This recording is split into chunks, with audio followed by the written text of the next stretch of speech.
The content presented on the following show is intended for satirical and educational purposes only. The views, opinions, and statements expressed by panelists and guests are their own and do not necessarily reflect those of the host, production team, or channel. Additionally, any third-party content featured in this program is used in compliance with fair use under United States copyright law, which allows for commentary, criticism, news report, teaching, and research. Viewer discretion is advised, and we encourage independent thought and discussion.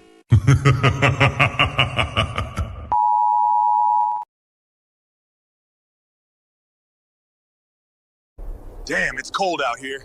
You ready? Welcome to Saturday SmackDown, hosted by Fatty.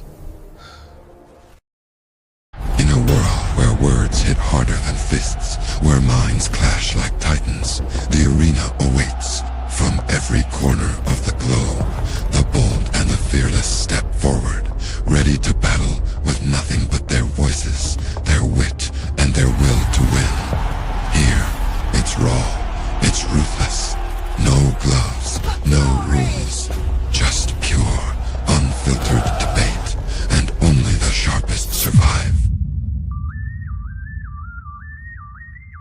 Ladies and gentlemen, live from the Untouchable Arena, this is Saturday SmackDown. So make sure you tell the full details about the thirstiness and hungriness of these criminal that black women seem to be infatuated with and can't leave alone.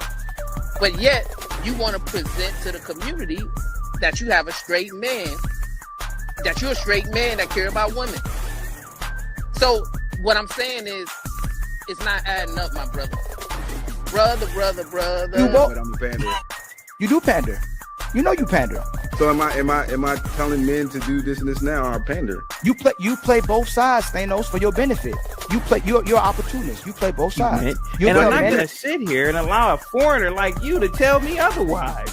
Take your tree branch swinging back to Africa. You're not supposed to be here because your brain is not compatible with this program here, this country. It's not.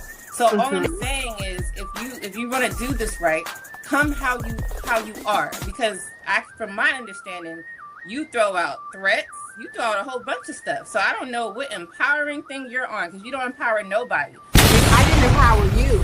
I'm higher than the show, and I don't have to follow that's not how you debate. Right? The fact of the matter is you didn't substantiate them being the foundation for the black community. Now we're talking about getting to the bag, and you're double talking. So the question either, man, is yes or no, are black people getting to the bag? Ladies and gentlemen, let's get ready to rumble!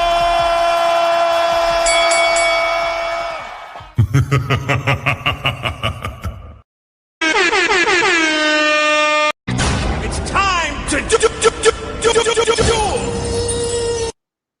Welcome to a improvised edition of the Team Fetty Show, Rage in the Cage. That was a lot of things happening on Instagram, and Brother Ali gave us the alley-oop, so easier to make sure that nobody takes nobody eyes.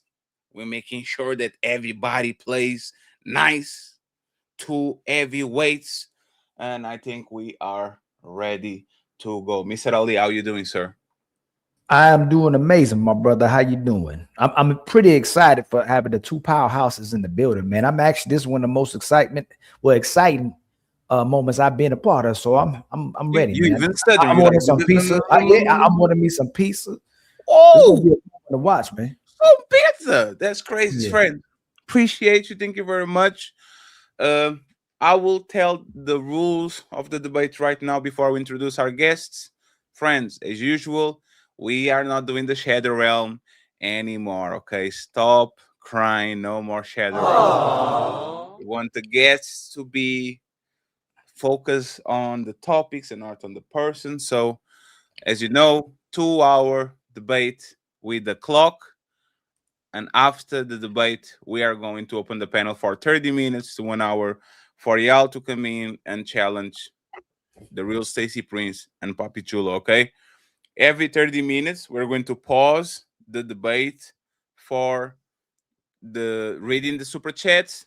If it's too much, we're going to read the super chats 10 and up.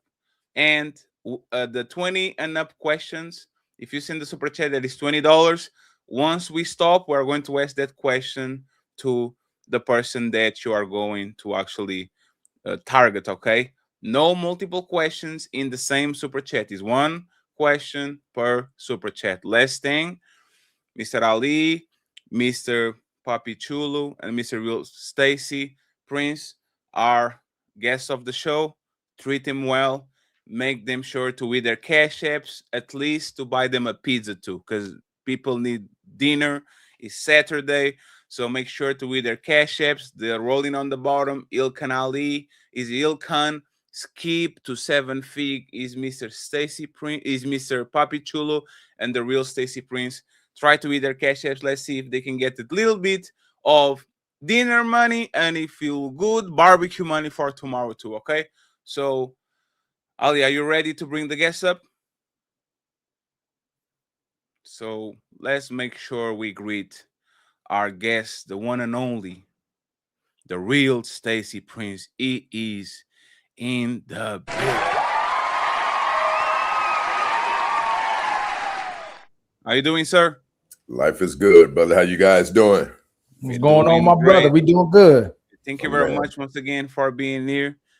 The real Stacey Prince, we appreciate you. Thank you so much. And on the red corner, the champ is going to have a Mr. PAPI CHULO. Damn, you left. Don't. That's great. Ooh. You clicked on the wrong button. You already lost, man. Like, nah, I don't want none of that. I don't want none of that. I don't want none of that. He is in the building. Hey, I wish I had the video. There was these two dudes about to fight, and they got in the ring and did a face off. And that dude looked at that guy, got out the ring, man, walked out the ring, and said, I don't want no part of that. Yep, I remember that this was because the man wasn't paid. Papi Chulo, how you doing, sir? What's good, man? What's going on, fellas? How y'all doing? What's going on, my brother? We're doing great. We're doing great. We're doing great. Once again, thank you very much for being kind and being here. I will say it again, friends. Please make sure you support the cash apps on the bottom. Let's make sure we at least get him some dinner and maybe some barbecue for tomorrow or some lunch for the NFL Sunday, okay? I'll truly appreciate that.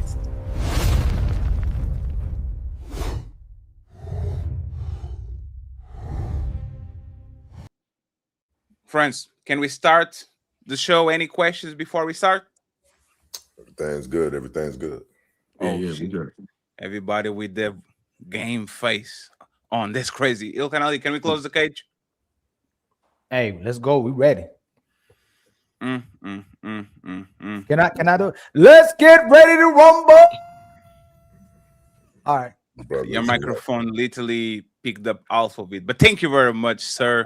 That was very, very, very, very good. Let's get ready to rumble.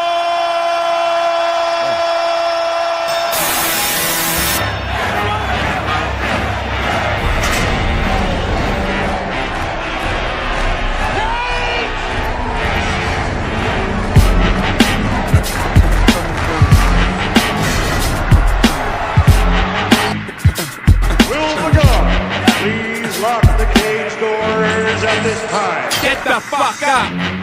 Simon says, get the fuck up. You're going nowhere. I got you for 3 minutes. 3 minutes of playtime. Here we go. It's time to do.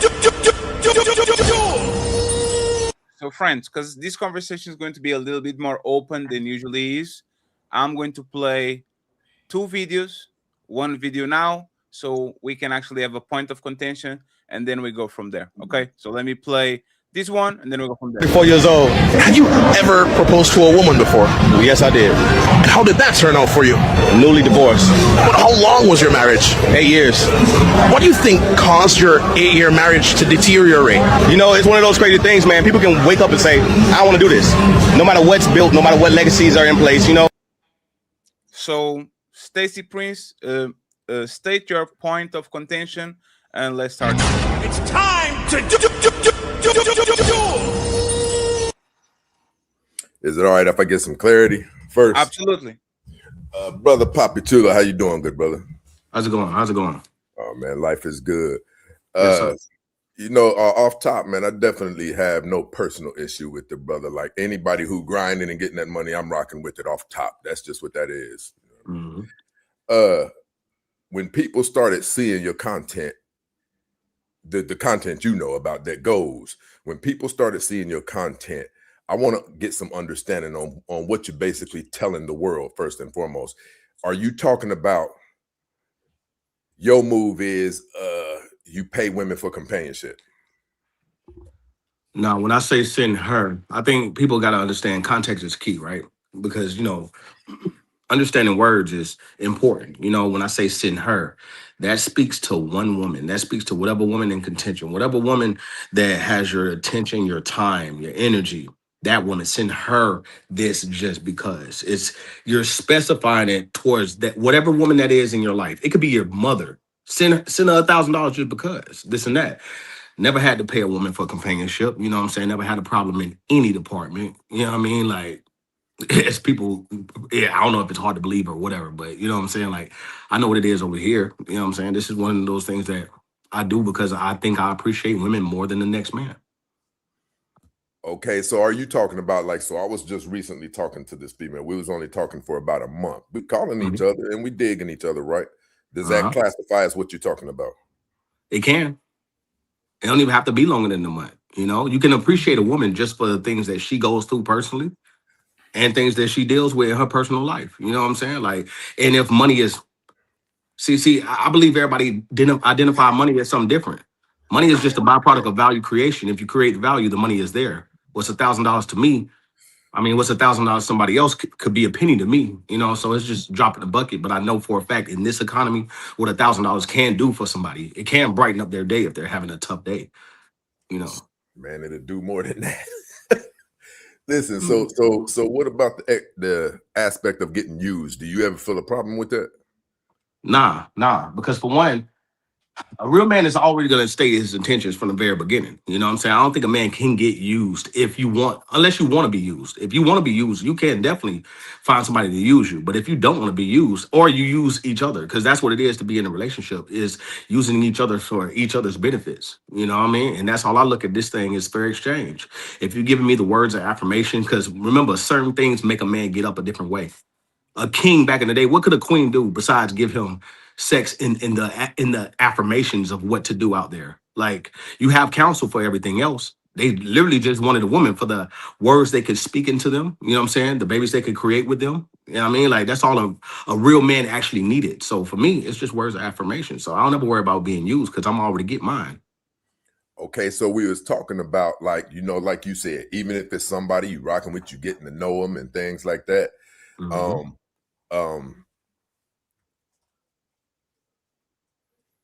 How will you ever know how anybody feels about you truly? You know about the things that they're doing, the things that they're saying. You know, for one, I always tell people, you have to become him first. You know, like, a woman is going to use you, do whatever they want to do if you're not him. If you're him, you're going to see things happen immediately. You're going to see that your text early in the morning, checking in throughout the day. Somebody's going to, hey, do you need anything to eat? Do you need anything to drink? Like, I don't deal with bum ass women. You know what I'm saying? Respectfully, I don't know if we can cuss on the platform, but I don't deal with those type of women. Yeah, you're good. You know You're what I'm good. saying? You're good. I got you. I don't deal with those type of women at all. So the type of women that normally I'm referring to or even talking to, they're going to be women that already have their own. And they're going to show that they have their own early on, because that's normally what women do to me. They show, hey, I do not desire this, whatever this is. I don't desire money out of you. And I'm going to show you by doing certain things for you before you even start getting into that bag of doing what you normally do. Okay, you said there's an aspect of what you said that I do agree with. I understand a man should be getting money and things like that if you're going to be dating or whatever. But here's the crack that I find in that. Our grandmothers and our grandfathers and things like that, their love was so much more legitimate, so much more committed, and so much more authentic than people that you see today. And the relationships, by the time you hear so-and-so and so-and-so is a relationship, 3 months later, you pretty much know that thing is a wrap. It didn't even make it off of his legs, right? So my thing is this. I get that aspect. There's a part of what you're saying that even I rock with, right? Like, yeah, because how you going to do the things that you need to do to date if you don't have your paper a little bit together, right? But the point of contention that I do have is our grandmothers, to be honest, the women who went down in history as great women, they didn't do that and it worked for them. No, grandpa didn't have to have X amount of money, right?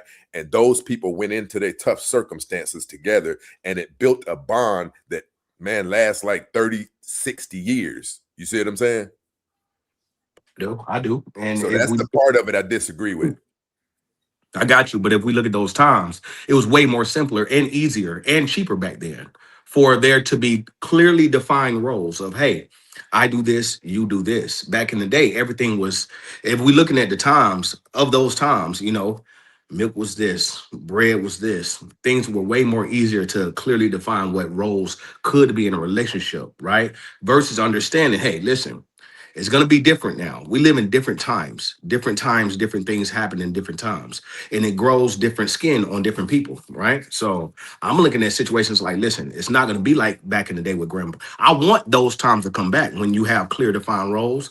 A man does this, which is what I speak from. I speak from what a man did. They didn't complain. They wasn't trying to split 50-50 because grandma wasn't working. They took care of business from day one, right? And for one, I don't know how people date these days, right? I know for a fact with me, I date with intention. If I'm dating you, I'm dating to marry you. I'm not dating just to see what the draw's like. I can stay single and just state that from the beginning. Like, hey, listen, we're going to be playing around. You know, I don't want nothing serious. I'm not going to be tied down. I just want to be able to juggle how I want to juggle. And whoever would be cool with that will be cool with that. Who don't, who don't. So it's a little different now. Okay, so you say you right now at this current time. Well, matter of fact, let me go here. So you said that you were talking about women who, you know, you might be interested in and things like that, you know, on a serious level. You said you date with intention, things like that. But I did see a clip. I saw a clip where you, I'm not going to ever remember this brother's name. He's got a podcast too. It's a lot of green color. I think he wear green a lot. Truth Hurts. Truth Hurts. Yeah, Truth Hurts. Y'all was literally on stage giving women money. Like if you say that when I speak like that, I'm not talking about, because I see these videos where you telling 2 or 3 of your homeboys, hey, send a 1,500. Hey, you yourself, hey, send a 15,000. So how can you be talking about women that you're in a relationship with when we watched you give like hundreds of dollars away to regular women who you don't even know? That's appreciation, bro. You know what I'm saying? What we did was, hey, you made it this far. You literally came and you paid for your ticket to come into this room, to hear us speak, to hear us speak our wisdom so you can get some type of clarity from it, so you can actually move on and do better in life when it comes to the opposite sex. So for me, that's appreciation. I appreciate anybody that's willing to talk to me or listen or just be around while I'm talking. You know what I'm saying? It's a little different with me, bro. So us taking care of nails, that was nothing. For one, I really don't like to be in presence of women with their nails not done. You know what I'm saying? Like, I want that to be the first thing first, because I know for a fact, a lot of men that actually have high standards of themselves, that's the first thing we looking at is the nails. So if I can help the sisters out with a couple dollars, you know what I'm saying? Hey, here you go. Go ahead, go get them nails done. Show me, you know, DM me pictures of the nails once you get it done. That's what we did on the stage, because we knew for a fact money is just energy, bro. You know what I'm saying? It's nothing to really hold on tight to. This is the reason why people are not successful as they should be now, because they're holding on tight to that money versus understanding that the people that are going to pray for you the hardest is the women. They're going to pray for you the hardest. They're going to look out for you more. Name me homeboys that look out for you more than women. It would not even be close. Women will make sure that you fed. They'll make sure that your mind good. You can be vulnerable with women, so on and so forth. All I do is I just appreciate the species in itself. So I show my appreciation by, you know what I'm saying, doing a little something that I can. Okay. So listen, you don't think when you move like that, it's a form of tricking? Nah, not at all. Because I know, listen, tricking is when you sitting over there expecting to get something on the back end, right? Because when we heard of tricking back in the day, what we hearing? We hearing like the older guy trying to trick on a young woman so he can get that cookie at the end of the day.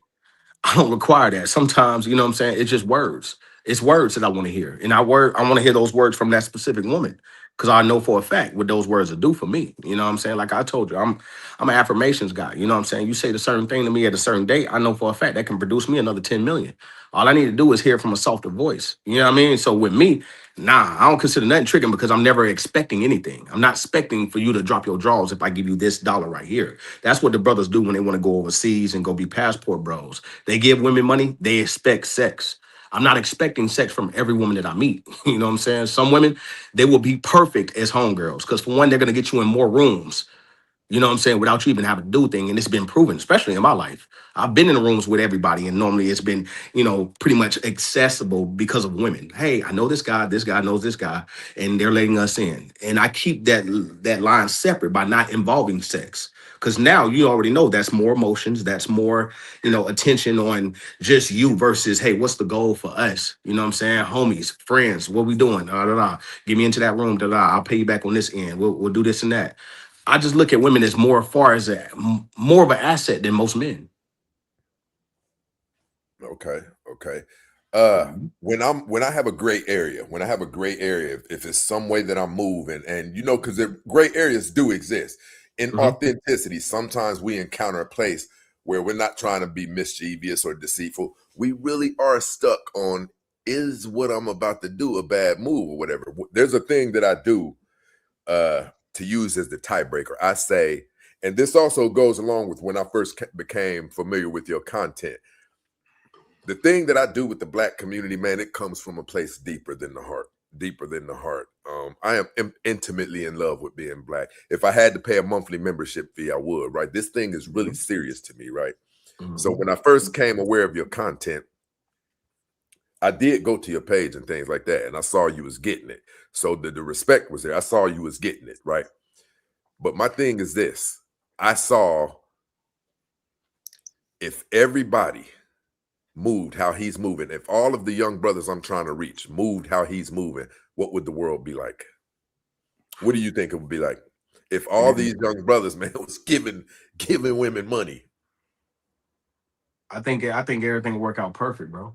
You gotta understand where I come from, man. Like literally, when I say things, it's always multi-layered with everything that I say, right? Because my first message is, hey, don't seek a relationship unless your foundation is straight. You gotta make sure you good before you even go out there to a relationship. Because if you look at the relationship math, if you're broke and you know what I'm saying, you can't go supporting a woman at all in no type of relationship. You'll only be hindering both of you guys and wasting a lot of time when you could have been focusing on grinding and getting your life together, whatever the case is. But now, if you're going to seek out a woman, you have to make sure that you're financially capable to take care of that woman, right? And you got to understand, I've seen this happen so many different times where brothers' lives will just be blessed. It'll just be blessed because, for one, they're not out there just giving it to their homeboys, you know, just messing it off with the homeboy. Nah, they're giving it to that woman. That woman gonna always look out for them.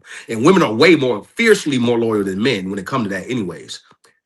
For a man, it's what have you done for me lately? You know what I'm saying? Like, I give a man money, they're gonna ask for money again tomorrow or whenever that money run out. Versus a woman, she's gonna look out for you in multiple ways. Where you know for a fact, a man ain't gonna worry about if you hungry or not. A man ain't finna make sure that, you know what I'm saying, certain things are done in your house or whatever the case is.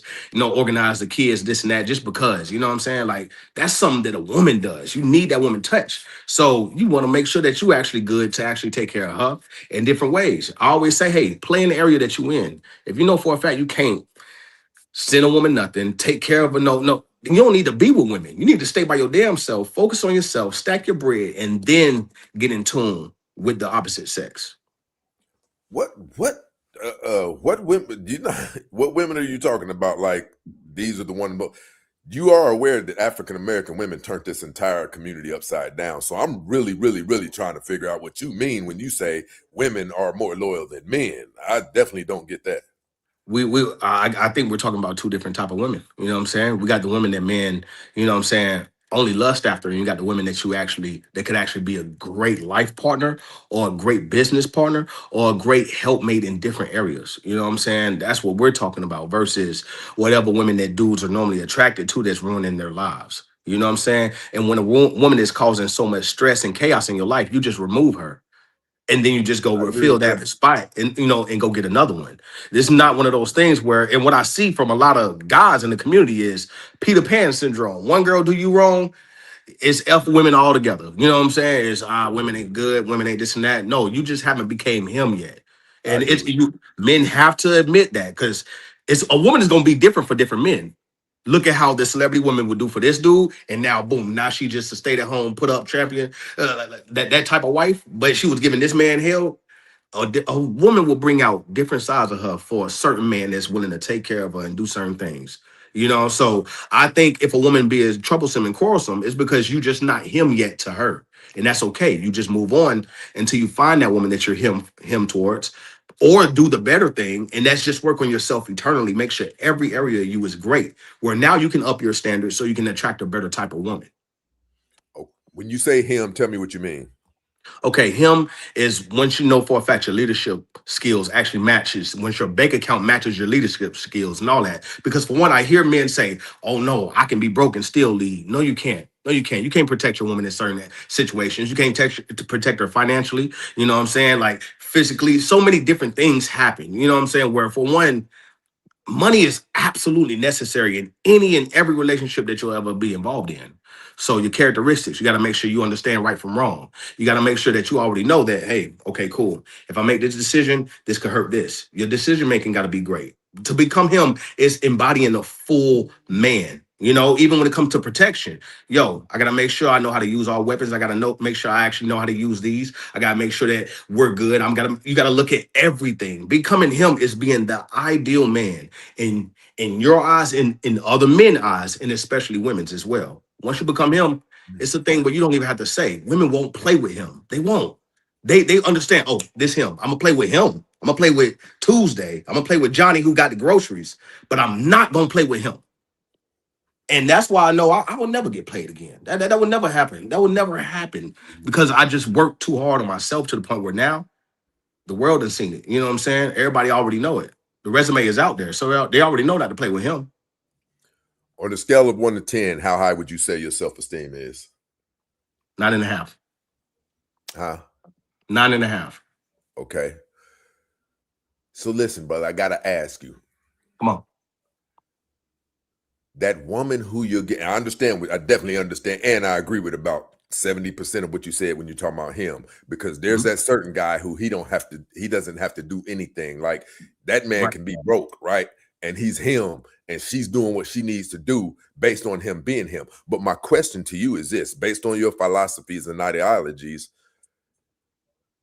if you do have this self-esteem, if you do have this love for yourself, this respect for yourself, you're telling me you don't feel no way when this woman you giving money to is coming back and topping me off and giving me half of the money. Babe, those new whatever it is you wanted, I came up on the money.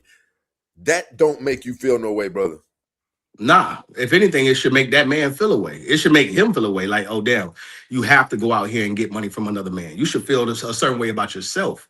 You know what I'm saying? That you really even accept that. You know what I'm saying? Unless people just go into that role of being a pimp. You know what I'm saying? If you're accepting that, which we know most men don't, we already know, like especially over here, like I already know how most women giving it up.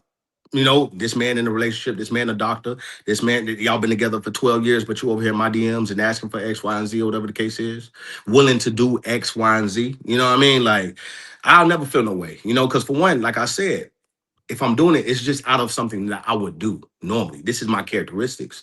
This ain't nothing that I got, listen, if I give you this, would you promise to be loyal and never go back to the ex? I don't care about none of that. Do whatever you want with the money. The money was given to you so you can do whatever you want to make you happy. So if it makes you happy to go out there and bust the bag down with somebody else, that's cool. Because for one, remember, if we're even having that conversation, you're giving me something already. You're giving me something. Before you even go do whatever you're doing over there, you're gonna give me something, and that's pretty much how it is. You're gonna give me the words that I need at that time, you know what I'm saying, on that day, because that's what kings had different. They had different things for different reasons, you know what I'm saying. And I'm the same over here. Like you're gonna give me what I need before I give you that, and you're gonna give it to me subconsciously or unconsciously. You're gonna give it to me because I'm him. You know what I'm saying, and I know how to use anything and everything that's coming my way to actually benefit and provide and, you know what I'm saying, produce a whole different level of life for myself and my kids. So, yeah, I ain't gonna feel no way. Do you think that me and you are even, or you and anybody, if you're giving her money and this guy is broke, but because he really is him, I'm talking about for real. When I define him, I'm talking about broke. I'm talking about broke. That's him to me. Like when the way that you move, the way that you talk, the way that you stand, the code that you walk in, she's attracted to that. She's allured by that. Like me, myself personally, I'd rather a woman is rocking with me on a strong tip because she likes how I move. She likes the moves that I make. She loves my ambition and things like that. So you telling me that you don't have to see none of that from her. Even if she's on some BS, even if she's going back and slobbing another cat, you'll just give her money. If I feel like she's deserving of it. Like I said, appreciation is everything. I show appreciation to where it's at. I pay attention to details. I'm asking certain questions immediately. I'm not just over here just like, oh, hey, random person on the street that I never even had one conversation with. Here goes some money. Unless for a fact, it's some action that had to happen. Even when you spoke about all those women that came into the stage to see me and this brother. Y'all, they drove there. Some of those people drove 17 hours just to be in the presence of real men. So me, in my head, my appreciation, thank you. You for one, you done benefited me money-wise. You done benefited me, you know what I'm saying? Like you giving me that feedback that I need. You know what I'm saying? For myself, when I walked on the stage, you gave me that energy. Here y'all go.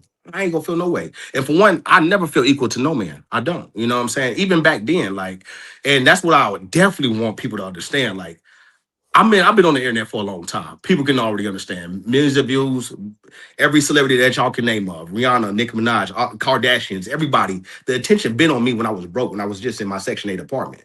It's been that way for a long time with me. PAPI CHULO was Papi before I was PAPI CHULO.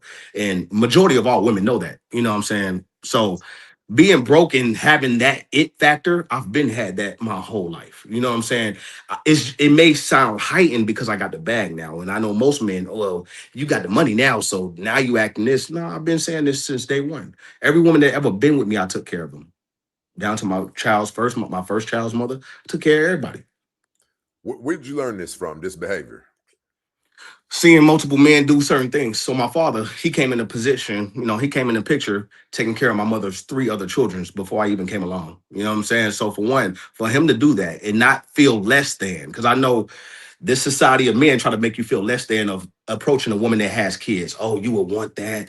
You would want a woman that already been used. I think everybody has a woman that's been somewhere before, unless you got her as a virgin at 13 years old. If you haven't, that's just childish like mindset, behavior. You know what I'm saying? So this is from seeing my father step into a woman's life with 3 children and actually just infiltrating and actually making things better. And then I came along, and now seeing those people that's still together, my parents are still together, seeing how it's actually done.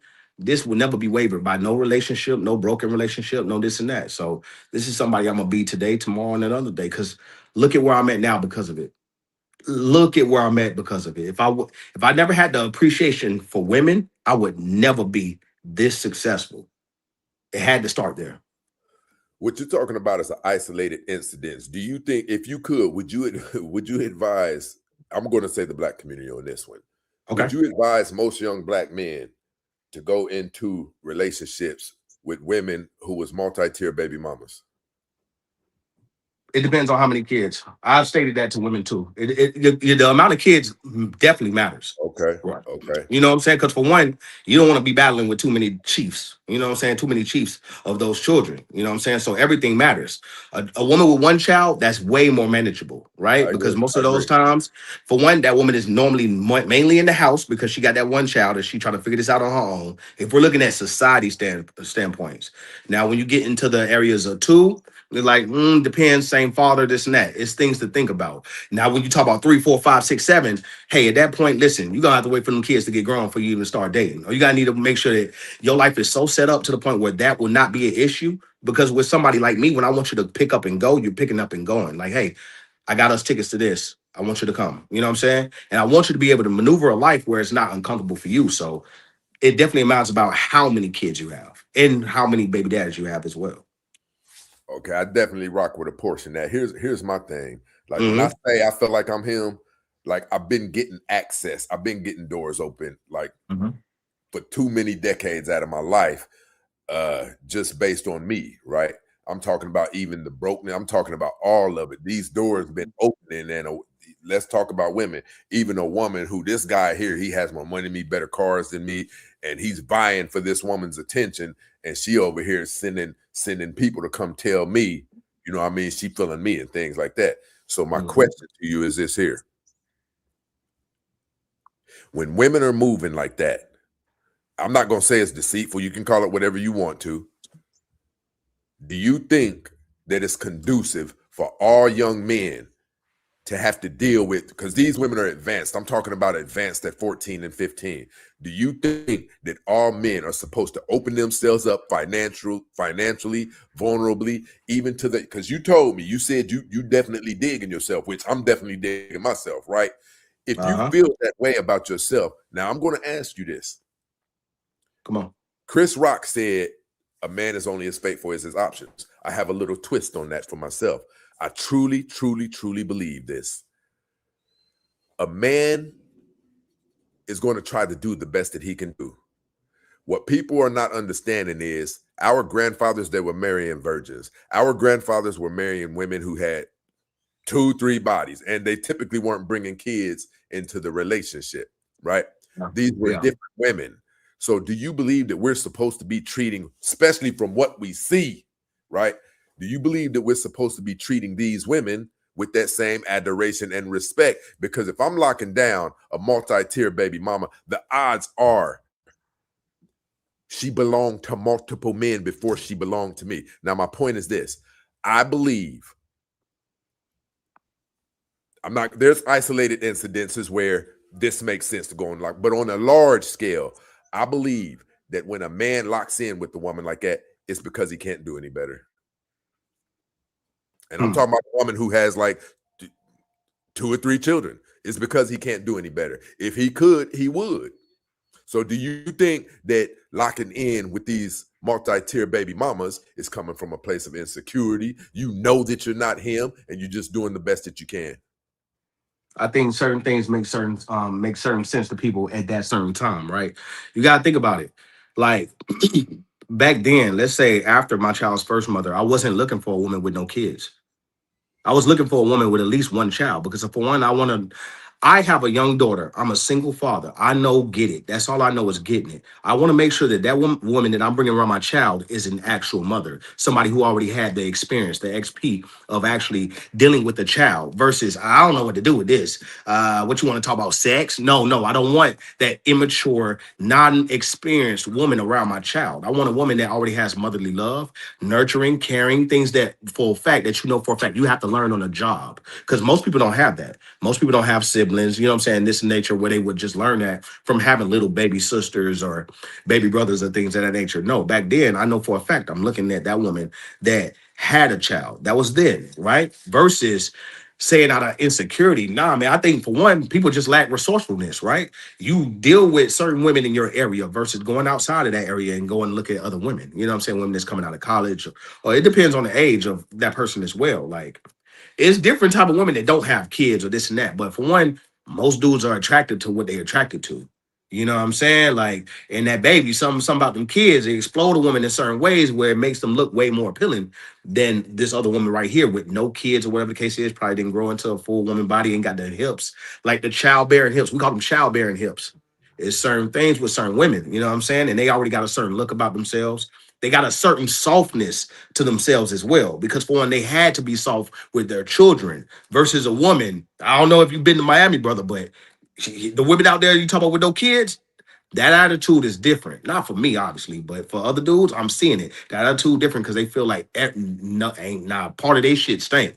They ain't got no kids because that's a badge of honor these days. I ain't got no kids. I'm young. I can do whatever I want. I can go be with da-da-da to the point where those women are breaking these days age men versus the woman that actually got something going on. She wants something more stable and she ready to sit down and ready to commit, so on and so forth. So can I want to ask a question yes. to secure a point of contention and we can decipher from what you just said, my brother Papi, and both of you to give a yes or no and expound. Would you if you were a childless man with no children, should you get with a woman with children or without children? Like, and you have to pick one, the option. Would you get with a woman with children or with no children if you and why? I would say it would matter definitely off of how you feel at that moment, right? Because for one, like you can always feel something different at that moment. Like you might want a family, like right now. Instead of actually going out here and just trying to find the woman that you may want a family. You may want to look at a woman saying, yo, she's single, she's a single mother. You know what I'm saying? The father hasn't been around or whatever. You'll find all that out in the conversation. It depends on what you're looking for at that moment. Some men wake up and say, I want a family. Some men wake up and say, I want to play the field. Some men wake up and say, I want something on my arm so I can go to this place and that place. So I said, those are just fleeting emotions. You know what I'm saying? You will never be able to say what you want or what you don't want until it's placed in front of you with the feeling and the emotion that how you feel at your current life, how you feel at your current stage. If you're a family man and you seen your family members got children, everybody got kids, you may want that scenario. You know what I'm saying? Like if you're not a family man, you might not want that scenario. So it depends on the person. Buckle up, everyone. It's time for some super chats.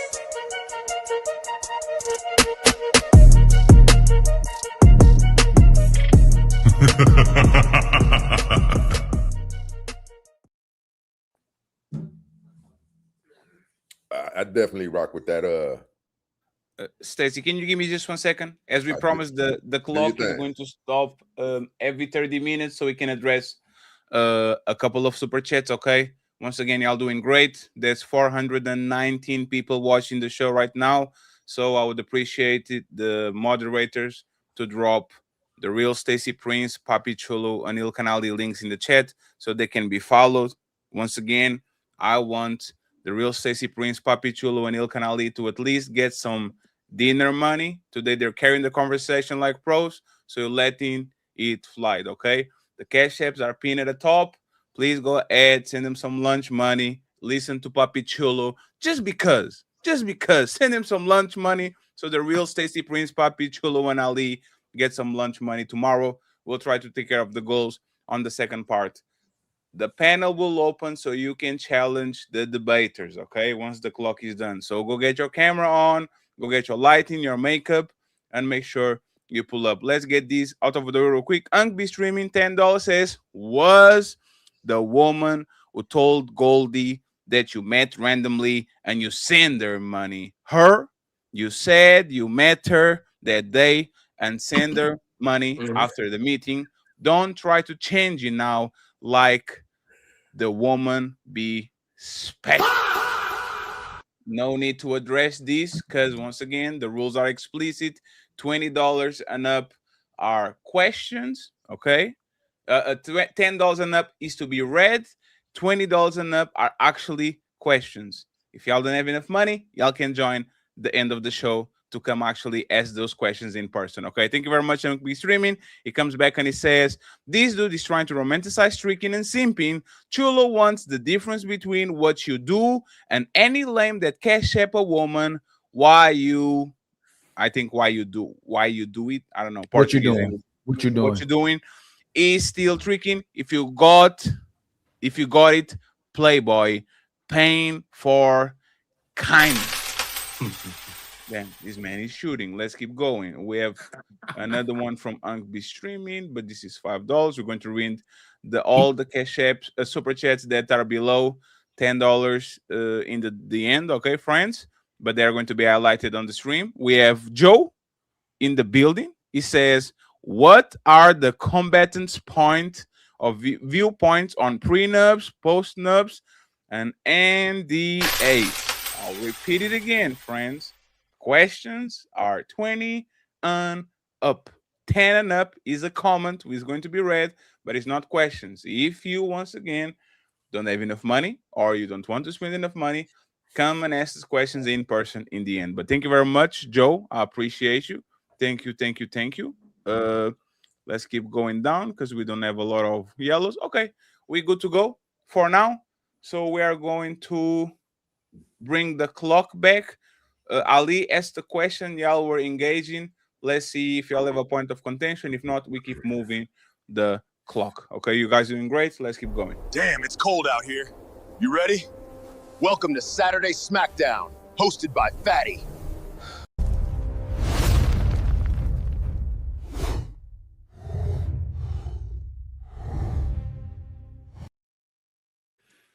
Papi Chulo screen is black. I think he got a phone call, but we go from there. And by the way, Stacy is on the offense because it was a challenger.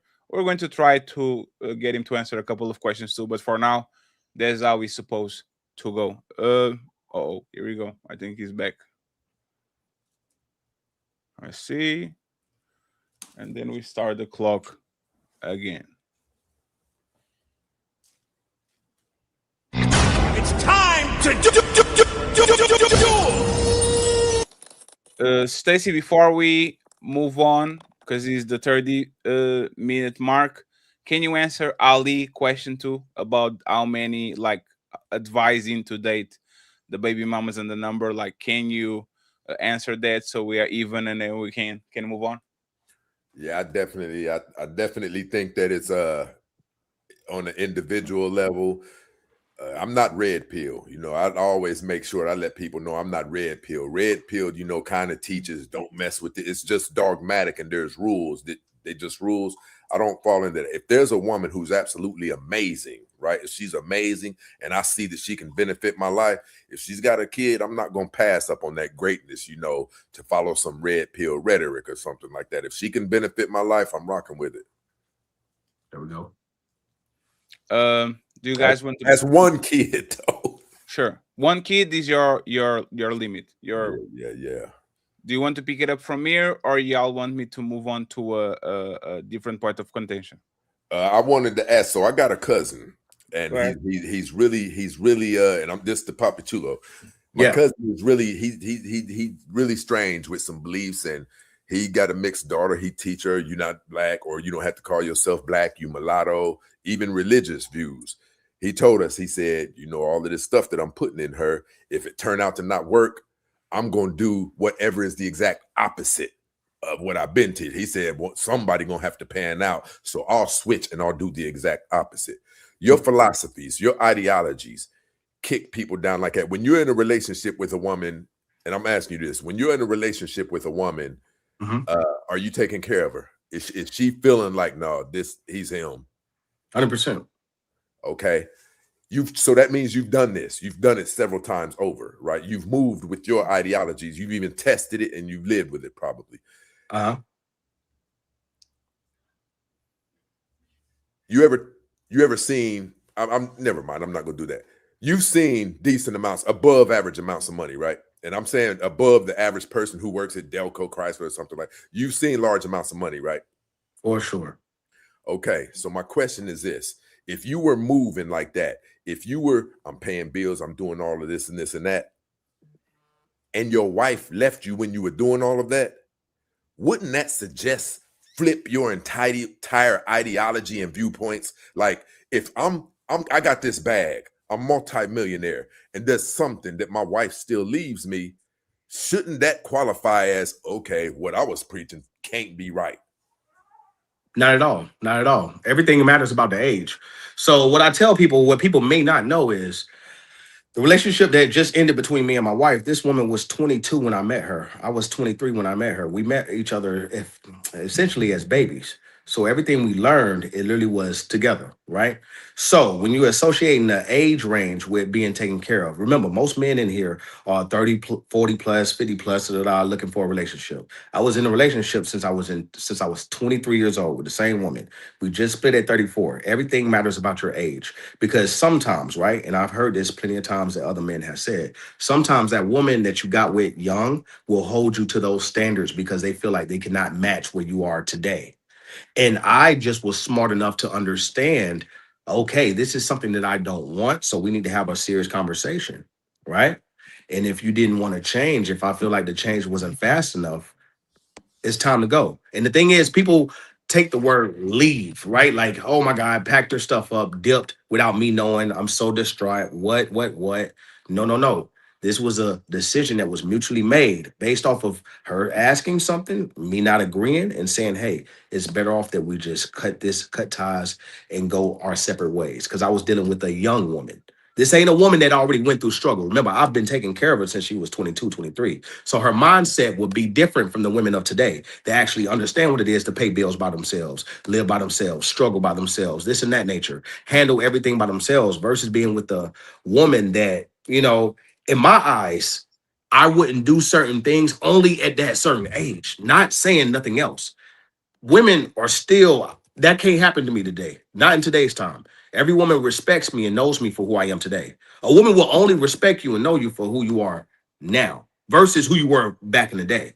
They're trying to look at your characteristics now, this and that. So now that's why it's hey, whatever you need, versus back then when I'm dealing with a woman who was with me in the projects, who did this and that. They're holding you to those standards if they're being around the most beautiful women in the world. You don't think insecure gonna come up? The insecurity is gonna start creeping in and everything. I'm around every single woman that y'all can imagine.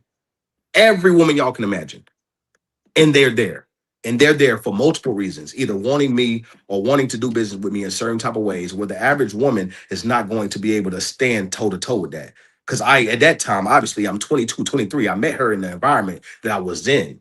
And certain people got to just leave that mindset of the environment and understand, hey, this is for you or it's not. And that's what it is. So no, I would never change. You know, that's why I always tell people, I'm not going to change who I am based off of one young person, young relationship, because I'm not looking to get in a relationship with 23-year-olds. I don't know. It's a lot of men. I think men are weirdos. You try to look for something that don't even know how to wipe their body properly. You know what I'm saying? Try to find something super young. That's never been me. Never going to be with a woman less than 29, 30. You know what I'm saying? Nothing less. That's crazy to me. I want a woman with actual life experience, understand how to actually take care of a man, you know, and be with the man in certain things. So I would never let that change me.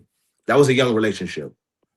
Okay, so mine was similar, you know what I mean? But what I'm saying is, she left you, right?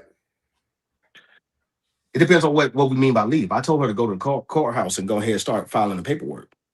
So if she did what I told her to do, is that truly leaving? Because for one, I know for a fact I'm not trying to fight for something that I don't want anymore. I knew what I wanted, especially at that time. So leaving is different because I see when dudes get left. Middle of the night, going, hey, I'm finna leave you, I'm finna divorce you, you ain't doing shit, you ain't doing this and that. No, it was a point of, hey, are you willing to rise to the level of who I am today? If not, I will have to then leave you to where you are. So it's best that you go do this, go foul, go do this and that, whatever the case is. Whatever you get from that situation is what you get from that situation. I'm never tripping on money. I can make 10, 30x amounts more than whatever somebody can take from me. So it's like, cool, we moving on. Okay, so this woman that you were with, yeah. My question is this: do you think that there were any inadequacies about you? Do you think like this? Because here's my contention on this aspect. You are who you are. There's not an aspect of your life that you live over here, but you're not living it at home and things like that. What's in you is really who you are. You can't fake that for no years, right? My thing is this: that stuff, how you move right now, giving women money and things. Do you think that some of that was already in you, trickling out of you, and this woman that you was with saw that and was turned off by it and wanted a divorce? Not at all. My page shows everything about who I used to be. If I'm in a relationship, clearly I'm moving different ways, right? If I'm locked in a relationship, I'm moving different ways. So that came from literally, hey, I can't get to this altitude. You got to understand, when a rocket goes up, it dispels certain parts from it because they know it can't go to a certain altitude with you. And it's okay. I tell brothers this all the time. It don't matter what this woman did. She did everything she was supposed to do for that chapter of your life. She's not the book. She's just the chapter. Once you understand that as a man, you can arise to becoming a different version of him where none of that gets to you. Oh my God, I need to change my way because of this. No. I would never feel like it's something that I did in a relationship that made her want to even think about leaving. Because even since then, I mean, the texts will prove that it's a complete difference. Oh, I miss you. No. Michael Jackson did not teach me how to moonwalk, so ain't no going back. You know what I'm saying? Like, I tell people this from the beginning. Hey, when this is over, this is over. And every last person from the past want to come back. Because remember, once the grass is green, you may think that it continues to be green, but it doesn't. You know what I'm saying? And, you know, so that lifestyle will never be provided again twice to that individual. I'm not discounting great women that's perfect for who I am today. This multimillionaire that got multiple businesses, got multiple things going on. No. She gonna get the world because she knows how to deal with a person of my stature versus the one before that couldn't understand how to deal with my stature because nobody in the family dealt with somebody like me. The friends never dealt with somebody like me. Boom, I'm the first multimillionaire that most people ever meet in life in real time. You know what I'm saying? And that's what contributed to that. But nah, man, not at all. So you don't think like this one right here, this is just common sense. I often tell people don't look to the left, see something amazing and opt to run in the opposite direction. Now, my thing is this: do you agree that if you had all of the components in you, my thing is this: the way people view you on social media, men, like, oh, he trying to be like Derek Jackson, he's a simp, he caters to women, this and that. You don't think that her possibly seeing you and viewing you like that had nothing to do with it? Not at all. Because for one, everything that I did was empowered, you know what I'm saying, or loved at that moment, you know what I'm saying, at that time. We have to understand certain people like certain things. Like if we're talking about what a person truly likes, some women like broken things. And I want people to understand that certain women like broken things. They may not like it when it gets fixed, when it goes to the when it just soars to the and it just ascends. I know that by the moves that I see, you know, the ex make now. Oh, okay, the broke man. You know what I'm saying? The broke man, because you get to fix, you get to try to do this and that. But a man that's already ascended, that you know for a fact doesn't need you for that. You want to go where you feel like you can be helpful at. Because some women, when they're insecure, they feel like they're not helpful at that level. Oh, damn, he's all the way up there. Shoot, he might get with this person, might get with that person. So you just try to bring chaos in the household. Oh, is it because this woman got this and this and this and this? I don't like chaos. I like peace. I understand how it is with our black men. If we stress out too much, boom, that's when the cancer is coming along.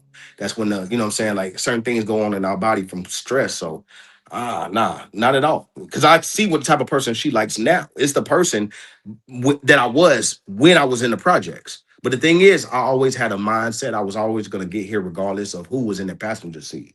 And once she realized that, hey, that's when the chaos started coming in. So it's a difference. You said some of the women who had been in your life who you had probably looked out for. You said they always try to come back and things like that. Here's my issue. Come on. If you move how you move, you will never know why somebody's trying to come back.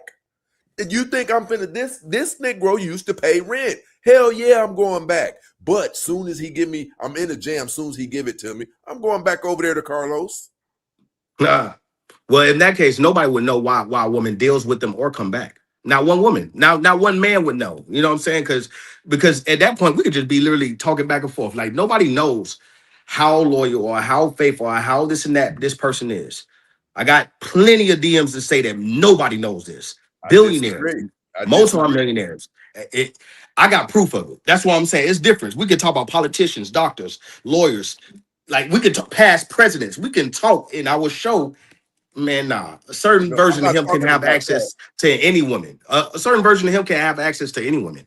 It just depends on, at that time, how that woman characteristics is. How is her characteristics? Her characteristics will show you, okay, this one can't be phased. You know what I'm saying? And that's why I tell dudes to start getting to a certain point of success before they deal with women. Because for one, if you're dealing at a certain level of success, you're going to deal with another woman that's literally up here who has different level of access. I'd rather a woman have a past of decorated individuals, right? That way you know for a fact they're not triggered by money. They're not tied up to this person for the fame or whatever the case is. They dated different, right? Because women that date different, you know for a fact, I ain't got to worry about you too much. I ain't got to worry about you too much because for one, you already been around the who's. You already did this and that. They already been there. So they're not going to get starstruck and want to go do this because this person got a little bit more than this person. Nah, most women in a certain life, in a certain light, they just there for love. They done had the people holler at them. They done dated the who's or whatever. They at that point, they're there for love. But come on. Go ahead, bro. Go ahead. No. I was finished with my point. Here's why I disagree. When you say truly nobody knows who's rocking, that person who's not leveled up yet, yes, he does know. If he doesn't have any assets, it's very clear that why she's rocking with him is internal. It's because of properties he has on the inside. And it has to be because he doesn't have any external properties. He's definitely going to know she rocks with some elements about me versus the person who gives money will never know. You disagree with that? I would say this to that.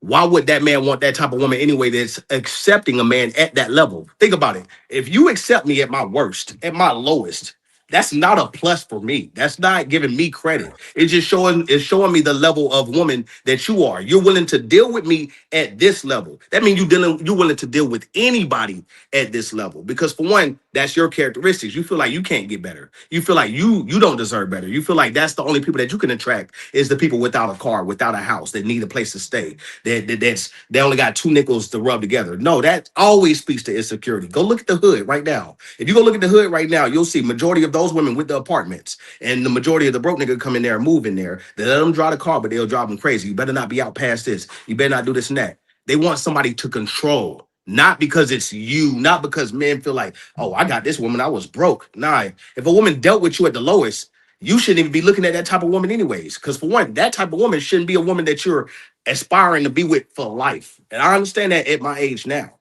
You know what I'm saying? It's different now compared to then. Like, oh, yeah, she was with me from day one. She was with me in the project. She was, we were splitting dollar cent. Nah. Men should never be want to even move like that. Okay, so I went down your timeline a long time ago. And I think, I don't know, what it puts in my head, I don't know. I saw the beginning stages of you when you were really young, right? And I saw even then you had, I don't know, a daughter or a son in your arms. You was very active with a daughter or a son, right? Yeah. Had you touched millions of dollars then? These are very young pictures. These are very young pictures. I don't know. It's like you got your shirt off and things like that in the bathroom, right? You're very young, it looks like. Yeah, very young. At that point, nah. Millions of dollars have not been reached at that point. Okay.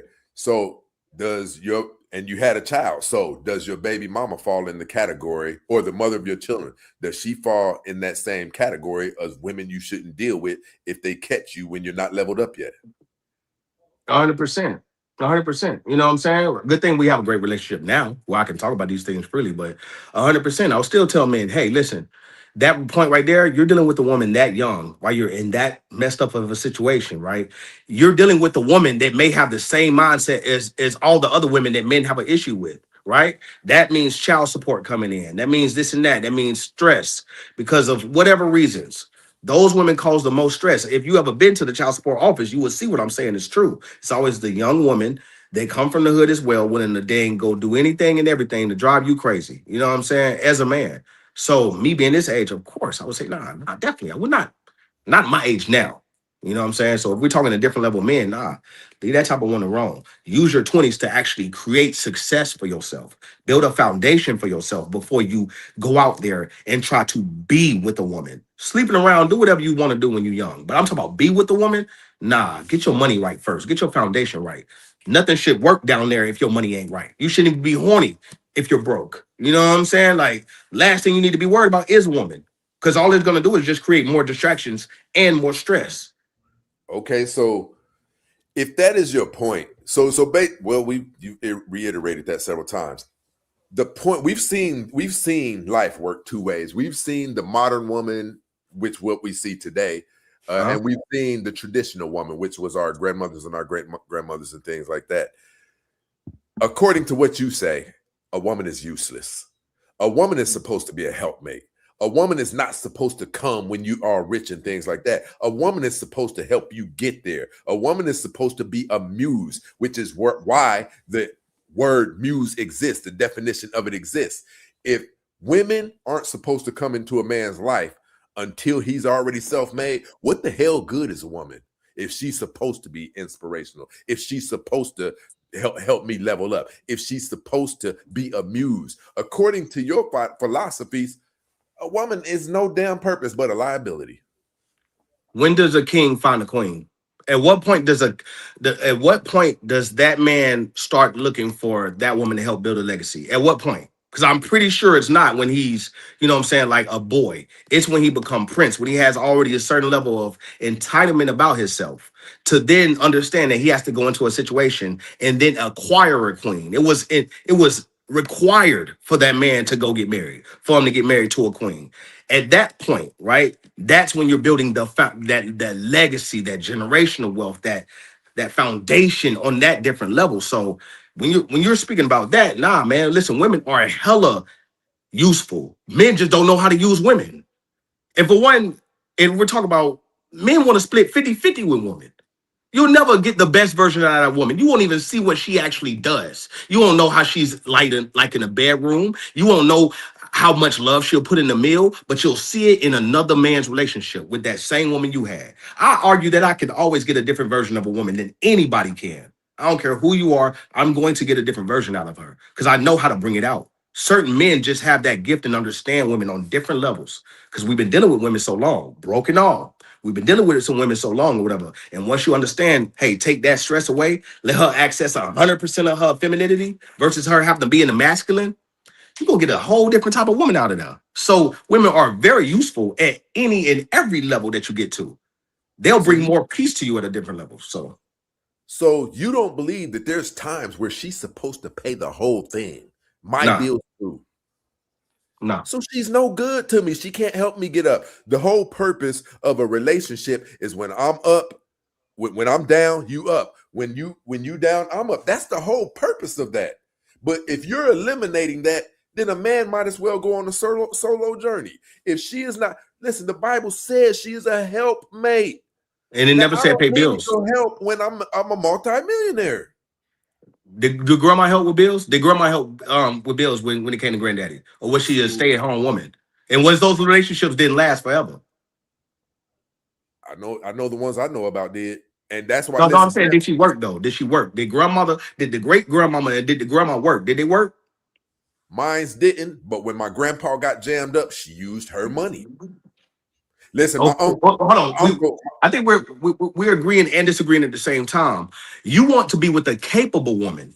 Not a woman that hey, I want you to be capable of, if anything happens, your capability is saying, I can roll these sleeves up and make things happen with what we already have. But you as a man is supposed to already establish what you already have. That's why I say men get in a better position to plan for those eventual times or those unfortunate times. You have to understand what this could look like on both circuits. You can't just think about that's what it is to be successful. And I believe that's attributed to my success because I plan for every version, the terrible version, the good version, the bad version, the this version. Hey, I'm not accessing money until I turn 35. That money put away. This money right here. Certain things have access at certain points for the eventualness or the hopefully it's not eventual of things falling down and however it falls down for people. So nah, man. Like Are you aware that only 80% of people reach the caliber of money that you're talking about? Like to where 80% of women in America are women who go to work. 80%, only around 20 to 15% of women. And it's due to, that's why they call them the top 20%, the top 5%. See, listening to how you're talking, it would have to assume that everybody's going to reach those heights. Everybody's not. The studies show that there's around 80% of men who make, 20% of men who ever make it to those levels. So according to what you're saying, our grandfathers and all of those people who couldn't do that, they shouldn't have women. Why do you believe that? Why do you believe you can't? See, the thing is, a good woman is going to sit there and tell you, nah, you can do this. I believe in you more than you believe in yourself currently. If you feel like you too much of a king not to be able to take care of these little ass bills or whatever situation is. A man is supposed to look at what's going on, manage the household based off of what he can afford, and you can then afford a woman. You just have to understand. That's why I'm saying leadership skills go into every area. Hey, listen, we're going to eliminate this. This is not necessary right now. We're going to eliminate this. This is overdoing it right now. This is what budget we can live in. We're going to live in this budget, and I got this. This is what a leader does in a woman's life versus, oh man, we can't afford nothing. Don't go out there and get a job at Wendy's or Taco Bell. Don't be a Taco Bell Tony. Go after a career, because that's what you're supposed to do as an adult anyways. Go after the most money that you possibly can so you can have the best life that you could possibly produce for you and your children. You can't do that if you're over here working a minimum wage job. Of course, those men gonna complain about things too much. You only got a minimum wage job, but a man that's actually on job and on business, they can handle that. They can handle these things. Like, God forbid a man think, oh shoot, she get pregnant and she can't work, and I gotta float the bills. I can't float them. We're gonna be homeless. No, you have to prepare. As a man, we prepare to be with women. You know, like mentally and physically. Back in the day, if we're looking at the Bible, we look at those men that used to go work indentured servitude to the child's father. Hey, I'm willing to work for your daughter's hand in marriage. I'll do whatever you need me to do for this certain time or whatever, and I want your daughter's hand in marriage in the result of it. And they used to say, okay. And that's how that man used to go get a woman. Versus now, the way men looking at women these days is like, Jesus, just be with men. Because I believe most men want to secretly be with another man if they are uncomfortable taking care of a woman and certain things. Like, if you're uncomfortable, you might not even be looking at the opposite sex at all. But see, you're contradicting yourself heavily. Okay, tell me. You tell me, you just said this. You said, no, that woman is supposed to be, dang, my fault, y'all. Damn, been doing this whole time and didn't know it. You said a woman is supposed to, no, baby, you can soar higher than that and this and this and that. If she's even having that conversation with him, it means he hasn't started soaring yet. So it means she came into his life when he wasn't doing his best, when he wasn't on. But you say a woman shouldn't mess with a man when he's at that level. I was speaking to the men that you were speaking to versus the men that I'm speaking to. I think we're speaking to two different men. Obviously, I'm thinking you're speaking for the man that just die-hearted, need a relationship at the very bottom. Like, he just needs a woman when he's dead broke. That's what I was speaking to. Versus a woman that's here. A woman that's here is always going to want you to do better than whatever here is. Because the women I deal with say I can go higher than what I'm at, where I'm at right now. You know what I'm saying? Like, if a woman doesn't inspire you to do more than what you're currently doing right now, that woman, in your words, is no good. That woman has to be always challenging you to do better. Hey, baby, if you woke up probably an hour earlier, hey, I did this right here. I took this away from you, so you don't have to worry about doing this. Hey, now you have more time to prioritize whatever you want to do, so on and so forth. So again, like I said, it's different women for different things. A man is supposed to want a woman that's going to push him to the next level, no matter where level he at. He could be working at Taco Bell. She's like, nah, baby, listen. Hey, Chick-fil-A is hiring. They pay you way more. Then Chick-fil-A. Hey, this Walmart is hiring. So on and so forth. Every woman is supposed to come into a man's life and multiply what he already has mentally and spiritually and emotionally. We don't need a woman for money. Like these days, these dudes probably do. They gold diggers, but we don't. A real man don't need a woman for money at all. I disagree. I think that so listen, like the success I've experienced, listen, I'm telling you right now, there was times where the wifey had to hold it down. She believed in me. She knew I was gonna flip it, right? Now, according to your logic, I wouldn't even be here, bro. I wouldn't even live in LA, bro, for real. But the point that I want to go back to is you were talking about when you were talking about kings. Kings couldn't get married. They couldn't get married until they became of a certain age. They couldn't even become kings until they became of a certain age. But here's the thing about it. Those queens came by way of a king driving down the street in the road in a chariot, and he look off to the side and see a peasant. And next month her name is Queen so-and-so. So you telling me men can extend that degree of humility, but women can't?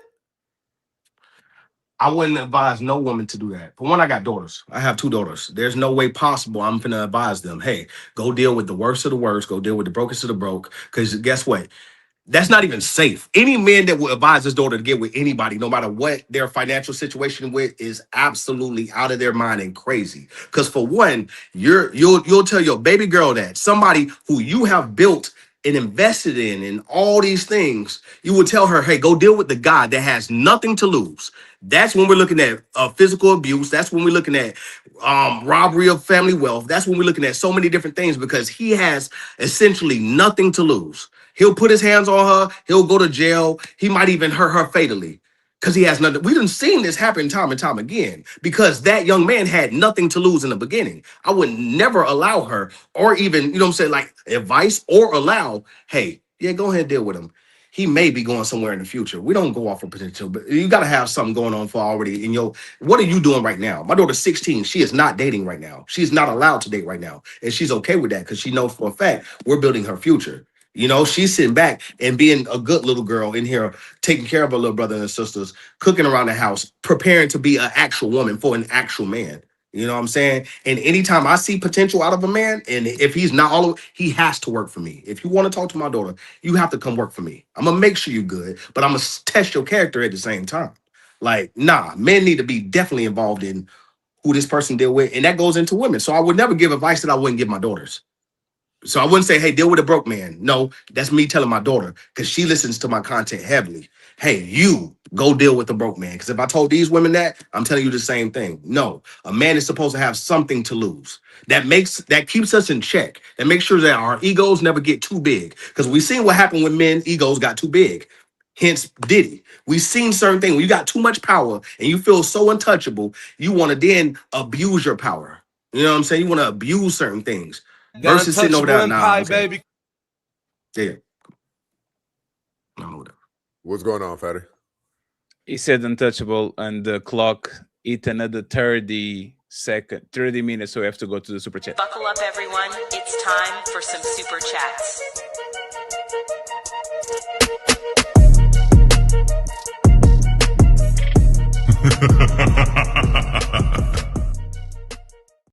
That's why I know this man is good at cutting promos. As soon as we needed to stop, he said, untouchable.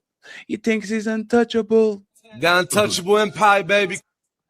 SQBs with a $20 ball. Thank you very much, sir. He says, he's a politician. You are not going to get the truth out of him. It was perfect in the relationship. Scam likely. This is a $20, so you actually can answer that. Were you perfect in the relationship, Chulo? I was perfect at my level. and you got to understand, a woman is going to give you whatever version she is at that current moment. We can sit over here and say what wasn't good and what was good. For one, if a woman has not arisen to the level of even understanding how to be with a man such as me at my stature, that's what the issue is. Certain people just know when they just have been, I can't do nothing here. I feel like I can't do too much here because I want to do some things by myself. And certain women, when you get them so young and y'all start getting to a certain age, jealousy start to kick in. That's another level of, I hope that none of y'all experience when your partner is now jealous of your success because so many people running up to you. I want that same thing. I want that same feeling. I want this and that. You know what I'm saying? And they feel like they cannot get that with you. It's that hard, tough conversation that you got to have. So I was perfect at my level. Thank you, friends. Once again, just send them something, okay? Just because.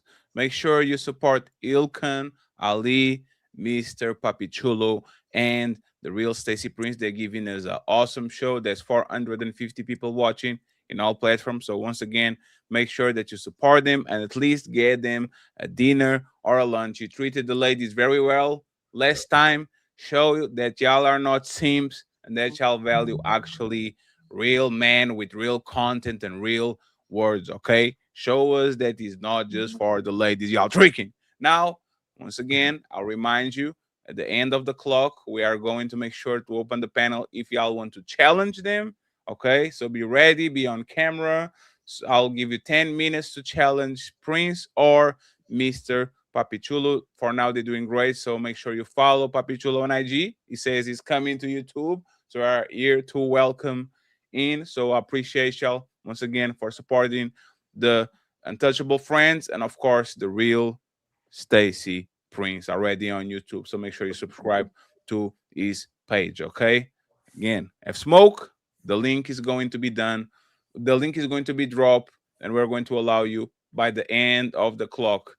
We have more 30 minutes of debates, and then we're going to answer the $20 and up questions and Mr. Ilkan Ali and Fatty questions. So, fellas, you have more 30 minutes question for things to be read, 10 and up. For questions, 20 and up. All the super chats are going to be read at the end of the show, and they're going to be showcased while y'all let them go. Okay. By the way, real Stacey Prince, I have one more video that you have as a reference. I don't know if you want to use it or not, but this is the last 30 minutes that we kind of allow you to go on the back and forth. So if you want to do it, let me know. So let's get back to the show.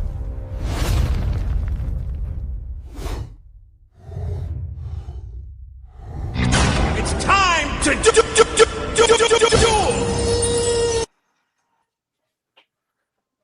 Hey, Stacey, you think he was referring to the video that brought my attention to your page?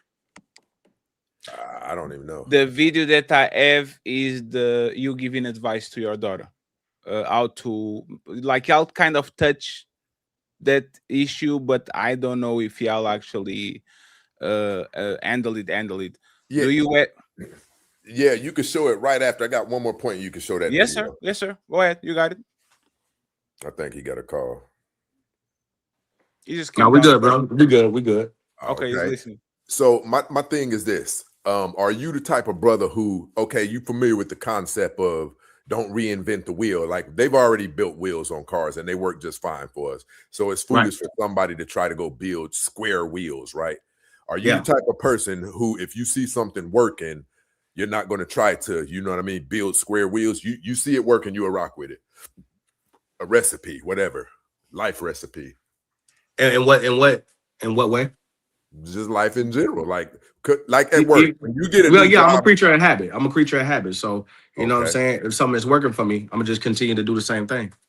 Okay, so do you know the way the world is working currently goes against everything that you just said? It goes against your entire ideologies. These people, they don't have Papi Chulo money. They're not doing as well as Stacey Prince. The average African American does not have $2,500 that they can freely go retrieve without causing complications. 80% of the women have to work. The world is really working like this. But your stance is it shouldn't be. But the world do better. Is really working. Well, okay, every man can do better. Okay, so let's do it like this. Okay. Do you believe yourself to be a driven man? Very. Ambitious? Very. Do you believe that that could be a gift from God? 100%. Okay, so my thing is this, brother, everybody don't have that. That's why they call them the top 20%. The top 20% is a reference as the people who were capable of this. The average person is not capable of it. The average person, so me, and I know you got this too. I know you do. If I catch myself watching like Entourage, that's one of my favorite movie series. Man, if I catch myself watching 2 episodes, an alarm goes off inside of me. Literally, I start feeling some type of way. No, they've already made it. The people I'm watching on this TV, they've already made it. I need to get back there, get in the office, and get to work, right? The average person does not have that alarm in them. If everybody had the ability to be the retailer, who would be the consumers? The average person, listen, you can look at it. 80% of women have to work, the women who are married and everything. So the world is working in direct opposition to your philosophies.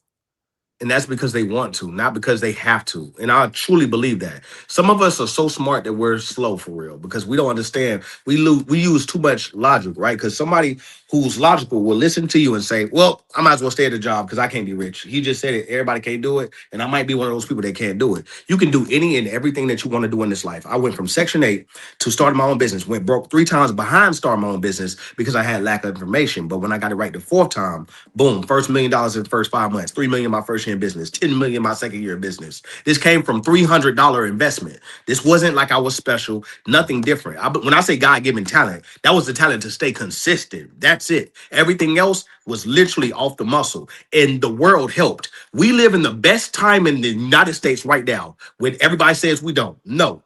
Back in the day, they had the agricultural age. That means people who was farmers, people who had farmers' tools, people who engaged in that became rich.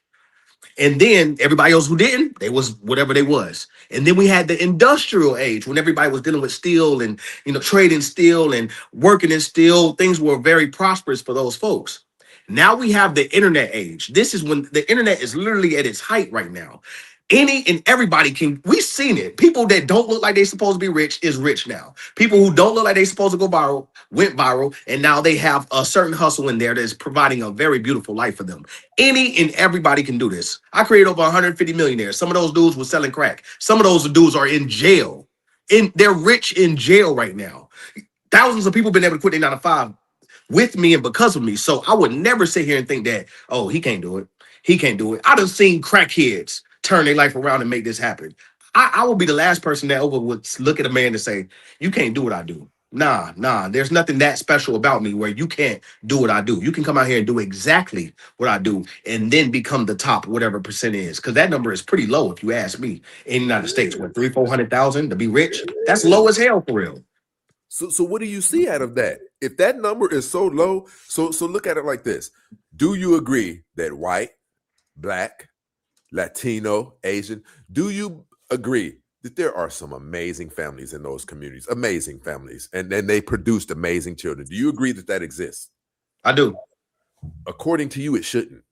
It shouldn't exist. Those men are taking care of their families, though. I've seen those men. I've been in Miami where those Latin families that you're speaking of, they're taking care of their family. They work. Their women don't. Their women go get their nails done, be it there gossiping with the girls from next door or whatever. They work. They're putting everything on the line to go out there and be real men while their woman is tending to all the kids they have and actually taking care of home. That's how their household normally works. When do you see? How often do you see the women out there working the construction jobs with the men, or out there, doing the labor pool? I was in labor pool before I got successful, so that means at 6 o'clock I'm up with the Mexicans. I'm up with everybody to go get that paper too, because I told you I had multiple hustles, always have. So I'm seeing what men do. And I'm seeing how they're engaging with their families afterwards. Their women come in there, bring them lunch, and they'll go back home and go pick up the kids while they out there working along with me. And then they go home and bring all that money back to their family. That's how they do it. I think you're going off of a few circumstances that you know about. That's not how the world is moving. Listen, the average white person makes around $49,000 to $52,000 a year, right? Okay. The average African American makes around $46,000 to $49,000 a year. 80% of the women in America are not stay-at-home moms. So that means that stuff that you were talking about that you see in Miami, the women, like you can feel how you want to feel, but the numbers go against everything that you're saying. Those men that you're saying, no, they working jobs. They taking care of the wifey. Wifey ain't going to work. 80% of the women in America have to work. Now, do I suppose to let me ask you a question. Do all of us supposed to go off of statistics? Like every last one of us. Do we supposed to live our life by statistics or try to change up what the norm is? I do it like this. If the thing says 80%, I'll take it down to around 65 or 70. And that's still a large number. And I'm a man that believe that anything and everything can be possible if you want to do it. If you want to do it, you can. Period. This world is easy as hell. Getting rich is the easiest thing in life that you can do. You just have to actually look at what path you want to take, how many products you need to sell, or how many houses, whatever you need to do. How much do you to actually get to that number that you truly want to get to say, okay, I'm successful. Everybody in the world can do that. Not one of us can't. So I would never sit there and say, hey, you who work in Taco Bell, you can't be me next year. Hey, you did, because I've seen people do it. People went from having low-wage jobs to being millionaires. And they only did that because they went off of the correct information. Remember, when it's just you don't lack resources, you lack resourcefulness. That's all that is. People just lack the ability to be resourceful. Hey, okay, let me go find out from a STACY. Let me go find out from a PAPI CHULO. How did y'all do it? I can do the same thing. And they absolutely can. We're not the only two people that's streaming. You know what I'm saying? Ali, Fetty, anybody ain't the only people. It's plenty of people that's actually doing it and making great money doing it because of them trying. All you got to do is try in this world for real, if you asking me. And if the number is like that you said, this is open season for anybody. So men should be open their minds to knowledge. Hey, let me go find out how I can become this, Because when people look at me, I'm saying, yo, take this. Anything that I say, I believe is absolutely right. It ain't some folks, it's a gray area. No, anything that I say out of my mouth, I believe is absolutely right. I believe everybody can adopt my doctrine, and actually go soar off to create a beautiful life for themselves in multiple ways. So if what you're saying is true, that everybody can do what they want to do, I agree with that to a certain extent. If what you're saying is true to the extent that you're saying it, then why do special ed classes exist? Why do emotionally handicapped classes exist? They exist for a reason, brother. Everybody does not carry the same intellectual capacity. I guarantee you, Ali has a high reading and comprehension level. Fatty has a high reading and comprehension level. You have a high, because you couldn't even flow this fluently if you didn't. Now, are you willing to admit that not everybody has a high? Some people's critical skills were interrupted. Critical thinking skills were interrupted due to how their environment was. Some people, their cognitive skills didn't develop due to how their environment was. Some people can barely read. Now, I understand try and think. Some people are autistic. I understand what you're saying in general, that I'll say this, a capable person who has the tools, that person can be whatever they want to be. But brother, some people have roadblocks up, intellectual roadblocks up, IQ roadblocks. So when we say that everybody can do whatever, no, they can't. Literally, physically, they can't. You disagree with that? I mean, the few people that's actually mentally incapable, probably, but we're not talking about just those people. We're not just talking about that subgenre of people that's mentally incapable. I think it's 80% or 70%. I think people just didn't have the knowledge to, because for one, I dropped out in 11th grade. Everything I learned was on the spot. What I did was go to the casino. I went to the casino with $100 every single time, with $100, sit at the high limit table, never played. I always was sitting there like I was about to play or whatever. I'm listening to the rich people have conversations, learning what words they're saying, writing it down in my notepad, took it back to my relationship. Hey, guess what? Look at the word was they use. And in the dictionary, it says this word means this. I learned how to be capable verbally. I learned how to actually handle conversations. My old content would tell you that. My old contents, you'll see a whole different side of me trying, because I was trying in front of everybody's faces. I was stuttering on words. I was messing up on words. I was saying the wrong words that didn't mean that certain meaning. Now it's fluent because of practice. You go to the gym, you're getting stronger if you continue. Repetition is key to doing anything in life and doing better at anything in life. If you keep it up, you're going to get better. You're going to get smarter. You're going to get stronger. You don't need school or a degree to say, hey, this is this, because Me dropping out in 11th grade, everybody could say, nah, he ain't gonna make it. Look at him. He dropped out. He this and that. I dropped out because I had a child young.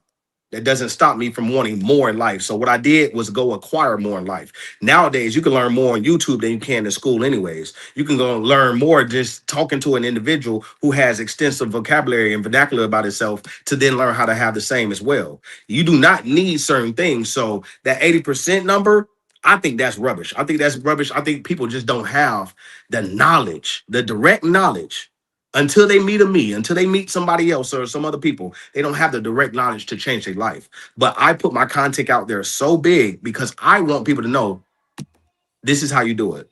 This is the news. This is how to do it. Hey, Fatty, you can go ahead with that other clip. Yes, sir. So let's go to the clip. Once again, friends, thank you so much for the support. The cash apps are raining in. Thank you very much for taking care of Ali. Make sure you take care of Papi Chulo and Mr. Stacy Prince. Okay, we need at least $25 so we can get some McDonald's. I know they don't eat it because I'm the only fat person in the panel, but let's make sure we at least get them some dinner money, just because the cash apps are literally pinned at the top and at the bottom. Don't mind me, I'll get the goals later. Okay, so once again, thank you very much. We have more 15 minutes of open conversation. Then we're going to ask some questions, and we're going to make sure that the people can pull up so they can ask some questions to both of the challenges. They are doing awesome. So once again, thank you very much. I will read your cash apps in a second, so keep them coming. So for the second video, just to make sure, Papi Chulo, are you there? Yeah, I'm here. Okay, I just wanted to make sure. Let's put everybody on the side, and here it is. My 14-year-old daughter, Mari, when you start dating, what he gonna have to do? Work for my dad. Are you spending 50-50 with anybody? Why? If you don't.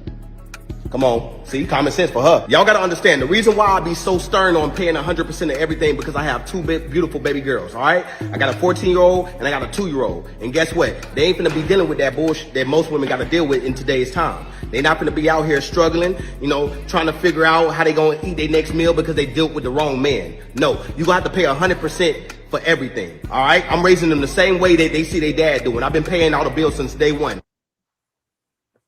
Here we go. So, Mr. Stacy, let us know what is the point of contention here. We have 15 minutes, so let's go from there.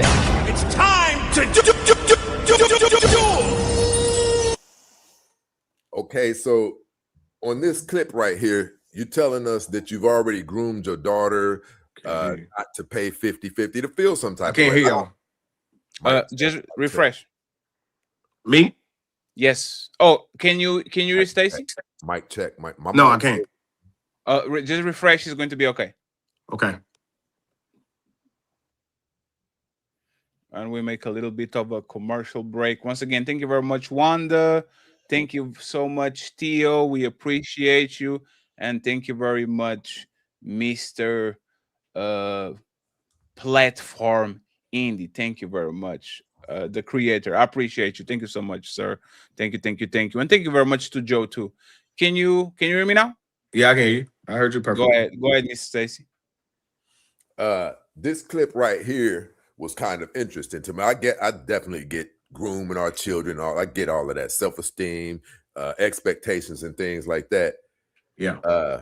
But when you tell her, this is the realistic part of it. When you tell her, don't settle for a man that does this and this and that, or who can't provide 100%. It goes back to, man, 80% can't.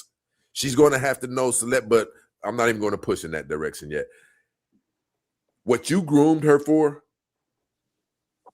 you do know that if you can't convince the men in society to feel the way that you feel about her, to believe she's as beautiful as you believe that she is, these caliber of men who can provide the lifestyle where she doesn't have to work or anything like that, those men are going to have to feel the same way about her than you do. And if they don't, men control all of that. If they don't, you kind of set her up for failure, almost like Santa Claus, like You can have whatever you want. It is up to men that they feel about her, how you feel about her, that they view her beauty like you view their beauty. Do you disagree with that? I 100% disagree with that. Only because here we go.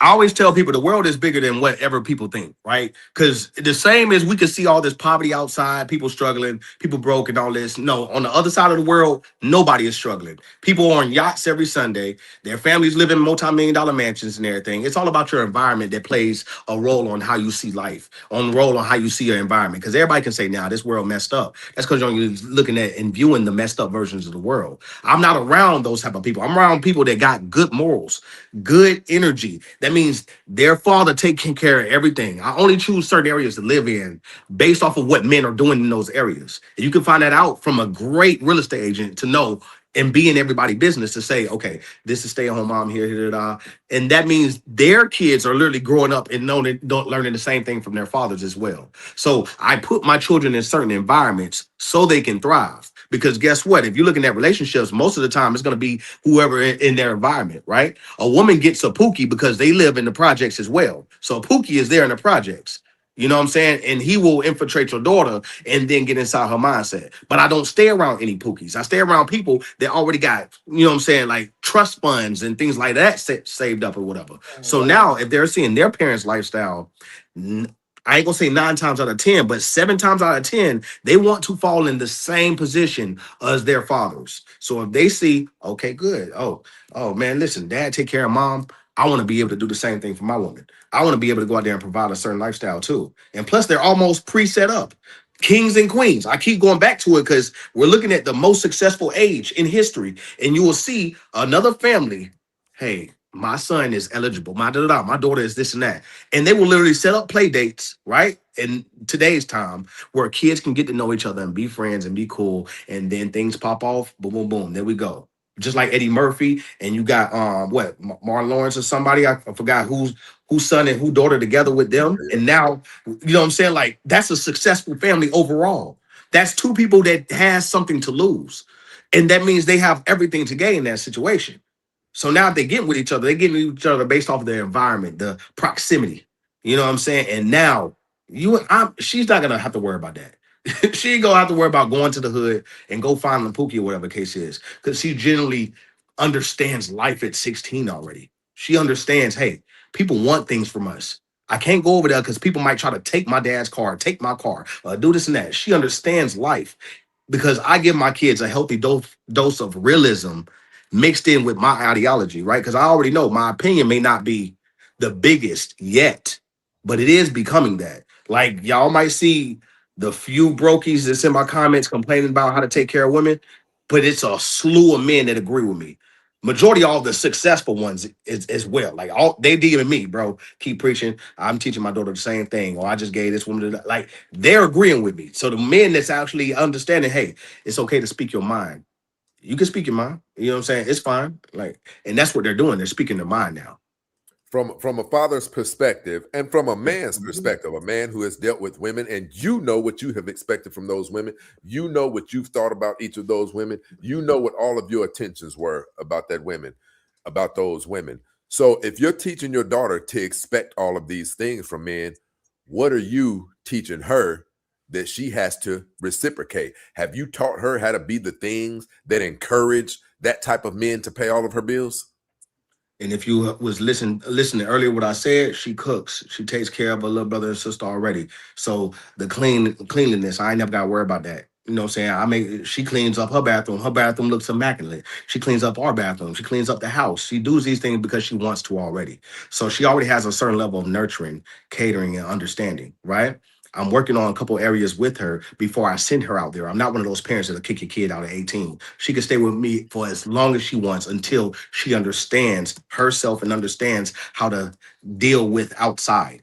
Because that's another problem. Parents be kicking their kids out so damn young. Of course, you'll never get the certain version that you want your child to portray or be out there and put their best version of who you are out there because you put her out there too soon. She can stay with me for as long as possible, but we're working on things each and every year to make sure she's ready for outside. Have you taught her this caliber of treatment? Like I keep saying this, man, I can't reiterate this enough. 80% of people have to work. It's really 85. 85% of people have to work. So this man that you're encouraging her to seek out, he's a rare man. Now, my question to you is, have you taught her that a man runs the house and she follows him? 100%, because she understands how she obeys her father. A woman will only treat a man as good as they treat their father. And if you have a great relationship with your daughter, you can already understand what type of woman she'll be for another man, because they can only go out of what they've been knowing and learning for as long as you've had her. They're gonna only learn that. You know what I'm saying? They're only gonna know that. So yes, all those things are already prepared. I wouldn't have had kids if I didn't expect to play this longevity teacher, because teaching don't stop once your kids get grown. Taking care of your kids don't stop until your kids get grown. That persists for life. I'm controlling each and every one of my children's futures, like for life. Like they are going to abide by my guidelines. I'm just good enough to make sure to make it look like they're making their own decision. Who taught your daughter how to cook? Her mother. Give me an example. Like how did that go? She was watching. She watched her cook, prepare meals or whatever, and she does them over there. And then when she came over here, hey Dad, I want you to try something, and making food for me. And it actually tastes good. You know what I'm saying? And that's how that persisted. She watched a woman prepare meals and this and that and those natures, and then came over here and said, hey Dad, hey, I want you to try this. I want you to try this. Come in excitement when she comes to me in the summertime. Now I have her full time because that was our agreement around these ages, because I'm more influential now than in those younger years. But in those younger years, she learned all the basic necessities. Cooking is a basic necessity. And I believe most women know how to cook. They just won't do it for certain men. They just won't do it for certain men. The woman that when you're him, she will YouTube, TikTok, ingredients, how to do whatever, because she wants to prepare a meal for you. So if what you're saying is true, then why are so many men finding out that children they thought were theirs are not theirs? You're creating this image of women. And listen, I'm talking about NBA players are finding out. World-renowned soccer players are finding out. Because I notice that you keep pushing out an ideology like, no, these women, if they get the right man, they'll do this and this and that. No, they won't. I'm not going to say him.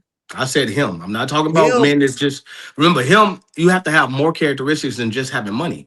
Right? Because if you don't have those characteristics, a woman think you're a duck, she gonna just think you're a duck. And she will go have another man's baby on you. She will go do X, Y, and Z. She will rob you. You know what I'm saying? Like, if you're a duck, you're just a duck. You know what I'm saying? She'll look at you as only a duck with money versus you embodying all the necessaries of all these years of wisdom that you developed and characteristics and charisma and all these things that you need outside of the money. That I've also, you know what I'm saying? Like, you'll see it. You'll see it. It's the comments, but come on, keep going. No, okay. So with what you're saying, if you come from that angle, yeah. What do you think about Steven Jackson, the former NBA player? Damn. I thought you said Derek Jackson. That's crazy. No. You said Steven Jackson? Yeah. He's got the podcast. Who he got the podcast with, Ali? Matt Barnes. He got the podcast with Matt Barnes. I don't watch sports. Who I am, the man in me identifies with Steve. I rock with him. He's not no sucker. He'll get down. You know, I believe he's a man, right? He almost got taken to the cleaners. And it was strategically orchestrated, right? The pastor was even involved in this whole scheme. So what I'm telling you is the way you portray women, all of the studies say it's not like that. Look how badly African-American women's children are turning out. And we're talking about the ones who say the most educated, got dual degrees, PhDs, and all of that. African-American women have been ranked the most undesirable group of women on the entire planet to date. And that's not talking about how beautiful she is, this and this and that. It's talking about this man-made fake culture that is said to be the black culture, the Cardi B's, the Nicki Minaj's, look at she's in Congress right now, Jasmine Crockett. Jasmine Crockett. She's going out of her way to be hood, despite the fact that she went to private schools and things like that. This thing has done something to most women. It's trickled over to the African-American community. It's trickled over. So the women that you date, do they dress extra provocative, showing cleavage and things like that? Not if I don't require it. Not if it's if it's a thing of mine. If I say, hey, put this on, they're putting this on. If I say dress like this, they're dressing like this. And it has nothing to do with me just being an overlord or trying to be controlling. It's just that they just respect the man that they with and they want to make that man happy. Whoever they're with, they want to make him happy. So they're gonna just do whatever. You know what I'm saying? Certain situations require certain dresses. I want you to dress sexy if we're somewhere where I need all the attention to be on me. I need you to do certain things in certain rooms. You can wear a little less compared to, you know what I'm saying, have a whole thing all the way up turtleneck. When we in church, you do this and that. When we're out and about, wear this and that. I'm dressing my woman. That's just how it goes. Okay, so they say you've ran through some millions. They say I've seen some of the I forget what it is, but there's people walking out of hotels with you and they're verifying and things like this, right? If you're playing with numbers like that, it's safe to say you're in the top 5% of earners, right? For sure. Okay, when you're dealing with a woman, do you have the ability to pay 100%? Of course. Now let's keep it a buck. Do you get beautiful women? Of course. Okay, so as long as he's paying 100% of the bills, are you okay with your daughter marrying a man like you? A man like me? Yes, sir. For sure. I'm gonna look at that man and say, man, listen, you're an exceptional young man, because I believe I'm one of the rarest individuals on the planet. Because I actually do appreciate women. A man who is an above average earner, a man who has the ability to pay 100%, despite the fact that 80% aren't really necessarily doing that, a man who deals with multiple beautiful women. If you do that, you're saying it's good for your daughter to deal with a man like that? We're talking about a man as far as dating out of intention, right? You talk about dealing. Dealing is different from intention, right? When you're dating, I'm talking about how we see your social media and how you talk about these multiple women's and things like that. No, most people, when you see my social media, you don't hear about multiple women. Most people still think I'm married based off of how I carry myself today. I don't show nothing of what the super outside things. The more outside they seen was 2025. And that was coming from my newfound singleness or whatever the case is. You know what I'm saying? You play around a little bit to the point you get serious again. And when you get serious again, that's the only time you approach women on that notion. You know what I'm saying? Like I said, I let every woman know exactly what it is with me at this current stage, and then they'll decide. You know, like nothing is pressured. I don't pressure no woman. I don't have to trick no woman. I don't have to lie to no woman and say, hey, I want a relationship, but I don't have to play those games. You know what I'm saying? Like I never had to play those games. I always stated my intentions immediately from the jump. Okay, so this man that you're talking about, studies across the board say that these men are higher prone to cheating than regular blue collar men. Okay. What are your thoughts on that? Like, it's a very, very, very high likelihood that the man that you're pushing her towards is going to be cheating. Are you okay with that? It depends. It depends, man. When I say it depends, as far as like, everybody has different characteristics about themselves. You know what I'm saying? When I was in a relationship, you know what I'm saying, with my wife for all those years, even though I was at the top of whatever men is, I didn't go outside. I didn't step out. I'm single now, so it's a difference. I can do what I want at this current point, right? Until I desire another relationship, and then boom, I'm back being this man. Because, to me, turning down women was the power. That was the power, knowing that you had dick discipline, could turn down any and everything. Talk about the beautifulest, the most beautiful women on the planet you can turn down. Because I've done that several times. And only just because I wasn't interested or I didn't want to. You know what I'm saying? A man who can have discipline is everything. So certain men has discipline, certain men that don't, and I always believe that's a conversation that you have with said individual. If you want to say, hey, listen, I'm going to take care of you. I do this and that, you know what I'm saying? Hey, but I might be outside. I might be doing this from time to time. People have different setups. You know what I'm saying? I know the man that I want my daughter to admire out there is me, is the man that I am, especially the man that I am in relationships, not being single, just want to do their own thing until they can, get right again. So do you agree, though? Do you agree that the caliber of man that you are teaching your daughter to be more open-minded to, do you agree that man, like statistically, do you agree that man has a higher propensity of cheating all across the board surveys than the average blue-collar worker? Man, nah, the average man he's sleeping with the prostitutes, the hookers, this person over here, the neighbor, they sleeping with any and everything, right? Any and everything. So I believe that's just a hearsay because everybody cheating. Everybody cheating. It don't matter if it's rich, broke, poor. A rich man just he can go cheat with something exotic or something from across the way or something like that because he has access to different women versus the rich man, they cheat. No, I know a dude right now who done been with 15 women this week and he's somewhere down there. You know what I'm saying? Like, it doesn't matter about what level you at. If they want to be outside, they want to be outside. Brother, you really believe that? Like, okay, 100%. I know what I was doing back then. I know what I was doing back then. So if I was the regular, you know what I'm saying, regular working citizen in my single times, I know what I was doing and I know what my friends were doing. Yeah, I know for a fact they probably doing way more. We probably had way more outside fun than successful people because remember, there was no prioritization. Sex is for poor people. I came up with that because sex is free. And one thing that you know you can do as a broke man is do that right there. So the amount of partners coming in, you go to the club every weekend.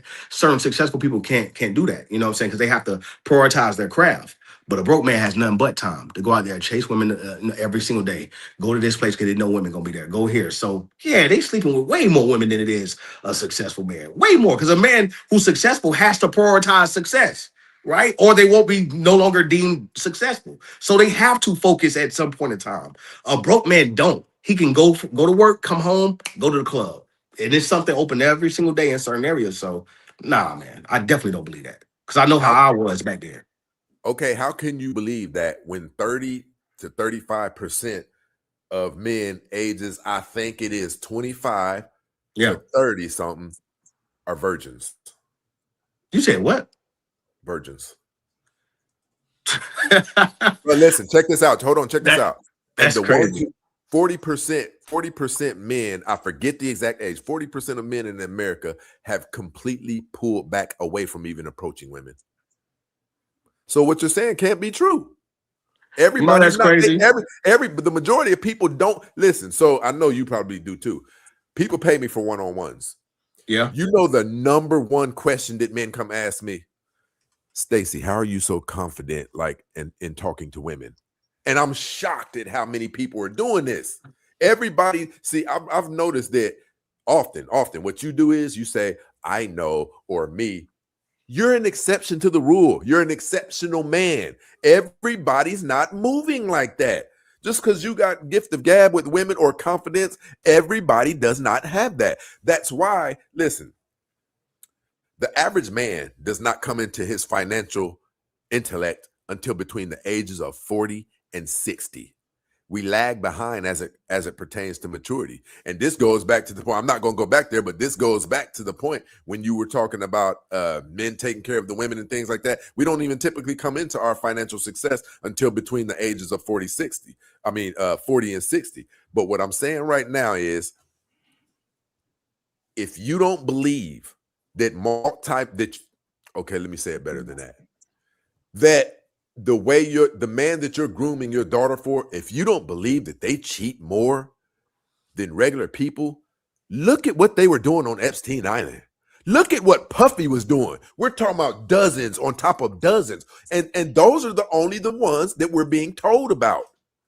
We're talking about the oldest of the men, though. The oldest of men. Like, I think that's what you're referring to. You're referring to the oldest of men versus the, you know what I'm saying, like the youth of the women now. We're talking about, you're speaking of those men that's been having their way so long they can have it with boys, girls, whoever they want, and which is what was going on. Just like the Romans back in the day, they got their old money, their old wealth to the point where they just wanted to be involved in everything and anything because they got the money already.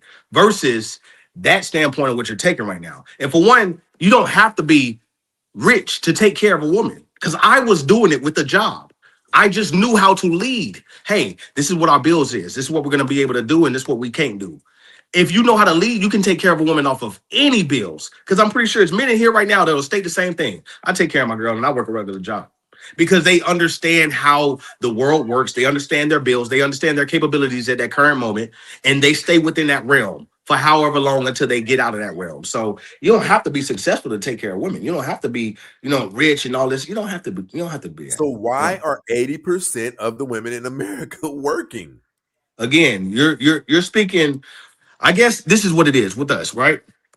My success is contributed strictly to me believing whatever I believe. Strictly, right? I don't look at statistics. I would never look at we don't know what the survey took. We don't know who actually applied for the survey to say this person and this person. I think half that's bullshit anyways. Because if you're really looking at the numbers for real, it's way more people that's getting rich every single day. 1,800 people become millionaires every single day of all colors. It's not just this one and then, everybody's broke. No. Situations in your area play a big part in the way you live at your city plays in a big part of, the financial success of certain areas. I'm only speaking from my experience and what I've experienced around the world. I'm not talking from statistics. Hey, this say this. So if 80%, that's just how it is. And then the whole percentage of men that's not even having sex, that may be a part of the problem too. Men are pissed off at women that they haven't even touched before. That's how they latched on to the Kevin Samuels. Kevin Samuels was speaking to the men at first. Most people don't even know that. He was saying, wash your balls. You dirty as hell. You ain't got nothing going on for yourself. Do some of your life. That's the content that wasn't getting that big of a buzz until he started speaking to women and talking to women and saying, you a 4. That's when everybody wanted to swoop in. All the men. Yeah, tell her she's a 4. Because they're unconfident. They don't know how to talk to a woman. So they rather disrespect. And I've seen this in real life. I've seen men, you turning me down? They want to cuss a woman out for turning them down because they don't know how to handle rejection. Versus saying, oh, okay, love, if you're in a relationship, that's cool. Take it as a compliment and walking away. That's those men. So I believe you may be right on that notion. It's a lot of versions in here that's be pissed off about women, pissed off of men that can have their way. You know what I'm saying? And which is why we have what we have now. So you don't believe? Let's talk about the African American community. And friends, I'll give you more 5 minutes, and then we're going to let Ali and the $20 questions go, so we can open the panel. Y'all doing awesome, okay? So keep going. Go ahead, the real Stacy, African American community. Go ahead. I appreciate that, bro. The African American community. So let me ask you this, Papi Chulo. You don't believe these men have a right to be pissed off with what they're experiencing and seeing with these women? You don't believe that? Bro, no, I don't. Because the thing is, you have to look at everybody. Everybody is held accountable on how anybody acts. Like I said, if Future can go through all this BS with Sierra and then she be the perfect woman for what Russell Wilson, it clearly shows that it's certain things, certain beliefs, certain leadership skills, certain things is at play. It's not just, women are terrible. No, they're not. Because I can get any woman that y'all deal with that y'all say is so terrible, I can turn that woman into the best woman on planet Earth. And you'll see her characteristics. You'll see who she really is at her core versus who y'all said she was. So that's why we say it again. You'll have to pay her. You have to just take away certain stresses that a woman has so she can be fully her. Fully her. Because remember, I tell men, you paying for a woman's bills is doing more for you than it is for the woman. It's going to do way more for you than it will ever do for the woman. It's going to build your level of confidence. It's going to build your level of understanding. I can take care of this. I got this. You're going to feel on cloud 10 knowing for a fact you have full leadership over a household to the point where you're going to go out there and perform more. You're going to want to do more. Like you said, you can watch an episode and say, nah, I got to do something different. That will bring that out of a man. A man that's not comfortable with just the normal. A man who puts himself in that type of fire is fight or flight. That man is going to produce something different than doing, hey, let's do 50-50 like freaky roommates. That's all men want is a freaky roommate. Hey, you take care of half the bills, ain't that a roommate? Like, what's the difference?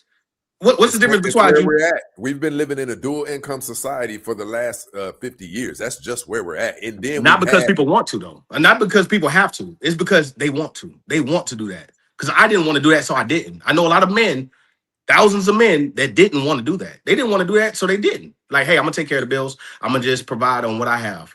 Because what else you going to spend the money on? The children, putting up for the children.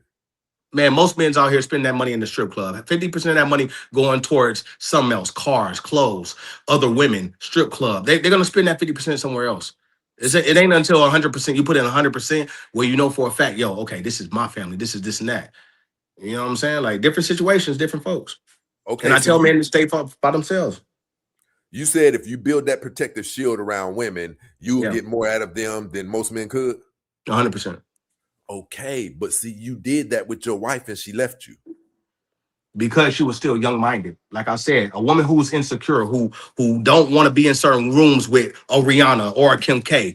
Those women exist. Some women who feel like they just cannot measure up to the woman who they think you should be with because that woman can provide you more. She can do more for you. She will understand your mindset. She will understand your stresses. When you lose $1 million overnight, she would know how to handle you because she has probably done that or been with other people who have experienced that certain thing versus, what you want me to do? You want some pizza? You know what I'm saying? Versus that woeful ignorance of not knowing how to deal with a certain man of my caliber. I expect a woman to move out the way. I expect her to say, I'm probably not the person you want to be with.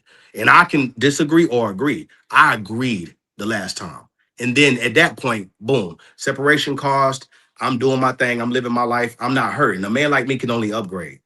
A man like me can only upgrade. When you understand, hey, this is just a chapter inside of a long-ass book. I may have thought that you was a book, but then you turned out to be a chapter. Okay, cool. Flip the page. Because sometimes we can read a chapter so good, I'm like, oh my God, it's ending. And it gets better the next chapter, and then the next chapter, and then the next chapter. That's how people need to look at life. I'm not looking at it like, oh, I failed. No, that was a person that served their purpose in that chapter. Everybody in the Bible had a specific chapter that served their purpose. That woman was only meant to be with me at a certain point so I can arise to who I needed to be mentally. And she was meaning to slide out the way for a better woman to come into place so she can continue the gauntlet and keep running the race. It's all about life perspectives on how you look at things. Do your thing, Fatty. That was great way to wrap it up. Y'all did great, fellas. Once again, salute to y'all. Buckle up, everyone. It's time for some super chats.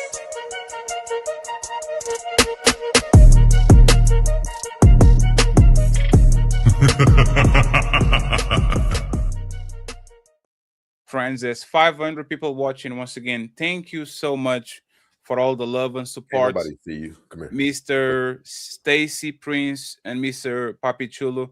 Please check your cash apps to see if at least we got $25 in there for the lunches, okay? I would truly appreciate it. Shout out to my boy, Carl Anderson. Thank you so much for the $25 PayPal. Thank you so much for the lovely Wanda for the $25. I appreciate you. Mr. Indy, thank you very much for the $20. He says, I fuck with y'all. Thank you so much.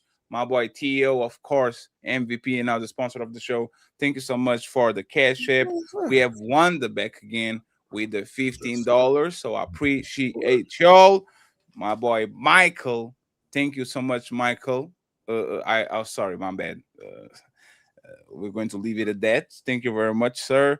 And finally, Mr. Joe. Thank you so much, Joe, for the $10 ball. We're going to answer the $20 questions and up, and I think Ali has a couple of questions, and then we're going to go from there. Okay, friends, the panel is going to open in 14 minutes. Let me ask this question real quick because it's actually let me get the 10. Let me read the 10, and then we go for the question, and Ali has a couple of questions too. AJ, Mr. Jordan, thank you very much. It says, good build-up, fellas. I appreciate you. Thank you so much, Jordan, for the $10 ball. We have GMT Media Entertainment Group. He says, salute, brothers. Finally got a moment to catch y'all live. Shout out to the panel. Thank you so much. I appreciate you. We have my boy Sophisticated Jerk in the building saying, him is the guy that can get the pretty females to spend their money on him. Any sucker can spend money. Thank you very much. I appreciate it. We have my boy Thomas Legacy, the New Culture Empire, says, bro, stop the cap. You are throwing money at everything. Tom Brady got left. Jeff Bezos got divorced. Money doesn't guarantee till death was part. Money can replace who a woman is. Thank you very much, Thomas. And finally, my boy Tio says, women are so great. If a woman are so great, it was your fault she left you. By your rhetoric, you didn't do enough. I'm just saying. Cha-ching. Thank you very much once again, friends. I appreciate y'all. I'm going to start to drop the link. Be ready. In 10 minutes, we open the panel for challengers, not for parking in the chat, the cool kid spot. Okay, it's for challengers. We want y'all to bring the smoke. If you don't have smoke, go to the kids table. Okay, today's grown man talk, so let's keep it grown. Okay, Mr. Tio comes in with a $20 question. He says, Chulo, if all men cheat, in your opinion, does all woman cheat? It's based off of that individual. It's based off of that individual. If a woman wants to cheat, she's gonna cheat. You know what I'm saying? Like, I don't see too many women turning me down, no matter what situation they in. You know what I'm saying? And some will. Some probably will. You know what I mean? And that's what it just depends on the person. You know what I'm saying? Like, boom, just like it depends on the man. If a man want to stay at home and hold it down, you know what I'm saying? It's all about decisions because a man changes when he wants to change. So we can change tomorrow and be 100% faithful. You know what I'm saying? So you take that back that all men cheat? No, when I was saying that, I was speaking, you know what I'm saying, in just general terms of saying, hey, everybody cheats. Not just like, hey, this Indian man or this black man. No, I was just saying everybody cheats. Poor, rich, it doesn't matter. So can we do the general statement? Do you think that all women cheat on a general standard, like majority? Yeah, I would say that. Okay. Thank you very much, Theo, for the question. I appreciate it. I'm going to start dropping the link in the chat. Mr. Ali, I know you have questions. We have 10 minutes to go. So let's keep rocking. Let's keep rocking. Go ahead. You muted, Ali, by the way. So the first question is for my brother, PAPI. I mean, Chulo. The real Stacey Prince already asked you, and I was hoping that you can give more clarification to it, but he asked you in different ways, and you still continue to stand on it. But then when he asked you, it seemed like you changed, your answer wasn't consistent. So I wanted to ask you, because three different ways I heard you do this. If you say you're him, if you say you can get a different version of a woman than any other man can, and even versus all the other rest of the men, and the brother asked you earlier in a consistent answer, because if you have those capabilities, why couldn't you do it with, and respectfully as well too, is being consistent with your answer. I'm not no disrespectful brother, but it's what you're saying out to the world. 100%. If you can get the best version of a woman, why couldn't you do it with the mother of your children? And I know you're gonna say she was young, but that's the part that it's not being consistent to me. Is there other reason outside that she was young? If you can get the best version of a woman and then you're him, why couldn't you do it with her? Because most women go through different type of life cycles, right? Most women are not always up. They have to go through journeys. They have to go through heartbreak. They have to go through figuring out bills by themselves. They have to go through so many different things in a lifetime, right? But imagine if a woman went straight from home to a man's house and not having to do nothing at all, right? Because we're all learning on the job of how to handle a woman, how to handle this, how to handle that. We're all learning on the job, right? But imagine if you take away all the capabilities of a person who hasn't even went out there and started living yet, who hasn't had to experience what it is to be struggling, experience what it is to be broke, experience this and that, because she went from mom's house to my house. That simple, that quick, because we was that young. You know what I'm saying? So that's what it is. She had to have different experience in life to even know I can be this version of a woman, because she only knew one. So to be consistent with that answer, it would mean that the daughters that you're raising wouldn't be good for men. Break it down. You said she needs to go through experience. She needs to struggle. She needs to have all these different experiences outside of mommy and daddy and have that own experience. But you said you're taking care of your daughters before they ever interact with any man. They're staying with me. I'm taking care of them before she ever gets to be with another man. I'm also going to have a talk with this man and hire him and give him a job as well too. So if this consistent with what you said, then they would not be good for a man to marry. You would have to let them go out. Okay, what do you mean by that? What is the difference between how you're raising your children, and them never encounter? Because what it sounds like is you're not going to let your daughter struggle. You're not going to let them do that. Versus women. Never said that at all. Never said that at all. Struggle to a certain level. She'll have to have a job. She's actually currently looking for a job right now. Struggling builds adversity, right? Struggling is have to go out here and see how life really is outside of your parents' household. Like, hey, this is what it is to have a job. This is what it is to put in a different level of hard work, or whatever the case is, compared to that, right? So you'll be getting different experiences all the way around, as far as just your level of understanding. Because some women jump off the perch perfect for a man. Some women do. Some women jump. And that's not all women. That's for the exception, right? But if I'm the exceptional man, I'm building the exceptional child because I'm already an exceptional man. So I can, it's all about what you're teaching your child. How you teaching her to be in a relationship based off of how she's with you. Hey, no, use your words. Break down what you're trying to say. Don't go quick to anger.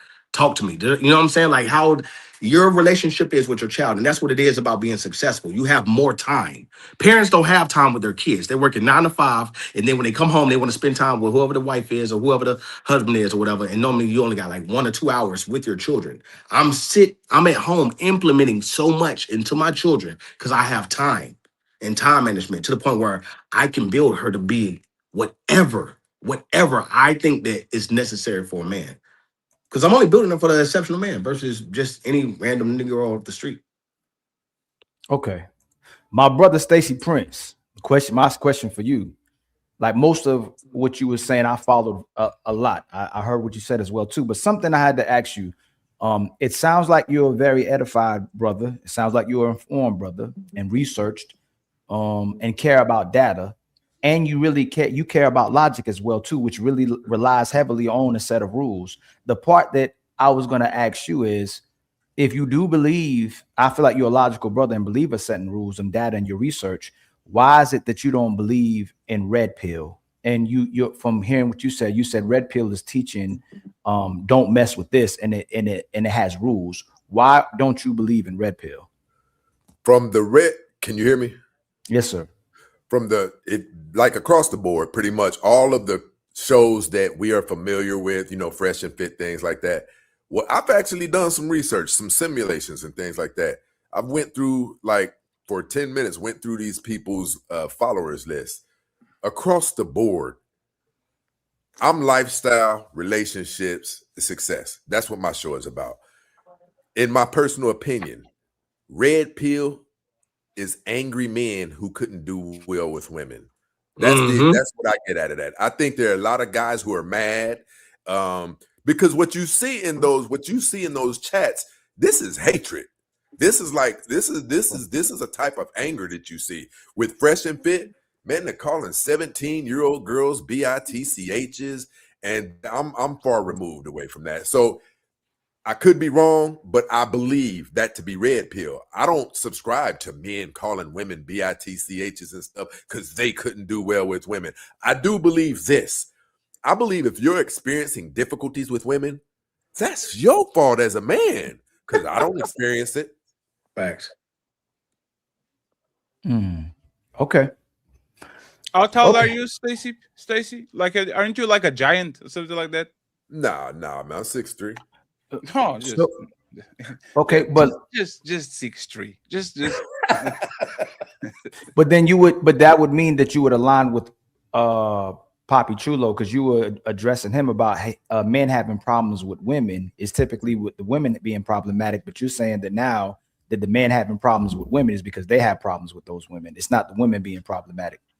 No, women are being problematic, but not in my world. I believe if most men were moving like me, they wouldn't have these complaints that they have. Like me, I'm not tolerating certain things, bro. Simply. And I can see some things in you when we first start talking, and you're disqualified. But that doesn't mean those women aren't some effed up. In the African-American communities, for real, it's a lot of BS going on. I'm going to go back to what PAPI CHULO said. With all of those messed up women, they won't move like that with me. Okay, so you align with him there, that it's the men. If the men were him, and if the men were a certain caliber of men, none of them would have problems with women. No, I'm definitely not going to say that. I believe that there's a significant portion of women in the African-American community who can't be helped. So me, myself, personally, I believe that they've turned an entire community upside down, and all of the elements that they worship are negative. I'm not saying all of these women, but for the most part, they look the same, they talk the same, they dress the same, even down to the nails. And so they're picking up trends of destruction that they're following. But It go back to what I was talking about. I'm not even attracted to those caliber of women. So yes, they are out there destroying some things, but it won't affect my life. Okay. So it's just like he said, though, when he said everybody can be a millionaire, you believe every man should be able to get a woman if they're not problematic. If you stay away from the problematic women. No, some men have inadequacies, shyness, and things like that. And it goes back to that's that man's issue. That's his issue. Because I don't have these problems. I don't have them. Even in the midst of the most ghetto and ratchet women, they will conform to my ways. So they're okay. So you believe that even the most ratchet woman will conform to you as well, too. Or she's gonna get dismissed. One of the two. Okay, so the both of you brothers. No. No, both of you brothers, it seemed like will profess just for both of you to where y'all aligned that you believe that y'all are that caliber of men that those women are going to conform to you. Like any woman you deal with, even if we had a problem, if the men outside had a problem with those women, y'all are able to fix those women. You'll get a different version of those women than we would. Or I dismiss her and get one who's more pliable to my life. Okay. Chaos is not allowed, point blank. Okay. I think I had one more. For the most case, bro, like most women want a leader, bro. They want a leader. They want somebody they can learn from, and they can see they can learn from certain men compared to any other man. So they'll conform. I'm not gonna say most women that I don't. Okay. If they want a leader, why are these NBA players and stuff finding out? They might not leaders. They might can't teach them. What they gonna teach them? Basketball? You know what I'm saying? Like a leader is a person who can show you life skills that involves outside of exceptional talent, right? That's exceptional talent. If they're not 6'3", they might can't just dunk over anybody, right? Like it just depends on exactly, you know what I'm saying? Like what can you teach me? What can you teach me about life that I probably don't know by myself? What can you teach me about survival? Certain things a true leader can actually teach a person versus a person who got an exceptional talent. You know what I'm saying? Because that's like exceptional talent. And then Chulo, you said that men will never get to see the best version of their women if they go 50-50 with her. Can you expound on that as well too? What do you mean by that the man will never see the best version of his woman if they go 50-50 with her? Got you. And in more layman's terms, when a woman got a job, man, most of the time when they're working for another man, right? She's conforming to another man's beliefs. Hey, show up at this time. At this time, I want you to show up dressed like this. Dress like this for me. That's how more in detail I go with it, right? Because now she's serving two men, right? She has to go show up for this one man. Do she have to show up for you? Does she have to be everything that you, because she's being everything that he wants her to be because he controls that check. You see what I'm saying? So now a woman has dual mindsets when it comes to even a relationship, right? Versus, hey, let me take this off of you. Because for one, you probably got to go through so much at work. You're probably getting objectified 24/7, men trying to holler at you, especially if it's a dual workplace between, male and female, to the point where now she's coming home with all that stress on her mindset, and you still want her to cook, have sex, do all types of things, even though she just had the same amount of time at work that you did.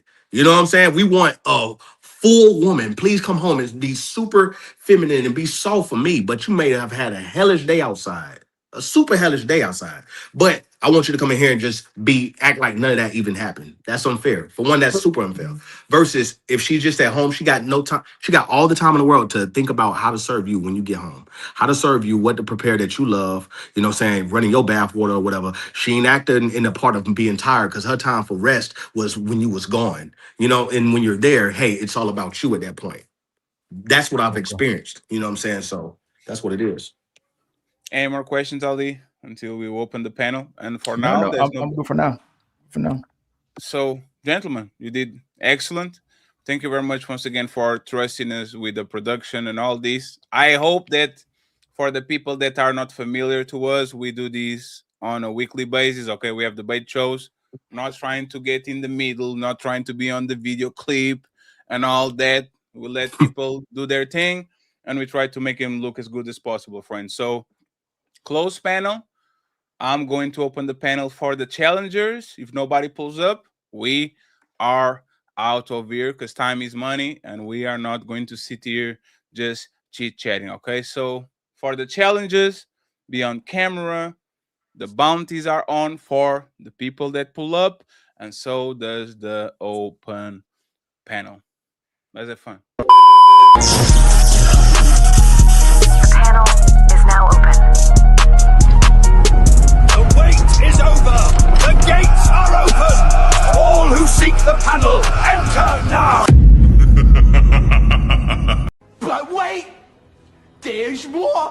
hang on to your seat, baby, because this one's a screamer. So, final thoughts from both of y'all while we actually waiting for the guest. Let's start with the real Stacy Prince, and then we go to Papi Chulo. What you guys thought about the debate today? Go with Papi Chulo. Go first, and then Stacy can go after you. I believe the debate was fire, especially got to, lay inside the insides of other individuals, you know what I'm saying? Because I never really follow too many men close to the point where I know where a man is thinking, you know what I'm saying? Like, he had a certain perspective and I had a certain perspective. And it's just understanding and, perspectives. You feel me? Like, that's pretty much how I looked at it, It was a dope conversation, you feel me? The real Stacy Prince, what do you think? What did you thought about the debate today? Like, it's always dope to get to know somebody, know things about somebody, you know what I mean? Because it gives you a better understanding of them. Like, I clearly have a better understanding of the brother now, you know what I mean? I'm not going to ever probably adopt the philosophy of giving women money and things of that nature, unless it's like, you know what I mean, somebody who belongs to me, things of that nature. But I definitely understand, the brother's grooming his daughter to be a certain caliber of woman. We supposed to put our kids, it's not going to always happen, but we are supposed to put them in position for the best possible outcome. So I see that that's what he's on, you know what I mean? So I definitely respect that. And by the way, friends, for the people that believe we are talkers, look at how we shut the fuck up during the whole debate, huh? Y'all definitely allowed that grace. For sure. Once it's our job to be quiet, we quiet, but we kind of host and tell at the same time.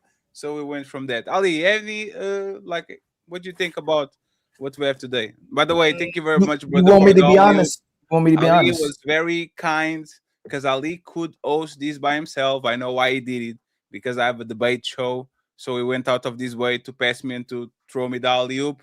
So once again, Ali, I thank you very much for the kindness. Make sure, if you want to pull up to the big panels, Il Canali goes live almost every day. Go show yourself there, show what you got. And if you actually can hang with the big dogs, we pull you up to the ladies first and to the super panel, okay? Once again, thank you very much, my brother. Ali, go ahead. You got it, sir. So I believe a lot of the things that he's muted. Y'all can hear him? Am I muted? Yeah, you have to refresh. Now, you're good, Ali. He has to refresh again. It's you. A lot of the things that Stacy Prince typically will say, I agree with, but the part that I'm still with him on is the red pill part.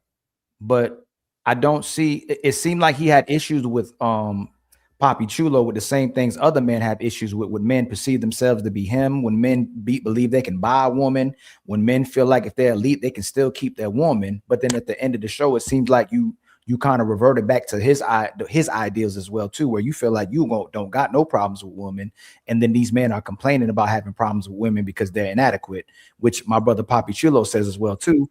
But then I wonder why are we having this conversation if you believe ultimately kind of like how he believes? But then again, if Papi believes what he believes as well too, he'll revert back to a different ideal when it comes to the women as well too. If we ask him if he is elite, if he can get a different version of a woman different than other women, why is it that he couldn't get it from that particular woman as well too? So that's part I'm kind of confused on. It seemed like at the end of at the crutch of y'all disagreement, it seems like y'all aligning more so than y'all actually disagree. I understand what you're saying, but my point is, I believe these women are raised in hell out there. I think we share the same sentiment on that, Ali. Especially black women. I think they raised in hell. I think they have destroyed a community. And I believe the people who are susceptible to that are the men who won't poke their chest out and roar. And there's a lot of those because they were raised by single parent moms. So I believe they are getting destroyed. And I'm talking about good men. I'm talking about good men finding out children aren't theirs and things like that. I believe this. I believe that the women just because they're women. We shouldn't have to be coercing them to behave. We shouldn't have to be doing shows like this. We shouldn't be having to tell them. We would desire that they would just behave like women, but that's not what's taking place. But my point is, I'm not going for it. I believe those other men who aren't, similar to me, I'm taking a stance. I believe there are a lot of men, there's a lot of men who are just, I'm not going to call them simps, but it's simpish behavior. If you're getting ran over by a woman, I believe that's simpish behavior, right? So what I'm saying is, I do believe that they're wreaking havoc, unlike anything that we've ever seen, but it won't affect me. Yes, and just to touch on that point real quick, Ali, because I want to answer your question in dual, just because I know it's aligned. Yes. What Prince is saying is exactly what I was saying about anything, right? Because for one, hey, everything could be good at a certain point, right? But if you start raising hell, I gotta let you go. Because if I wanted to stay in a relationship or marriage, I could have stayed in a relationship and a marriage. Because for one, like I said, it was a mutual understanding of, hey, I don't want this, you might as well go elsewhere, right?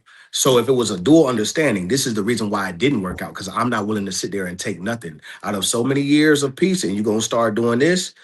It's a wrap. And I encourage anybody who values peace over just a title to leave a situation, no matter what it is, no matter what's tied down to it, whatever money is being split, let it go, because you'll have peace. And I'm not willing to stay, because I could have stayed and just dealt with a lot of hell eternally. Y'all wouldn't have known. Y'all would just thought, oh man, he just actually stay in a relationship. No, I think the brave part about it is leaving a relationship, showing brothers it's okay to not deal with hell, because most of these women may be causing these men hell, and now they staying there for the sake of just saying they staying there. Nah, it's okay. It's the ability to move around when a woman gets insecure of herself and it spills over into the relationship and starts to cause up all types of ruckus and commotion. And at that time, if you don't want to deal with it, it's okay to say, this isn't for me anymore at any point. But that's what I'm saying. The answer changes again. So y'all both, so you and Stacey have problems with women.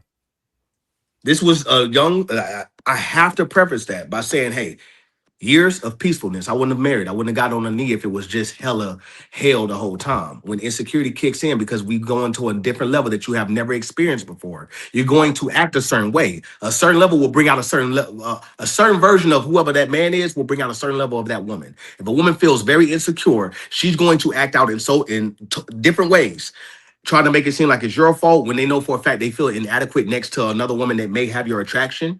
You know what I'm saying? Or maybe attractive to the man that she's with. It's going to show out in different ways if they don't understand themselves. So no, there's no problem with women. It's a level. It's levels though. No, but you never know. This is the thing. No, but y'all are both of you have kind of put out the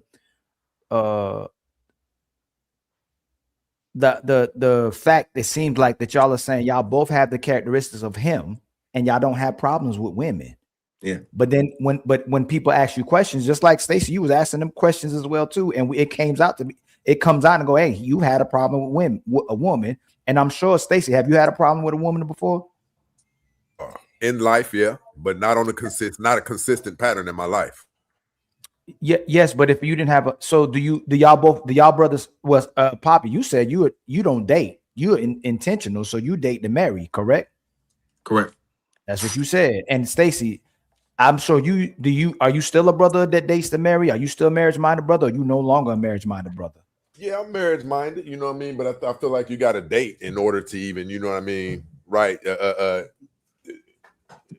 Be introduced to a woman and things of that nature, you know what I mean? Like, I believe 80% of the millionaires in America are married, right? That's how generational wealth is passed down and things like that. So I definitely am playing. Yeah, marriage is important. Yes, but do you believe that most of your women that y'all dealt with consistently, you believe you'll get more results from women than you'll have problems, right? You're not going to have the same problems that majority of men will have. That's a fact. That's not even 100%. That's a fact. So what I'm saying, why would it be that you brothers aren't in relationships, whether with one woman or multiple relationships, unless y'all already in relationships? And do you believe that relationship will be permanent? The next relationship y'all get in, do you know it'd be permanent, or do you believe it will be permanent? I know for a fact. I know for a fact mine will be. I agree. I'm standing on that. Okay. Y'all will see it play out. Y'all will see it play out. We'll be 50, 60 years old showing back up here. I'm like, damn, you still with the same. You know what I'm saying? We'll let time decide that. You'll see. Last question, and I'll let Fatty handle it. Hey, really quick, Ali. I wanted to know what your contention was. What was your drive? The one that I can't really rock with that. You mean like with women in general? No, when you were talking about me and because it seemed like you. No, like right. So the last question I was going to ask y'all: did y'all believe that every woman not every woman, the woman that you felt like was for you, did you feel like that was going to be permanent? I hate you. Yeah. Yeah.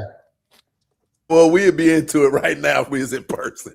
Bro, I was 23 years old, Ali. No, I'm 34. I'm 34, bro. I was asking, 20. I'm 23. I was 23. Did Of you course, believe you young. You think, yeah, I was young. But that's all I'm saying. So to me, I'm both of 34 you now, brothers, so it ain't happening. Y'all seem like both of y'all seem like solid brothers to me, like honestly. And y'all seem like y'all good brothers. But a lot of times I feel like, and Stacey Prince is less of that, but when I get to the crush of it, he ends up coming out of there. Just like I have other brothers that like that too. That they'll take 99% of everything they say is like, man, my brother know exactly what's going on. Hey, my brother, you got any problems? Who? Stacey? Hell no. So it's like, it's realistically is going that I believe that y'all two brothers can get different versions of a woman. I won't deny that, right?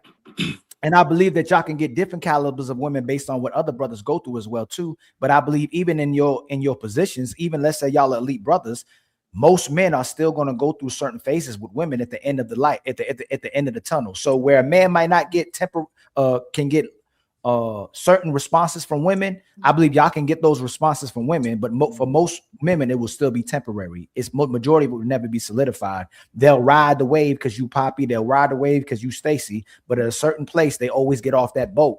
They'll stay with you with a longer ride than the other men, depending on what kind of caliber man you are. But what solidifies the relationship is typically the woman. Like the woman has to go, this is forever. And if she doesn't pick this is forever, if she doesn't say you're him forever, then those relationships typically end. That's all I'm saying. So when we're being mindful of having these conversations, I think in respect to reality, I can accept that you brothers might have different interactions, just like a Michael B. Jordan, just like a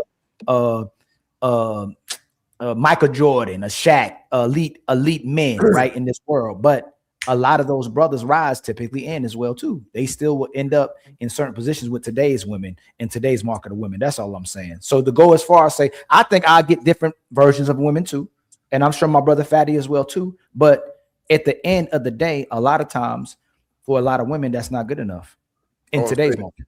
I want to say this real quick. I think this must be implemented in there. Now I think I understand what you're saying. But this needs to be implemented. I believe this is the same for Papi CHULO. Yeah. If what you're saying happens, which is just life. I never said that I know for a fact she's not going to do something to me in the middle of the night. I'm telling you, I believe in me so much to the odds are going to be higher that it's going to be a long-lasting thing. And not only that, I believe this about Papi CHULO too. If what you're saying happens, man, I'm not going to miss a beat. If that happens, I'm still good. So it ain't going to be the end of my world. So, friends, we have a challenger in the back, heavyweight. Is going to try to come for the crown. Let's see what he got. Coolie, welcome to the show.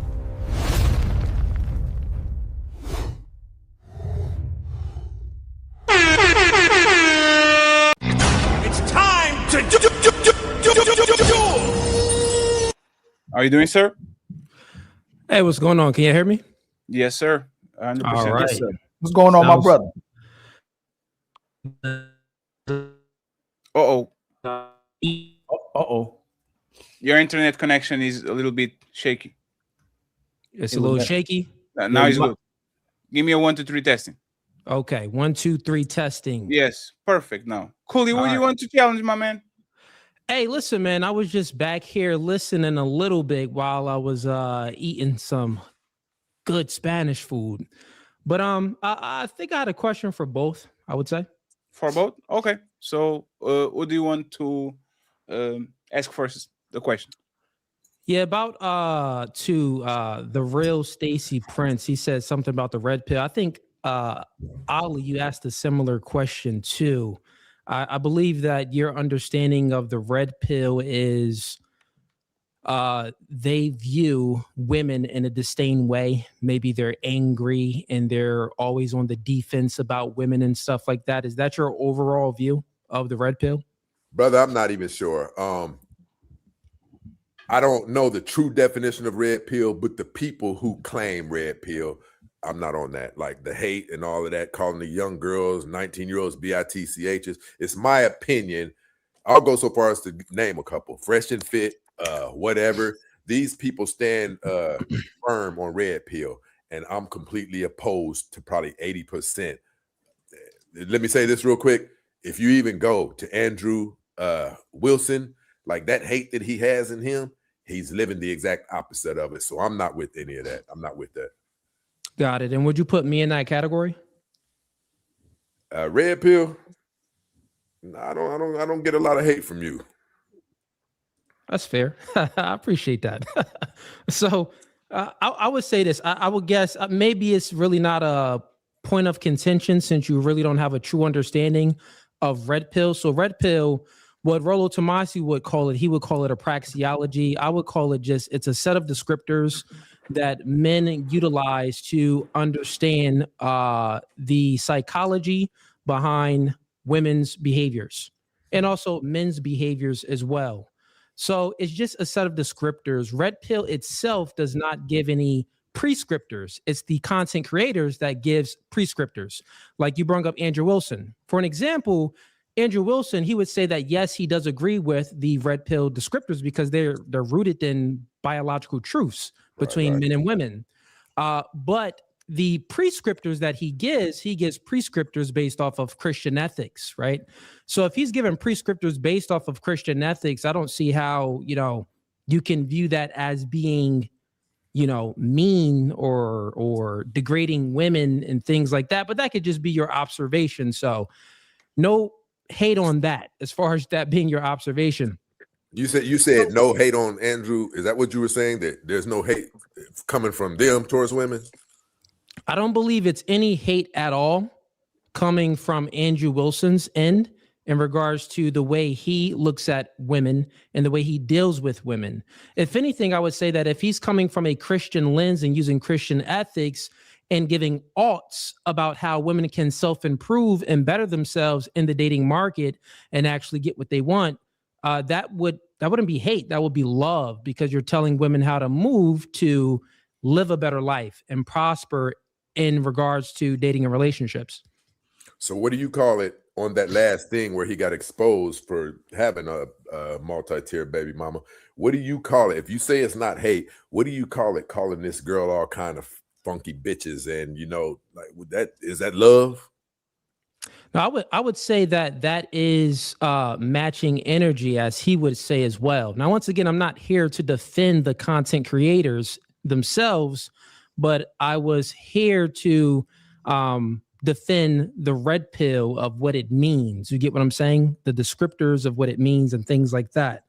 But as far as the situation that happened on whatever podcast, no, I would just say that he matched her energy, and she called him a name and he called her a name right back. What name was that? I don't remember off the top of my head, but it was I guess they both insulted one another.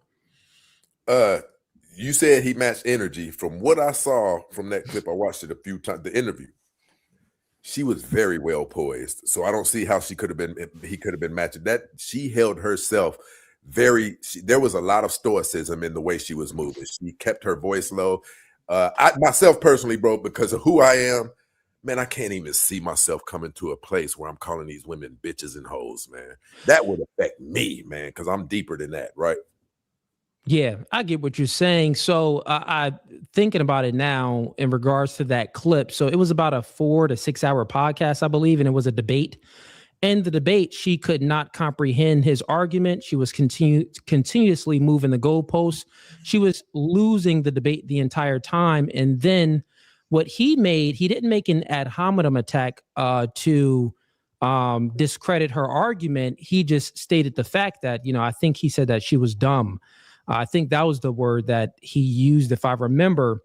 And then after that, she responded and talked about his personal life. After she took the personal attack to him, then that's when he responded and said that basically you're a dyke. You lick, clitoris. But do you think that was still called for? Because I believe this. I think that is I think that when you're in a debate is about multiple things. It's about rhetoric. It's what is rhetoric? Rhetoric is having the ability to be convincing. If you are matching energy and someone else is making a personal attack, I think it's okay to match that energy as well and make a personal attack. A personal attack, like there's a difference. One, you're saying, and I don't think it was attack. Would you agree to say she divulged real information? Would you agree to that? In a low tone voice, in a very feminine voice? And that's a 2-tier question. I want you to address that one. But another one is this. Coolie, do you think it's fair to say that how me and Coolie handle ourselves against any obstacles, no matter what has come to us, do you agree that it's safe to say that how we respond is the most important thing? No, that's not the most important thing. I think that's nonsensical to say is how we respond the most important way. No, I think that truth is most important. So if you are saying something that is true, I think that that is most important. Then I can say that, well, how you respond, that does play a part into delivering information that is digestible to the audience or digestible to the person that you're debating. So I think that that would maybe come second or possibly even third, but I think that the truth is what's most important. And when she brung up his personal life, that did not refute any of his claims, any of his arguments, or his entire position, or even his worldview. If anything, it would adhere to his Christian worldview. Hold on, Coolie, are you not trolling, are you, man? No, I'm not trolling at all. Everything I'm speaking is exactly what I think. Okay, so listen, and I'm sure that you know this. I'm sure you'll agree with this. I'm hoping so. You do acknowledge that Andrew Wilson preaches this thing about baby mamas, and that's not the route you should go. And this, you agree that that's one of his stances. Let me pull this clip. Yeah. So when you look at a clip and someone is speaking about what's optimal for a man to do, then yes, you can give prescriptors on what's optimal for how men should move in the dating marketplace. I do the same thing. So what would be optimal for a man that doesn't have any kids would be to get with a woman that doesn't have any kids. That would be what's optimal. Also, I'm sure you understand, because I was listening to a little bit of this debate, you understand, how to mitigate risk. So dealing with women like that wouldn't be in a man's best interest, one. And especially if he doesn't have any kids, it wouldn't be in a man's best interest. Now, I've heard some of this debate. There's always exceptions to a rule, meaning that, listen, sometimes, you just meet a bomb lady and things just happen to work out and she's able to get on program, right? But exceptions don't, break the rule. The rule is still there. Really quick, one more thing. Sure. Do you think let's and I want this to be simplistic, do you think that there's a time where you should be telling men, especially with an audience like this, brother, an audience, a lot of these people are reaching like millions of people per month. I know the millions that I'm reaching, it shows you in your analytics. Do you believe that there's ever a time for, let's say a teacher, for a teacher to be saying, listen, don't mess with these stinking BITCHs. Don't mess with a woman who has children. And then we come to find out this man's woman that he's married is a 5-time baby mama. 3 of them that just doesn't sit well with me. How could you have been deceiving us this whole time? Like, you've been talking against single moms, but the one that you're married to. So that means the simps and the betas that you were saying men are, when they lock down women with children, you're one of them. You disagree with that? Do you believe that there are exceptions to rules or no? Yes, sir. Okay. So if you do believe that there are exceptions to rules, I heard you talking to PAPI, CHULO and stuff like that. You even brung up that your limit would be a woman that has a kid, but only one kid. or she can't have multiple baby fathers, right? Now, just one kid. Just one kid, and she can't have multiple, maybe just one baby father. So that means that now, would you recommend someone to that doesn't have any kids? Would you say if both women are equal, woman A, woman B, everything is equal, just one has a child and one doesn't, who would you recommend that or your son to date? I'm going to be honest with you. I'm not trying to trick this up, but I think we have to bring in the context of the woman. I tell people, and see, this is the thing that I do. This is why I tell people. It's all equal. No, it's not. These are two different women. No, One of them is amazing, and she can breathe life into you. I got it. If a woman can breathe life into you, and she's what amazing. A hypothetical is? A hypothetical is here to test your logic to see if you're consistent. So I'm going to just repeat the question. And this question that you're going to answer is going to answer the question that you asked me, right? So here's the hypothetical. There's woman A and woman B. In the hypothetical, they are equal. They love the man the same. They treat the man the same. They feel for the man the same. Their behaviors and mental capabilities is all the same for the man. The only difference between the woman is one is a single baby mama. The other has no children. Who would you recommend your son to marry? I'll recommend that he marry the woman who has no children. Okay, got it. So then you would say that, well, that woman is what's best, what's optimal. I think this hypothetical is rigged because no two people are the same. So there's going to be one of those women who are better than the other one. No, it's not rigged. What we're speaking about, the point that I'm making, I'm saying that Andrew Wilson, myself, Myron Gaines, Marquette, Devon Burton, all of us, the people that I worked with before and some of the people that I didn't work with before, all of us understand these simple concepts that, well, it's if you're giving someone a prescription on what's optimal and what's best to do, well, you just, the way you answered the question refuted the point that you were trying to make to me, because you yourself would not choose the single baby mom for your child or for your son. You would tell him to go with the woman that has no kids. So that's the same thing. So these content creators like myself and all of the ones that I just named, when we're giving advice to men, we're telling them what's best to do, what's optimal from a general standpoint. It does not mean that this guy cannot meet a woman that has a kid and she will have those submissive qualities and just outcompete maybe even of the girls that doesn't have any kids. Yes, that is still a possibility, right? But a general rule would be, like you just said, I'll tell my son to go ahead and date the woman or marry the woman that doesn't have any kids, because that's just what's optimal, especially if my son doesn't have any kids. When you had your controversy going on, Coolie, I'm going to be honest. I've heard you go back and forth with people about, because you were in a similar situation to Andrew Wilson. You kind of push, it's not optimal to, date a woman with children, but come to find out you were in that situation. I never heard an answer from you that really made sense. I never heard nothing that made sense. I'm giving you the answer right now that I've always given. But hold on, Coolie, hold on. So I'm talking about what you were saying, Coolie. Yeah, you said something like, well, she had, it was optimal for me because I had a kid, but it still goes against what you preach, brother. No, not at all. So once again, do you understand nuance? I be thinking you're getting a little disrespectful, Coolie. I'm not getting disrespectful at all, because what I just gave I know what you, nuance is.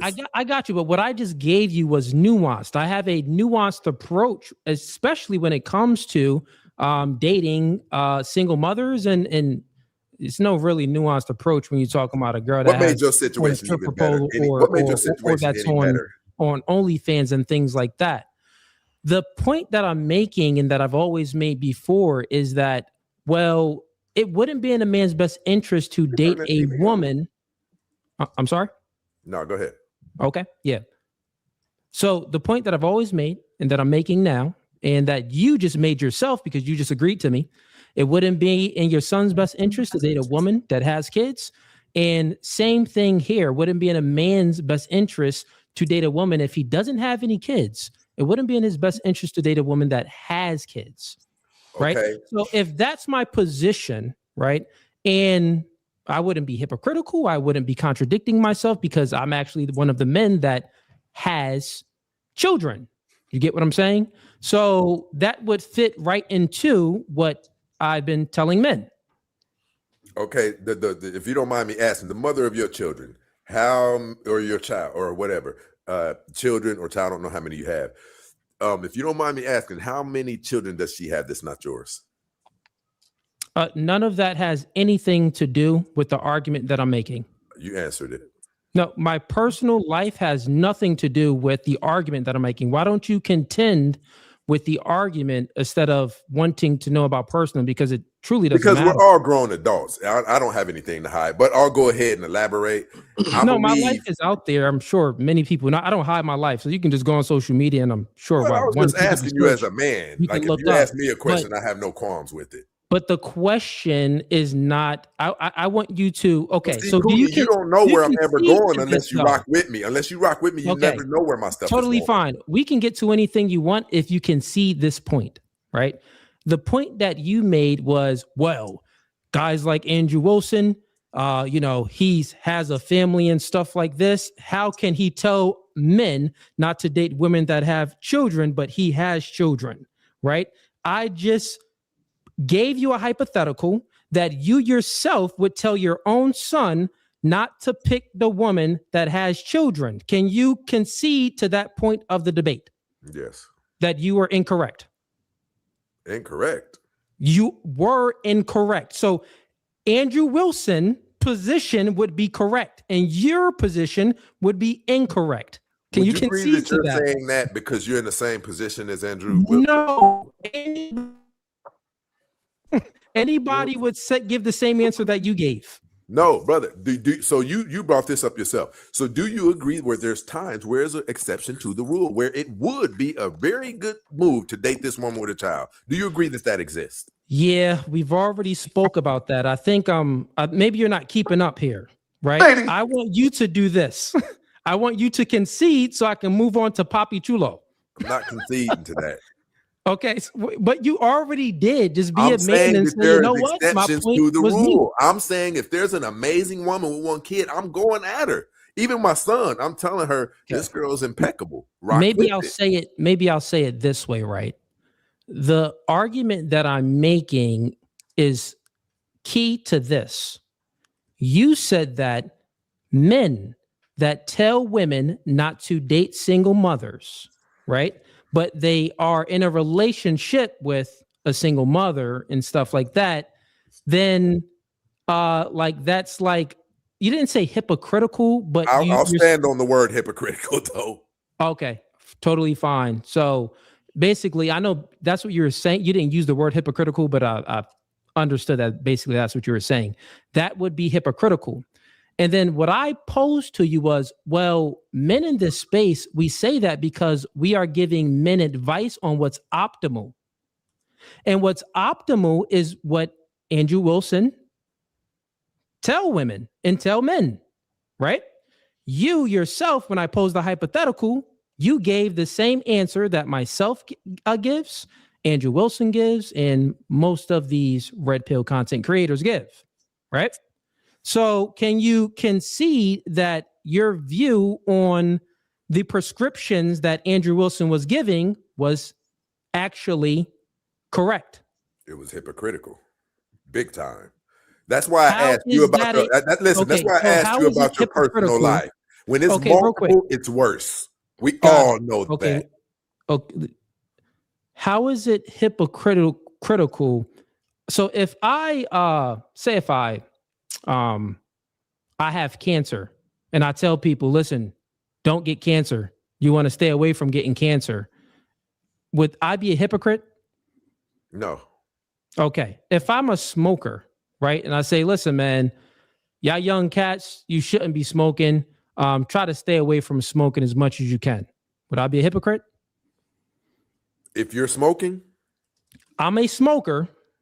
Right. In this I don't smoke. I never smoked a day in my life. But in the hypothetical, if I'm a smoker and I tell people, hey, you shouldn't smoke, it wouldn't be in your best interest to smoke.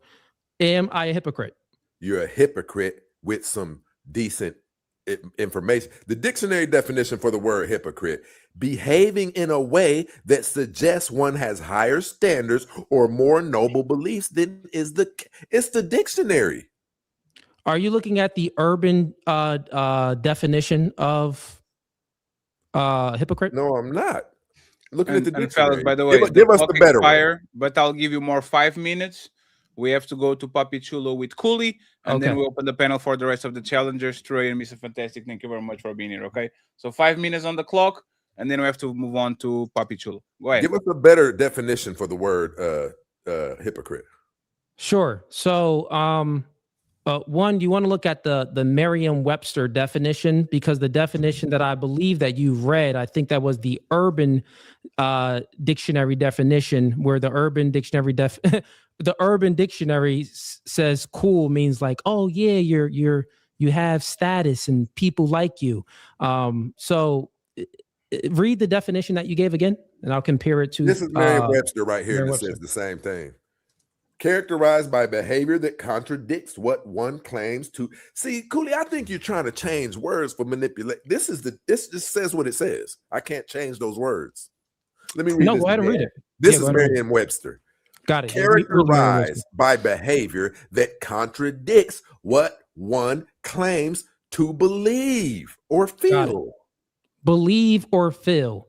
Now, does this so once again, a person whose behavior contradicts what they believe or feel. That would be it, right? Yes, sir. So therefore, if someone is smoking, right? Someone is smoking a cigarette and they say, well, it wouldn't be, I don't think that you should smoke because of X, Y, Z. And they give the reasons in the side effects of smoking and stuff like that. You're saying that that person would be a hypocrite. He's a hypocrite with information right now that is feasible. That does not stop him from being a hypocrite according to this dictionary, brother.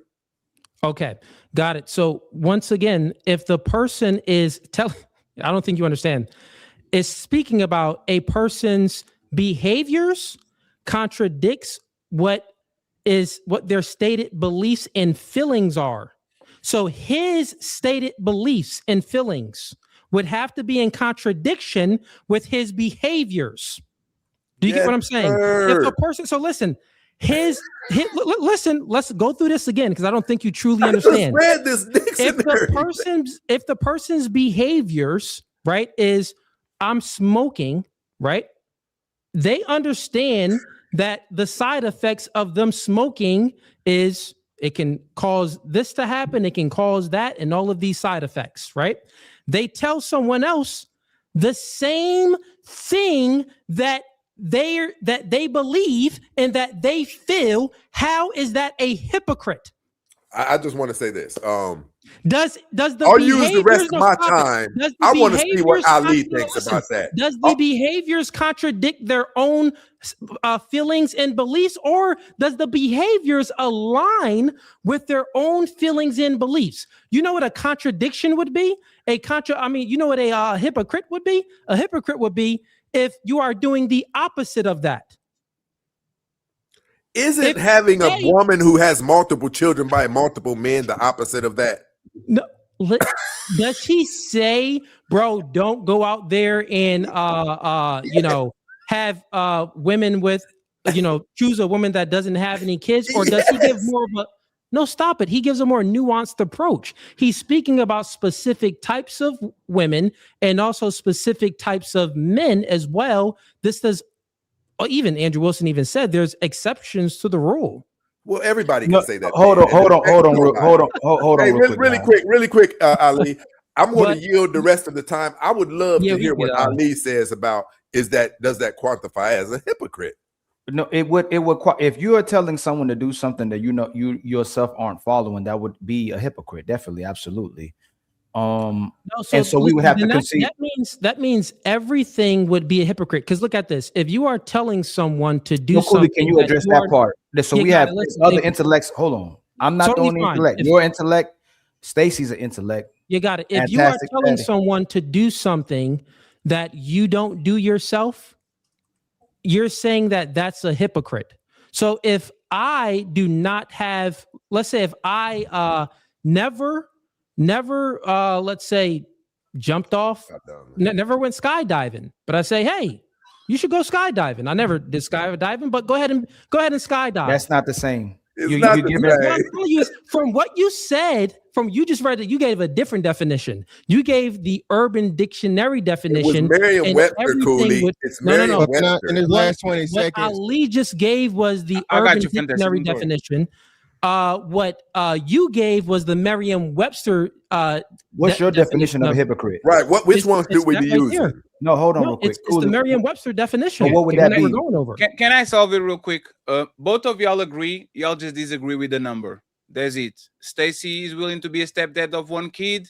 Coolie probably more, as long as the woman is worthy. The hypocrisy is women are for recreational use. Baby mamas are for recreational use only, and then turning around and cuffing a baby mama. I think this is very clear. That would be a hypocrite either if someone has a more nuanced approach and also they are speaking. No, hold on. Let me hold on real quick. I had two questions, right? This is so. Let's make this. Hold on, Coolie. No. It didn't leave. Let's make this intentional for everybody, right? Verse so it go in other different paths. There's two questions I was going to ask both of you.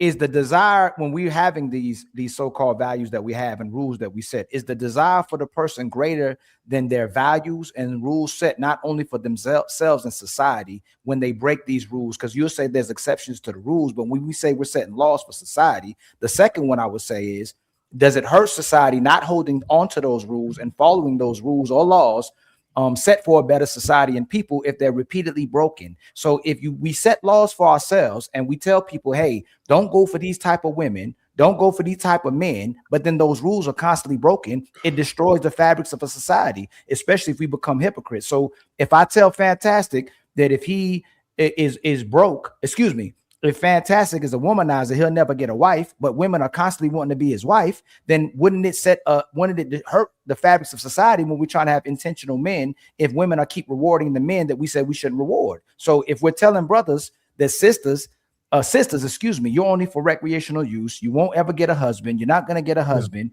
but men are repeatedly cuffing those type of women, then we'll say that not only is an exception to the rule, then that no longer becomes the rule. And it doesn't negatively impact society, Coolie. I'm saying, and being intentional. If we give women prizes that didn't earn the prizes, and I'm not talking for particular situations. I don't try to make it too personal. I'm trying to be disrespectful. But if we tell women they won't get the prize if they don't work for it, but then they didn't have to work for it and they get the prize, doesn't it start hurting society? Good point. Yeah. So once again, when hey guys, I got to get up out of here. I appreciate thank you very much, you guys. We did a good job. Thank you very much for. Hey, you did a phenomenal job, my brother. Thank you so much, sir. I appreciate it. Peace, Thank Stacey Prince. All right, cool. And friends, we're trying to get a hold of Papi Chulo so y'all can challenge him too, and then we wrap it up. Go ahead, Coolie, uninterrupted. Yeah. So just to make sure I understand your question correctly, you're basically saying that when men are giving prescriptions to other men not to date women with children, but they themselves date women with children, then that would be basically you're saying that would be antithetical to what we want, what's optimal for everyone. Yes, because we set the bar at virgin, that got destroyed. We set the bottom at 2 body counts. That got destroyed. Yeah. We set the body at don't have a baby. That got destroyed. We set the bar at don't have baby daddies. That got destroyed. And I think the fact that women are nearly almost immortal and keep being rewarded. Not only did there was an exception to the rule. Like, hey, that woman who won the virgin, she got picked because she changed her behaviors. Versus now, women don't even have to change their behaviors. It's exceptions to all the rules, and that's why it's hurting the market. Got it. And you're basically saying like the exception to the rule can change to the rule. Yes. If this happens. Yeah, I totally agree. Frequently. Which is why, so think about this. If it's the case that I'm a guy up here and I'm saying, listen, well, the lifestyle that I live, I think that men should follow my same lifestyle. Go out there and date all the single moms. Go out there and get them all. Catch them all like Pokemon cards, right? Then, yes, I would be giving prescriptions to make that exception the rule. But I'm doing the opposite. What I'm doing is I'm telling men, well, no, it wouldn't be in your best interest to date a woman that has kids if you don't have any kids, right? So the information that I will be given is actually to maintain it being an exception to date a woman with kids, meaning that generally speaking is not in a man's best interest. You're raising kids that you really don't have any authority over, because the woman has all of the authority. You can't even discipline the kids. For a majority of people, they go into relationships like that. They have zero authority when they're dealing with the woman that has kids. And there's many other reasons on why it wouldn't be in a man's best interest to date a woman with kids. So yeah, I would actually agree with what you said, and me giving prescriptions to warn men and help them to mitigate that risk would actually be maintaining and upholding the rule, not the exception. But it also hurts the market, because let's say, and fantastic, you can take it right after me, brother. Let's say you're an exceptional man. Let's say you're a high value man. Yes, let's say you're an elite man. If that exception is broken, then that's why these women have the false perception that they can be that woman, get in her shoes, and also be a Sierra as well too. You see a majority of women living vicariously through those women that a man allowed her to be the exception to rule. Now all of these women think they can be the exceptions to the rule because the high value man and the elite man end up with this woman as well too. Yeah, no, but once again, my rule, I fit into my rule that I've always stated. So I always had a nuanced approach. I always say, if you don't have any kids, it's not in your best interest to date a woman with kids. So I'm not going against myself. I'm in a relationship. I have children. So yeah. I wouldn't be going against myself. And not only that, I would also be still adhering to upholding that rule with the advice that's given. Got you. So I just need some context from whoever knows. I'm totally confused. So my thing is, of course yourself, you know your own personal situation. I don't know Andrew Wilson's situation. So did Andrew Wilson also have kids before he got with his He wife? had kids before he got with her. She had 2 baby daddies before she got with him. They got together and made more kids. So both had kids beforehand. Yes. Okay, cool. All right. So I'm with Coolie on that. I agree with the same thing. It's unreasonable and hypocritical. I don't say hypocritical. It's just unreasonable for a man with kids to say, "Oh, I'm absolutely not dealing with a woman that already has kids." So he both had kids. The problem, Coolie, brother, that was your brand. Okay. And like I said, that wasn't the brand. That's a lie. Hold on, brother. I didn't cut you off. I didn't say, yeah, but that would be a lie. Well, it wouldn't be a lie. Brother. We're going to give you the chance to correct him. It wouldn't be a lie. It wouldn't be a lie, brother. It wouldn't be a lie. That would be a lie. But go ahead. I'll let you speak. Go ahead, brother. Again, I'm not cutting you off. It's you. Go ahead. I'll give it to you. Go ahead. Got you. So again, brother, that's your brand. That's why you had to defend it so vehemently, right? And that's why you're still here defending it to this day, because your claim to fame, or your tag, right? Your slogan was "Baby mamas are for recreational use only." And even though you knew your history, right, and you had a big presence outside of YouTube and the social media aspect of it, most people did not know about the other side of what you had. So when it was presented to that the guy, right, that's baby moms are for recreational use only, indeed deals with a baby mama, even though you're correct, I'm just saying to the people on the outside looking in, it seems hypocritical, although I'm with you in saying that you've always stuck to, after you explained though, with the nuance and you gave the details of it's reasonable to where if a man has children to deal with a woman that already also has said children. Now, then there's a little bit more different things in there to where we got a racial aspect to it and whatnot, what have you. That's, it is what it is. But ultimately, like you said, you guys have had a child together, with my understanding. Again, I'm just going by what I know publicly, brother. I'm not trying to expose anything or be inappropriate. I'm just saying, right? And as you say, you stood to your explanation after the fact of the hyperbole of baby mamas are for recreational use, or single moms. I'm sorry, single moms are for recreational use only. That's the point. Okay, I get what you're saying. Yeah, so for me to address the point that it wasn't the brand, I didn't get popular from that at all. That's not even one of my most viewed videos or even one of my most viewed clips. I would say that the thing is, when it comes to certain people, they just don't watch my content, right? So I do so many contents. I do debates. I've always spoke about my personal life.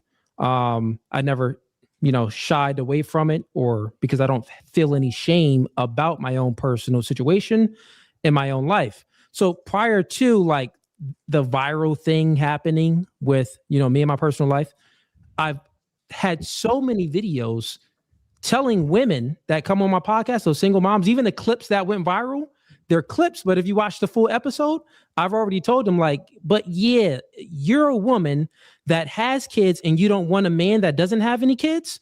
Yet most men, they're not going to accept that. Why would a man with no kids accept a woman that doesn't have any kids? You would be one recreational use only, because I'm speaking about the women that say that they want a man without any kids, but they also have kids. So there's always context to why I'm saying things, to why I would go to the extent to call her recreational use, because generally speaking, that's going to be recreational use. Now, some men may accept that, but the general analysis would be, niggas just want to smash and have a good time. So even with that, that wouldn't even be the brand itself. That would just me speaking to what the women say. Well, again, I understand that, but that being prior to this, you getting into the quote unquote red pill space, relationship space dynamic and the debates and things. This is what I'm saying, right? It's two separate lives. So my understanding is you had a fairly decent or very large social media presence prior to YouTube, and then you came to YouTube and you started the No Fugazi podcast. Is that correct? No. Okay, so yeah, I started with No Fugazi. Yeah. Huh? I started with No Fugazi. So I had during the pandemic, I had a TikTok, but that wasn't that was growing on the back end, but it's TikTok. I don't take that stuff seriously at all. Yeah, well, again, brother, you're very good with the, I don't take it seriously. But what I'm saying is my audience did not come over from TikTok. I understand that. Yeah. So everything I built on YouTube, that was from No Fugazi podcast. I got you, but what I'm saying is you still had the family content on TikTok, which regardless of what you're saying, you're not paying attention to it or not, it was found to be substantially decent. You don't agree? That's my content. Right, so that that's I what did. we're saying. So but again, it was none of us knew. It didn't correlate to YouTube, is what I'm saying. I got you. That's what I'm agreeing. That's what we're saying. So we're saying the same thing. As men, we know this, brother. We only took you from No Fugazi and red pill content and relationship shit and whatnot, what have you, right? What you know as a content creator, right, is that viral clips are far more important than the whole content. That is what gets you. Okay, let me finish, brother. Okay, go ahead. Quick. I'm not cutting you off. So that's what we're saying. So even though you're saying it's not your brand, in your determination, it may be that. But for the people that know No Fugazi podcast, that was like I would say your fresh and fit Frank Castle moment, right? Because my understanding is I've seen Coolie with the recreational use only several times as a viral clip. Is that not fair to say? Yeah, but it was viral because I called many other women recreational use. Yeah. We're saying the same thing. So that's what I'm saying, brother. You don't have to agree with me, but that was fucking Coolie's catchphrase. Okay, all right. Even bigger than No Fugazi. Really. Hold on, brother. You can't determine what the people and Fatty. Can you do a poll? We can do a poll in here right now. How many people we got in here, Fatty? So if that's the case. So hold on, just real quick. I know, real quick, Mr. Fantastic. Okay, let me speak real quick. If that's the case, where you say that clip was the pivotal moment. No, not that clips, as you said. You just said those clips. It was a few clips like that, right? Those clips was the pivotal moment to how everyone kind of knows about me, or they. No, I'm not saying knows. Coolie. You're very good with the wordplay, brother. I'm not saying knows. I'm saying. What are you saying?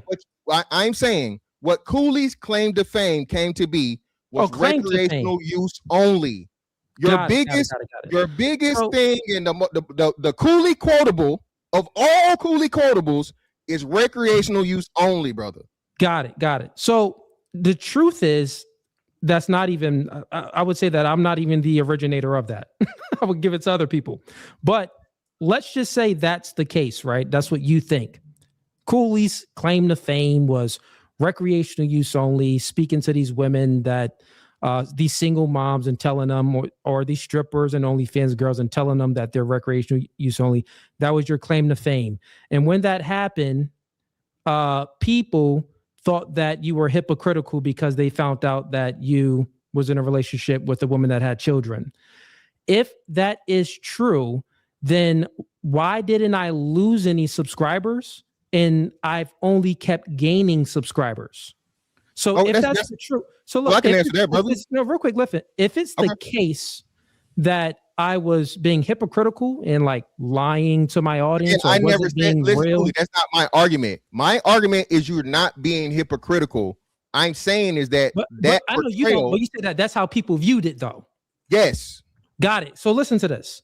If it's the case that that's how people viewed it, as Coolie being hypocritical, then I'm letting you know when this happened almost about 2 years ago, it's about a year and a half ago when this happened, I was at about 240,000 subscribers, and I've doubled that, and I didn't lose anything. Congratulations, brother. Look, if that's the case, then one, I would have lost subscribers, I would have lost money, I would have lost people. No, I would have lost. No, what I'm telling you is, I would have lost true supporters because they would have been like, "Dang, bro, like you out here being hypocritical." Let me fantastic. brother. I'll give you more 5 minutes, okay? Again, Coolie, brother. Even though you have a substantial joint, brother, we know how this YouTube thing works, dog. Controversy is more good than bad, Coolie. No. I would be going to get what no Fugazi stands for. I would be Fugazi, though. Brother, again, brother, no. What you're stating is I would be Fugazi. And I'm saying most people are Fugazi. I'm saying most people are Fugazi. Most people don't have what's name it. And if you have a culture personality and people follow the crowd, okay? We've seen much bigger people than you, pause. Derek Jackson, who else was a hypocrite? Hell, Umar Johnson. We've seen plenty of people that have been proven to be hypocrites, brother, as to where their esteem grows despite people seeing them as hypocrites. Because what do we know, Coolie? You know this. All publicity is good publicity, brother. The difference between those two is that they appeal to women audience, and women don't really care about hypocrites. Brother, you gotta let somebody else speak. I know, but I'm not speaking when you're speaking at all. Coolie, I'm not saying one word or interjection or anything, brother, while you're speaking. Respectfully, I'm just saying. So what I'm saying is this, right? You're trying to dance around and use these fallacies that we've proven are fallacies. Fresh and Fit had a cancellation. Fresh and Fit had a whole bunch of shit. So it's so many different people that have had controversies and things where they've been caught with their hands in the cookie jar or seen as hypocrites, and they still went on to be successful. All right. So let's not use that as an argument. All I'm simply saying, Coolie, is this, bro. The majority of the people came at you or saw you in that light, so on and so forth. And mind you, it was especially something that women tried to weaponize against you, mostly because it was a woman back and forth. We understand that. And men stuck with you in spite of that, because at the end of the day, most men are at your situation with the stepdaddy shit. A lot of you know this, Coolie. A lot of these red pill dudes, whatever, and I'm not saying this, you're not shooting no shot or no shit, bro. A lot of these dudes that say, "Oh, I'll never deal with a single mom." And that's who they get with. That's their lane. Okay. Now, again, you made it work for you way before, like you said. I'm pretty sure this was way before social media or whatever, so on and so forth, bro. Again, before you got into the red pill thing or whatever relationship dynamic. Once people, and men especially, understand that or whatever, niggas gonna say one thing, but their real life is gonna reflect something different more likely than not. You know the amount of dudes that are in these chats talking about, "Oh, I don't deal with women that are fat. I don't deal with women that are ugly. All I get is 8 9s or dimes, and I make 6 figures." Okay, we know this, Coolie. But at the end of the day, bro, like I said, you create content, and your content is being critical of women, and that's been the wave. Okay, so I'm just saying, brother, even though you're not being a hypocrite, and I understood what you said, and I agree with your premise, a man with children is unreasonable to say he's not going to deal with a woman with children. That would just be, like I said, it would be hypocritical if you say, "Oh, if you tell," especially what you saying you told the women that, right? I'm just saying, people on the outside looking in, the common man that didn't know who Coolie was before No Fugazi podcast and had no idea of Coolie's real life, is going to bring that into question when, again, his catchphrase is recreational use only. That's all I'm saying, brother. Yeah, got you. So a few things that you said there, right? Just so we can clear the air. When you're speaking about, well, other content creators was found out to be a hypocrite, but then they still was able to grow and things of that sort. You're mixing in two things, right? What I'm saying here is this.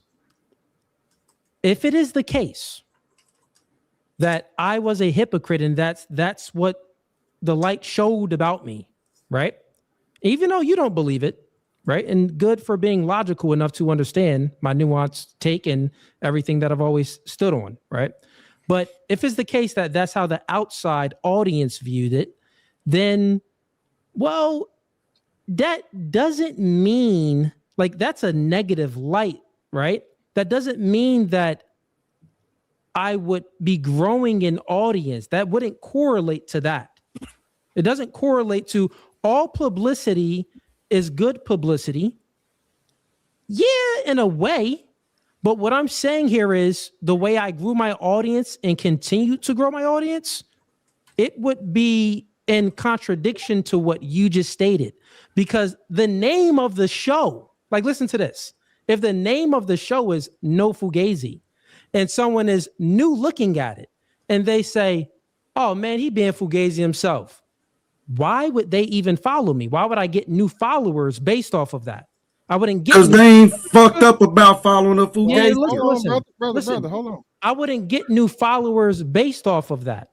What I'm saying, the claim to fame was not, this is your observation. The claim to fame is, oh, you calling women recreational use only.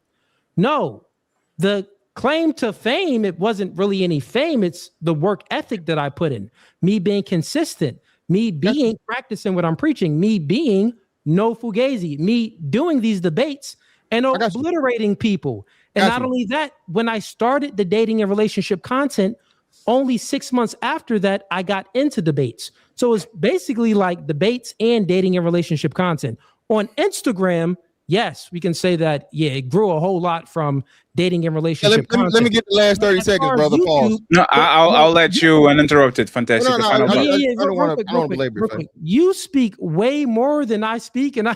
No, it's fine, Coolie. You can speak way more than who speak. Hey, Coolie, friends, it's fine. Let him extinguish the clock, and I'll give you time to reply off the clock. You're definitely tripping, brother. No, I'm definitely not tripping. Friends, go ahead. We can put money on that. It's fine. Let him finish, and then Fantastic and interrupted, even if the clock ends. Go ahead. Oh, where did you go? I'm here. You moved it.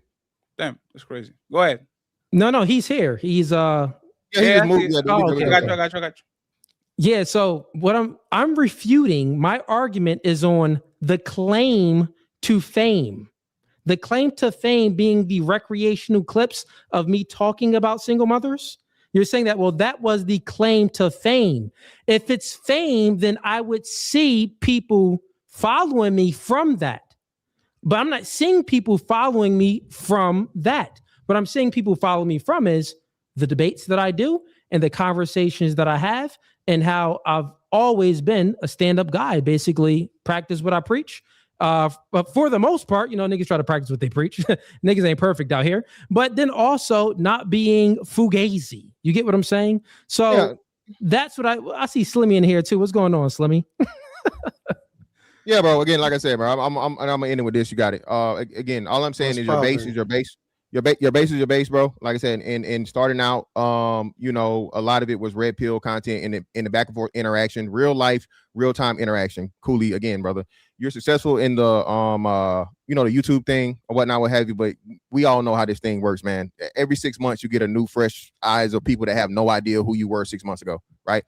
People aren't, like you said, this happened a year and a half ago. So those of us or anybody that's seen you probably within the last 3 months or so or 6 months or whatever, don't even know that because then that's old shit, right? And they will have to be told and then probably given a horrible, one-sided, inaccurate rendition of how it really was. Okay.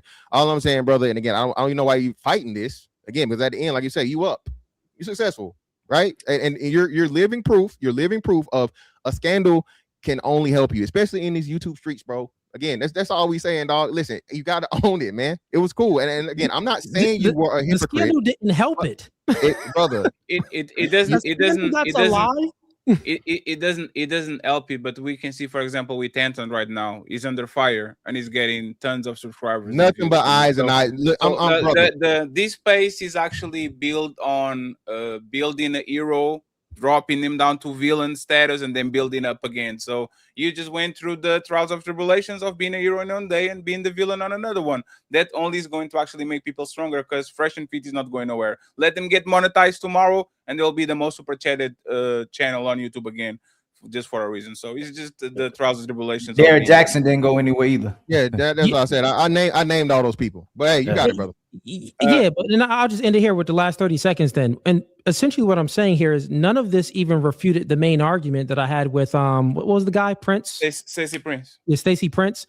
It never refuted my main position that even if, right, you do not follow what you are saying, or you have a different life than what you are saying, if you are giving someone information that is optimal, that can help them, you are not a hypocrite. If I am a crackhead, right, and I say, listen, man, y'all got to stay off that crack, man. Listen, it ain't good for you. This would not be hypocritical because I'm the crackhead and I'm experiencing. The hypocrite is this. I don't think he had low IQ. A hypocrite is a person whose behavior contradicts their own beliefs and feelings. The crackhead is telling you, I'm feeling this. You don't go through this.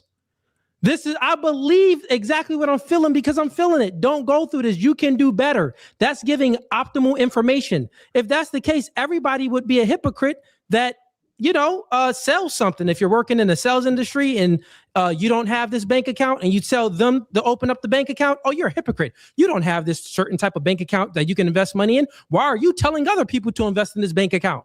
That would be hypocritical. So an accountant can not be a millionaire, but give a billionaire business advice.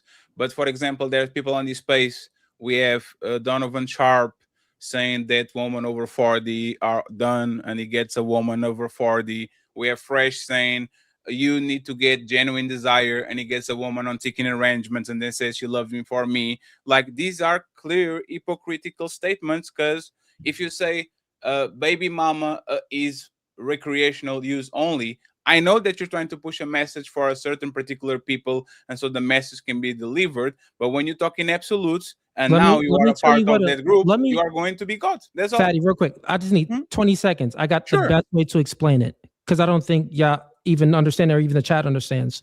The hypocrite is the person that tells someone something and they're living it's different. It would be the opposite. So for an example, if you say, well, hey, I think that you should, I think that you shouldn't do this. Sure. Right. Or it's saying basically, I think that you should do this, and they don't basically adhere to it in their own life. So what I'm saying is it would have to match up. Like, you're speaking about Fresh, you're speaking about Myron and things like that. It would have to match up like perfect for it to be a hypocrite. Sure. Oh, so again, I didn't want to. One second, please. One second. Hold on, just real quick. I swear I'm giving it right back. I'm giving it right back. Just 1 second. I promise this one's. Ali, just 1 second, because it is important, right? Like, the hypocrite is someone that does or says something in public, but differently in private. We understand what you're saying, right? Like, I use this example. I use this example all the time. Is people should be vegans, and then you go to the shopping mall, and I'm on the line of Burger King asking for a triple whopper. There's a hypocritical person, right? I can be fat and give advice about fitness. Don't be fat like me. Go to the gym. That's fair. But that's not a hypocrite. Exactly. But the hypocrite is women that are baby mamas are recreational use only in front of a group of baby mamas, and everybody's like, yeah, that's exactly what it is. And then we find out that you have a baby mama. That's a hypocritical behavior, because it's like me catching you on the Uber on the Burger King line when you said that you were like that people should be vegan. Fatty, you're using hold on, y'all. I just want to do real quick. I agree. The hypocrite is when you're hold on, Coolie. I don't get it. It's a hypocrite. I don't understand. No. Coolie. The hypocrite is when the morals and the beliefs, the behavior contradicts the person's Contradict morals and one beliefs. another. So Exactly. even if you say the crackhead is telling you not to be a crackhead and it go against his morals and beliefs, his behavior contradicts it, which makes him a hypocrite. So once again, just real quick, Coolie, I got to alley-oop this. Just real quick, Coolie, just real quick. What the crackhead is saying itself is not hypocritical. Yeah. That's the point that I'm making. What I'm he's saying, look, real quick, because we're going back and forth. What he's saying is not hypocritical. That's the point that I'm making. When we're speaking about a person being a hypocrite, the person will be a hypocrite if their values, if their actions and beliefs is in contradiction of what they're saying. So if a guy just says that, listen, baby moms, recreational use only. If that's all he said, then and you find out he got a baby mom, that will be hypocritical.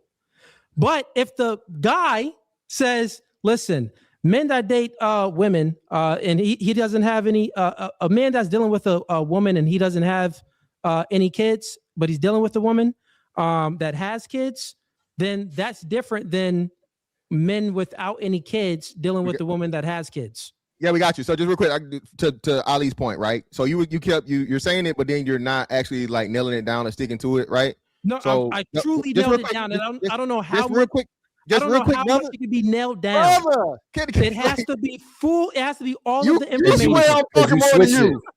Well, hold on, Coolie. Again, Coolie. What makes the crackhead a hypocrite is he keeps doing crack. His actions don't change. Okay, so if he's telling, if he's telling you, hey man, this shit got me fucked up, man, don't do this, but then he continues to do crack. Despite him giving you the fucking what's name, he's a fucking hypocrite. Exactly. Because hold on, brother. Hold on. Yo, that you did it for real. Like, yo, that's crazy. Actions, brother. His actions are everything, dog. That's what we saying. So, and again, for you still, I'm with you. We only know about, or the majority of people had no idea of your actual real life and background. So without the nuance, and that being your catchphrase, brother, that's why you got a lot of the controversy you got. All we saying, brother. Yeah, so, but I'm done. Brother. Coolie and interrupted. Everybody got muted because of the video. My bad. Coolie and interrupted, and then I want the Trey, Slimy, and the creator to see if they have any more questions. We were waiting for Papi Chulo, but he went to a meeting. He said he was going to come back. I just need to make sure if he's here or not, and then we go about our business. Okay, Coolie, go ahead, finish your statement, and then especially Trey, Slimy, and creator ask any disagreement, and we go from there. Thank you very much for being here, by the way, Coolie. I appreciate it. Go ahead. You're muted. Yes. Okay. Am I good now? Yes, you're good. All right. I'll try to break this down in very, very, very simple terms. A hypocrite is someone that does or says one thing in public and another in private. Sure. So the hypocrite, he's living a lifestyle in public, but then in private, he's not living that lifestyle. That person would be hypocritical. Got it. If we're speaking about me, Andrew Wilson, right? That we are in relationships with women that have children. Mm-hmm. We, in our prior relationships, like in my prior, I don't know about his prior relationship, but and I have children before I met my woman, right? With that being said, if I'm telling, all of the nuance has to go in there. If I am saying, listen, stay away from moms, stay away from women that are single mothers, they're recreational use only. If I say that there and it ends there, and then you find out that I'm dealing with a woman that has children, that would be a hypocritical statement, and I would be a hypocrite, right? The truth is, the nuance of my position has always been, if a man has kids, then I mean, he could, he go ahead and date a woman that has children, go ahead. I would still try to avoid it if you could, but sure, go ahead. But within the, if I said like, if I just stuck on it and said, listen, man, these women out here, bro, that has kids, bro, then yeah, they're all recreational use only, no matter if the man has kids or not. Get what I'm saying? No matter if the man has kids or not, then but you're using the word private and public. You can be a hypocrite in public and you can be a hypocrite in private. Like you're still a hypocrite. It's just the fact. It's the fact. Like everybody would agree to hear that if you say one thing and suggest one thing, the statement may not be deemed hypocritical, which I'm still trying to figure out how a statement can be hypocritical. But it's the fact that if you believe, no, hold on, we can agree, we can concede, we can always say, hey man, what he's saying, I said all the time. Someone can suggest something for you not to do that sound great advice, but they live in a whole different type of way, which makes the person a hypocrite. But what we were talking about was the person being a hypocrite, not what they were saying. So if I'm telling you to do one, if I tell you to do one thing and I believe in one thing, but then I'm doing something else, that's what makes me the hypocrite. Yeah, and I agree on that. But like, I know it's what I'm saying here is very, very simple. If I never said that and I just left it at that and I never add any context in it, then it's safe to say for people to be like, oh, well, you know, Coolie is living a hypocritical life. But that was never my position. So for anyone to try to say that I'm a hypocrite, or even Andrew Wilson's position, that was never his position either. He always had a nuanced approach where he always stated that, you know, well, if a man doesn't have any kids and he wants to, you know, have to mitigate risk and have, you know, get the best out of a woman, best experience with a woman, yeah, he should date a woman that doesn't have any kids. Sure. Is that the same as saying don't date any single moms? No, sure. To me, it seems opportunistic.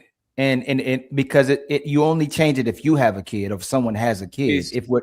If that's what we're pushing out, but then ultimately, because I see a lot of men, and I'm saying you did it or Andrew does it, but the rules start changing. It's just like women who say they wouldn't date a person. They wouldn't want to date a person who's childless. They want to have somebody. They want to be with someone who has a kid because that person can't hold them to the fire because they have a kid too. The recreational use only woman will be the woman that says that she wants a man that doesn't have any kids, but she also has kids. Because no, that's not what I said. No. She's saying that she wants to deal with the person. What I meant to say was that the person she wants to deal with the person with, she only would deal with a man who has one kid, not 2 kids, 3 kids. She would only deal with the person who has one kid, just like Stacey said he deal with a person with one kid. Like the rules start changing based on your own predicament or when your values are start being tested. And you're compromising based on your desire for the person, based on your own principles you set for yourself or other people. Then you'll go, okay, I'll break this rule because this person I desire more than my own values I set for myself. It becomes opportunistic. Yes. Yeah, no, it doesn't actually, because it's always a nuanced approach. Like, why do we say, you know, I think we all would in this space would agree that, well, it's not in a man's best interest to date a woman that has kids, because we know, generally speaking, woman that has kids, well, what is the man going to experience? Like the man is going to experience some hardship. He's dealing with a lot of baggage, and generally speaking, he's taking on all of this responsibility, but he normally doesn't have that any authority in the relationship. He can't dictate any terms because those are not his kids, those are her kids. So there's always a nuanced approach of why we say don't do it. This doesn't take away at all from the rule. Sure, but so you just said that. Hold on, Craig. It's not yours. Don't jump the line, brother. One second, sir. We and your microphone is loud as fuck. Put your microphone a little bit down, please. We all agree with that, Coolie. Once again, it's not personal, but this is what happens when we do content. What a lot of times on the entertainment value is powerless black fatigue. All she does is date black men. I'm coming in and I'm saying.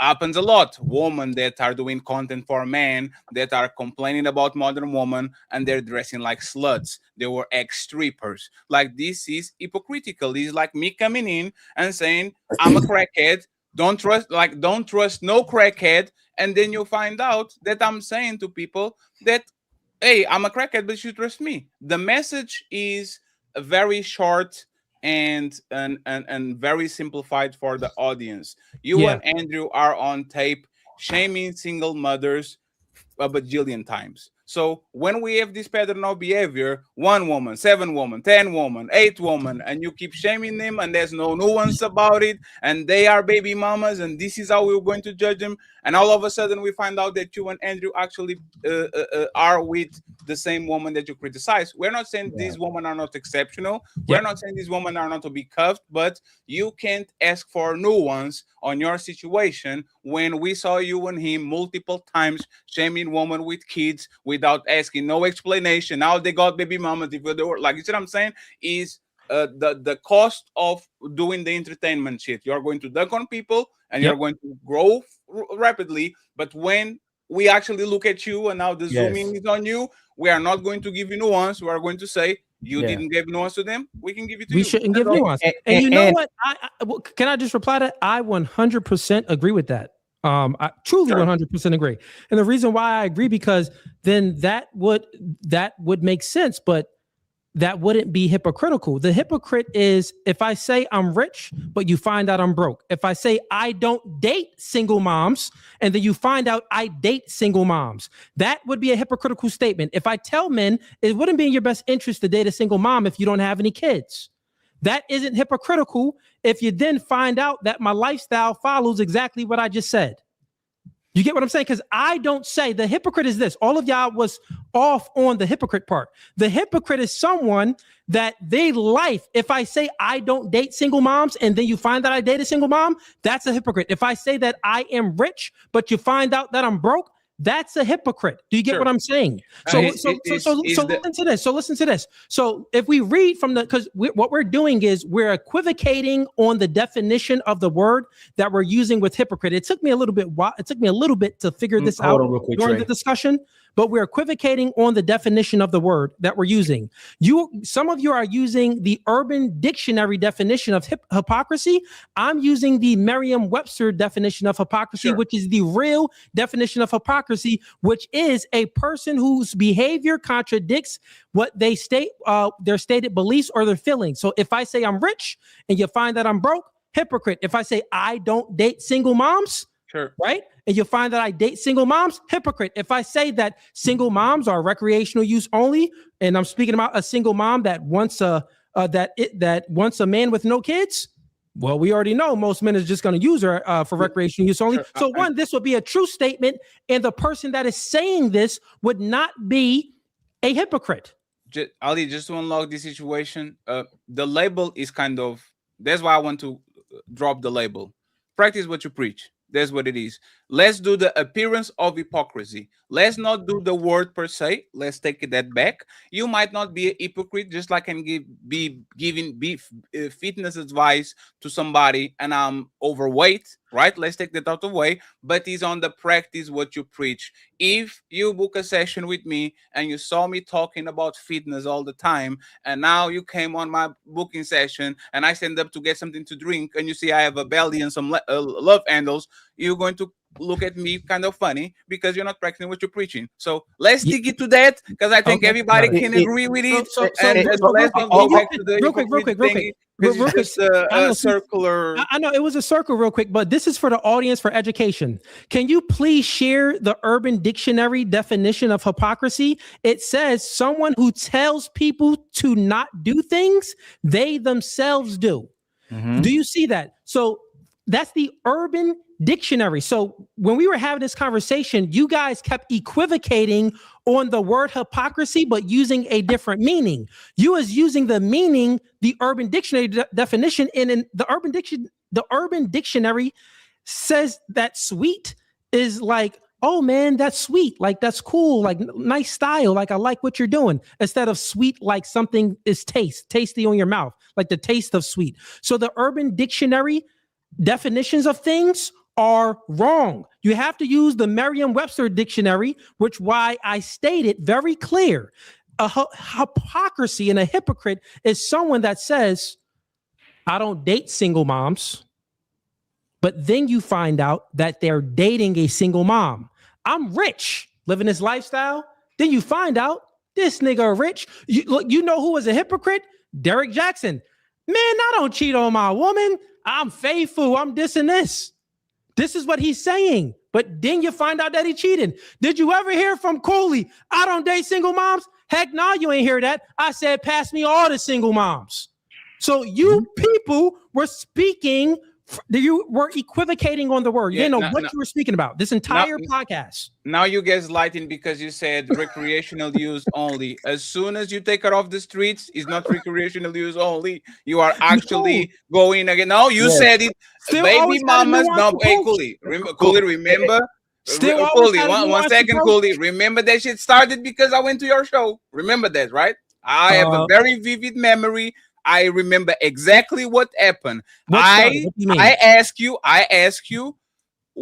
do you maintain? It's like our baby mamas recreational use only. As soon as you make them something more than recreational, which is fun, pleasure, and you make them the mother of your kids, you parade them around, you take pictures with them, you do TikToks with them, right? These are not recreational use only. Now this is your family. We salute you for going ahead and be a bigger man and taking care of people. But respectfully, you can't be dancing like that. That was never my approach, though, Fatty. No, but that's what you said. But that's what you. I'm just using cool. No, you know what's funny? It wasn't my approach, hey, Coolie, you are a good debater. You know why you is my approach? No, Coolie. If that is my approach, then Mr. Fantastic wouldn't agree with me. No, Coolie. You know why you a good debater, Coolie? No, Fantastic, don't bite. Fantastic, don't bite. Fantastic, don't bite. Hey, Coolie, you know why you? I know. Please. Hey, you know why you a good debater, Coolie? Because Ali didn't beat you, Slimmy didn't beat you, Trey didn't beat you, Fatty didn't beat you, Fantastic didn't beat you. You beat yourself. You beat yourself. You beat yourself. You said no. You beat yourself. It's not against me. It's you. So once again, if I said that, because you're speaking about recreational use only, right? Sure. Recreational use only. What does recreational use only mean? Just have a good time with them, right? Means that you don't take it seriously. Okay. And what type of single moms was I speaking about? Single moms that you don't take seriously. No. So what type of single mom? But that's not the hold on. That's not the viewer's fault, because when you like 6 months ago. So I'll try to look up the video where you said the women for recreational use, right? You have a video. You got to watch the entire episode. I know. But that's okay. Hold on. Let me land real quick, Coolie. Sure. It's okay if you're doing it for clickbait, if you're doing it for content, right? Because you want people to click on it. But when you title it "Single Mothers Crash Out on Coolie," we know that all crash outs on single mothers, but single mothers can be a crash out. So when you say that, it's your responsibility to give the context. It's not our responsibility to add the context. So when you say it, you are being a hypocrite because you don't add the context. Now, if you're saying Ali, Fatty, all y'all that's watching, I'm clickbaiting, and when you click it, you'll get more context from what I'm saying, then it would make sense. Because I'm trying to land. Yeah. If I said black people are crash outs, it would imply that all black people are crash outs. But if I'm specific and say these type of, like if you said thoughts 304s are for recreational use, people will go, oh, I can understand that. But when you say single mothers are for recreational use, and then someone sees you with a recreational mother, and then you change it and go, hey, it depends on the circumstances of the single mother, then it looks like you can be a hypocrite. But if you say this type of single mother is for recreational use, let me finish, or the thought in the 304s for recreational use, then it's understandable. But once you say that single mothers are crash outs and single mothers are for recreational use, it's implying that they're all for recreational use and crash out. Okay. Now by the title. Okay, got it. Now within the clips that you've watched, you're saying that I didn't explain? No, I didn't get I just looked at the title. I didn't even get to go into it. Oh, so like if you mean by if you're just looking at the title and you don't go into it, then you can just make a conclusion based off the title. You can see. Yes, but I'm saying on the titles, when you're titling it that way, when you're telling us now that there's nuance and if you're still marking it single mothers crash out, it's saying that single mothers are crash outs. Wait, what? No, that doesn't mean that single mothers crash out on Coolie. Okay, so does that mean that all single mothers are crash outs? That's what I'm telling you the title implies. You'd have to add the context. No, I don't have to add the context. That's what someone with low IQ would imply. If I say that black people are crash outs. I have 5 black people on a panel, and I say black people, black fatigue, right? Let's say I say that, or crash outs. Let's just stick with crash outs, right? If you say black people are crash outs. Yeah, but within the title of my video, I'm saying that it's titled many things. It could be, panel of single moms crashed out on Coolie, panel of single moms mad at Coolie. It'll be a panel. So if I say a panel of black people have low IQ, does this mean that all black people have low IQ? No, I'm saying, but we would have to get context. Is it implied that all black people have low IQ? If I say panel of black people have low IQ, it can imply it. On the panel, Yes, all the people on the panel. So all the people on a panel, it would be implied for them. But as far as for black people as a whole, it wouldn't be implied for them. Well, no, if I'm repeatedly posting this, single moms, I'm implying that single mothers are crash outs and single mothers are for recreational use. He know this shit, Ali. I know. No. Listen. I'm just trying to understand now, right? So if it's the case that a title follows all, making like a all statement, that's nonsensical, and I don't think that anyone thinks that. You guys don't even think that, because there's many titles that we just, let's say, panel of black people have low IQ. This doesn't mean that, listen, this would mean that those black people on the panel has low IQ.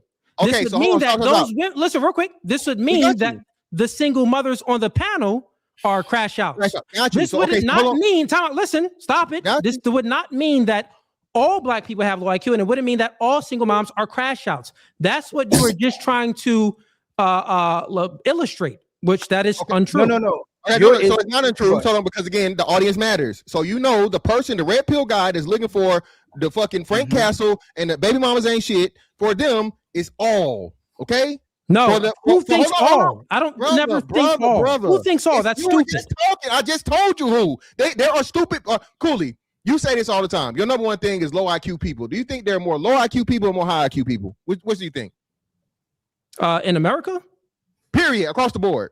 Well, man, it's across the board. It'll probably more. What would you consider high IQ? Oh, so you know data statistics, brother. So very high IQ people are very, very small and in between, brother. Yeah. Listen. Right. What I'm saying is, in the world, it would be more definitely low IQ. But what do you consider even in America, high no IQ? matter where you go, no matter what the aggregate is, what would you consider low and high IQ? Either minority. But that's a debate. Hey, Coolie, you're going through the debate bros situation, because you already said someone who takes that and who says that is a low IQ person.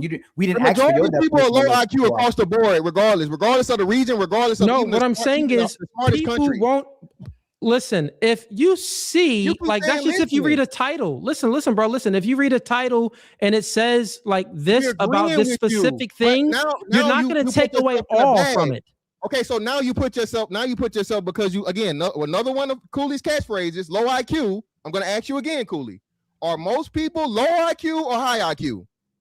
Listen to this. Stop it, because you're dumb. If I say this, listen, watch this. No, this is stupid. This is dumb. Listen, if I say that an accident happened, stop it. Listen, if I say that an accident happened, no, you're dumb, bro. You don't know what you're speaking about.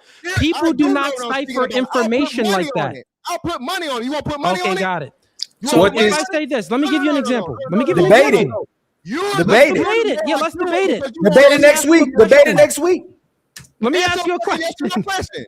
It's easy. I'm answering your questions. I'm answering your questions. You don't know what you're speaking about. And you look stupid. Because wrong. Hey, 1 second, Frank. We're going to make sure nobody has to scream over each other. What's the question, Fantastic? So I'm gonna ask him again for the third time. Okay, are most people high IQ or low IQ? Which are the majority of the people on the planet? Probably low IQ. Okay. Depending on the ratio that you're looking at. Do you want to debate that? No. What are you talking about? You're going to lose that argument, period. Yeah, we can debate that all day. If you want to automatically lose before we even start, yes, let's debate it. Well, I'm asking you for a ratio. Either you don't know what fucking ratio means, and what the aggregate is, and just how many people have it, how low number of people have a high IQ, brother. That's not what I'm asking. That's not what I'm asking. Have all the time. That's not what I'm asking. You're using the word that you actually are. That's not what I'm asking. You don't know what I'm asking, right? So you're asking me a question. You asked me, do I think that most people are low IQ or high IQ? I said, well, I'm asking you, what do you consider low IQ and what do you consider high IQ? What do you consider? The genius level or high intelligence, I think, is somewhere around, I want to say, was it 120 or 130? 115 is high, and 120, yeah, and 130 is very high. All right, so let's go to 115. So the answer to the question would be most people are not high IQ. 85 that means most people are fucking low IQ. There are far more low IQ people than high IQ. This does not help your argument. This does not help your argument to what you're saying. That's not true. That's friends. Let me, because that's why I didn't want to. That's not true. It's 85 because it's wrong anyway. Most of people are average. Below, I think 80 or 85 is low IQ. Above, Patty, the low IQ is higher than the high IQ. I'm trying to help you out right now, bro. No, I'm trying. I don't need no help. You're trying to help you out right now, bro. Hey, 1 second, friends. Friends, y'all not going to fight Google, right? Or ChatGPT, whatever the thing is. Low IQ is below 85.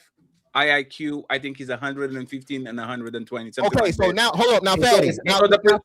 So if we're speaking about America, most people in America are average the percentages are the same. They are literally around 15. They are 15% on.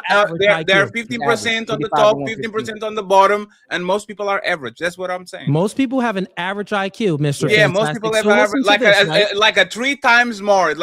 Most people have average IQ. Low IQ is a small percentage, and high IQ is a small percentage. But let's be intentional. Both of you thought that most people had low IQ. Let's not. No. I didn't make any claim. I didn't think that at all. 1 second. So this is the use of words.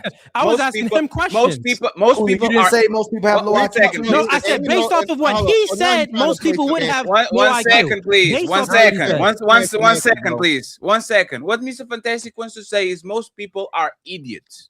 That's what it is. That's true. Most people are idiots. You know the fuck I mean. Yeah, Coolie know the fuck I mean. No, you know what, Fantastic? Hey, you know what, Fantastic? You got it. No, Fantastic. You got it. Explain what the fuck I meant, bro. Again, he said high IQ and we're talking low IQ. Cool, fine. Even the average people are dumb as fuck. Okay, all right, make your point. What's your point? There's a lot of fucking average dummies. Okay, so being that you said, okay, we know that most people are either average or just straight out dummies. Okay, and we know that people, the content watchers, are looking for certain content.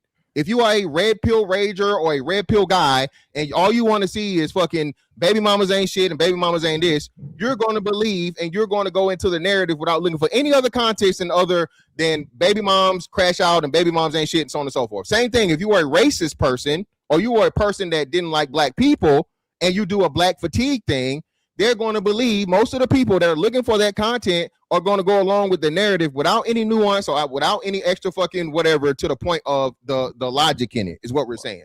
You clickbait the things you do for the purpose of that. And then, of course, if you're doing, I guess like a clip, you got clips and then you got shorts, right? So if the short is, and that's, again, you know, you've done this, you've used it, right? Is baby mama crash out or baby mama recreational use only, that is the short. Most people are not going to even go back and watch the long form content. Coolie, that isn't the argument. Let me give you the argument here, right? What Ali was saying. The argument that he was saying is if you have a title and something in a thumbnail and it says that baby mamas crash out or single mothers crash out, the audience is going to take from that you believe that all baby mamas or all single moms are crash outs. That's what we're going to take from it. Yes. And what I'm telling you, we're still saying the same thing. That is true. Then if I put in a thumbnail, it will be safe to believe this. If I put in a thumbnail, panel of black people have low IQ, then you should take from that, oh, all black people have low IQ. And I just gave you the context and the nuance of the person that is looking for that type of content. Would that be it? Would that be it? Would the conclusion be all black people have low IQ? Of low IQ people, yes, it would. As you said, you made the argument about low IQ. So hold on. Before you go on and you ramble, hold on, brother. Listen. You said the only person that would be a low IQ person. You're proving my point, not refuting my point. My point is exactly that. if it is the case that you put up a thumbnail and it says panel of single moms crash out, right? Only the low IQ person would take from that and think all single moms are crash outs. Booyah. Stupid. You don't know how to think. You're not that smart, Mr. Fantastic. Nigga, you Spent not all that of this smart. time saying the same thing you over and ramble over. saying the You same shit didn't over again. You understand- didn't prove anything. You didn't understand what hypocrisy meant. You kept equivocating. I literally fucking proved you to be a fucking hypocrite, bro. This shit is not gonna work here, dog. This shit is not gonna work here. Merriam-Webster dictionary You keep rambling and around then you the same went motherfucking to bullshit, and you're the not saying Urban anything different. Dictionary You're not definition smart. of hypocrisy. You're not fucking smart, You are dude. stupid. You just You're motherfucking dumb. talk and say the same shit. No, No, you're you're stupid dumb. and dumb. You're You're dumb. stupid. You don't know how to think. Again, you talk to You motherfucking just slow proved my people. point. Listen, you I just didn't prove proved my shit. point. You I did. didn't prove anything other than Why nigga. are you arguing? You're trying to play word games. And you keep acting like there's not motherfucking content within content and context within content. Coolie and Fantastic. Coolie and Fantastic. Let's just one second, friends. 1 second. Hey, friends. Let's show that you are smarter than each other in a debate. Okay. If y'all up to it, if y'all not, y'all not. I'll make sure. We'll make sure. Easy work. Debate about Mr. Fantastic. Easy work is what you pick it. I don't even know what's your worldview. What do you believe in? Fantastic. You are more familiar. 1 second, Fantastic. You are more familiar with him than he is with you. Yeah, So we'll make sure that we put each other on a group test and we go ahead and we'll go about their business. Okay. It's totally fine. We can handle it. I'll just say because the conversation is kind of being a little bit repetitive, right? And fair Coolie, enough. It has. Coolie, I'm trying to be like, because Coolie, we know about you because you are above us. Like it's like knowing about the Antons, knowing about the MTRs. Coolie, I like have an extensive library of you being a hypocrite. And for example, telling that woman shouldn't sexualize themselves, and a man has to value a woman. If a man doesn't value, my woman does not sexualize herself, and then my woman sexualizes herself, that would be a hypocrite. You are stupid. You are. They can debate that. No. Hey, Coolie, 1 second, Coolie. When I say I try to be nice, Coolie, when I said I Coolie, when I said I try to be nice. Listen, Coolie, when I said that you have good vibes. Coolie, when I said I try to be nice. Why are you reading the Urban Dictionary definition? Coolie, when I said I'm trying to be nice, is video like the video doesn't lie.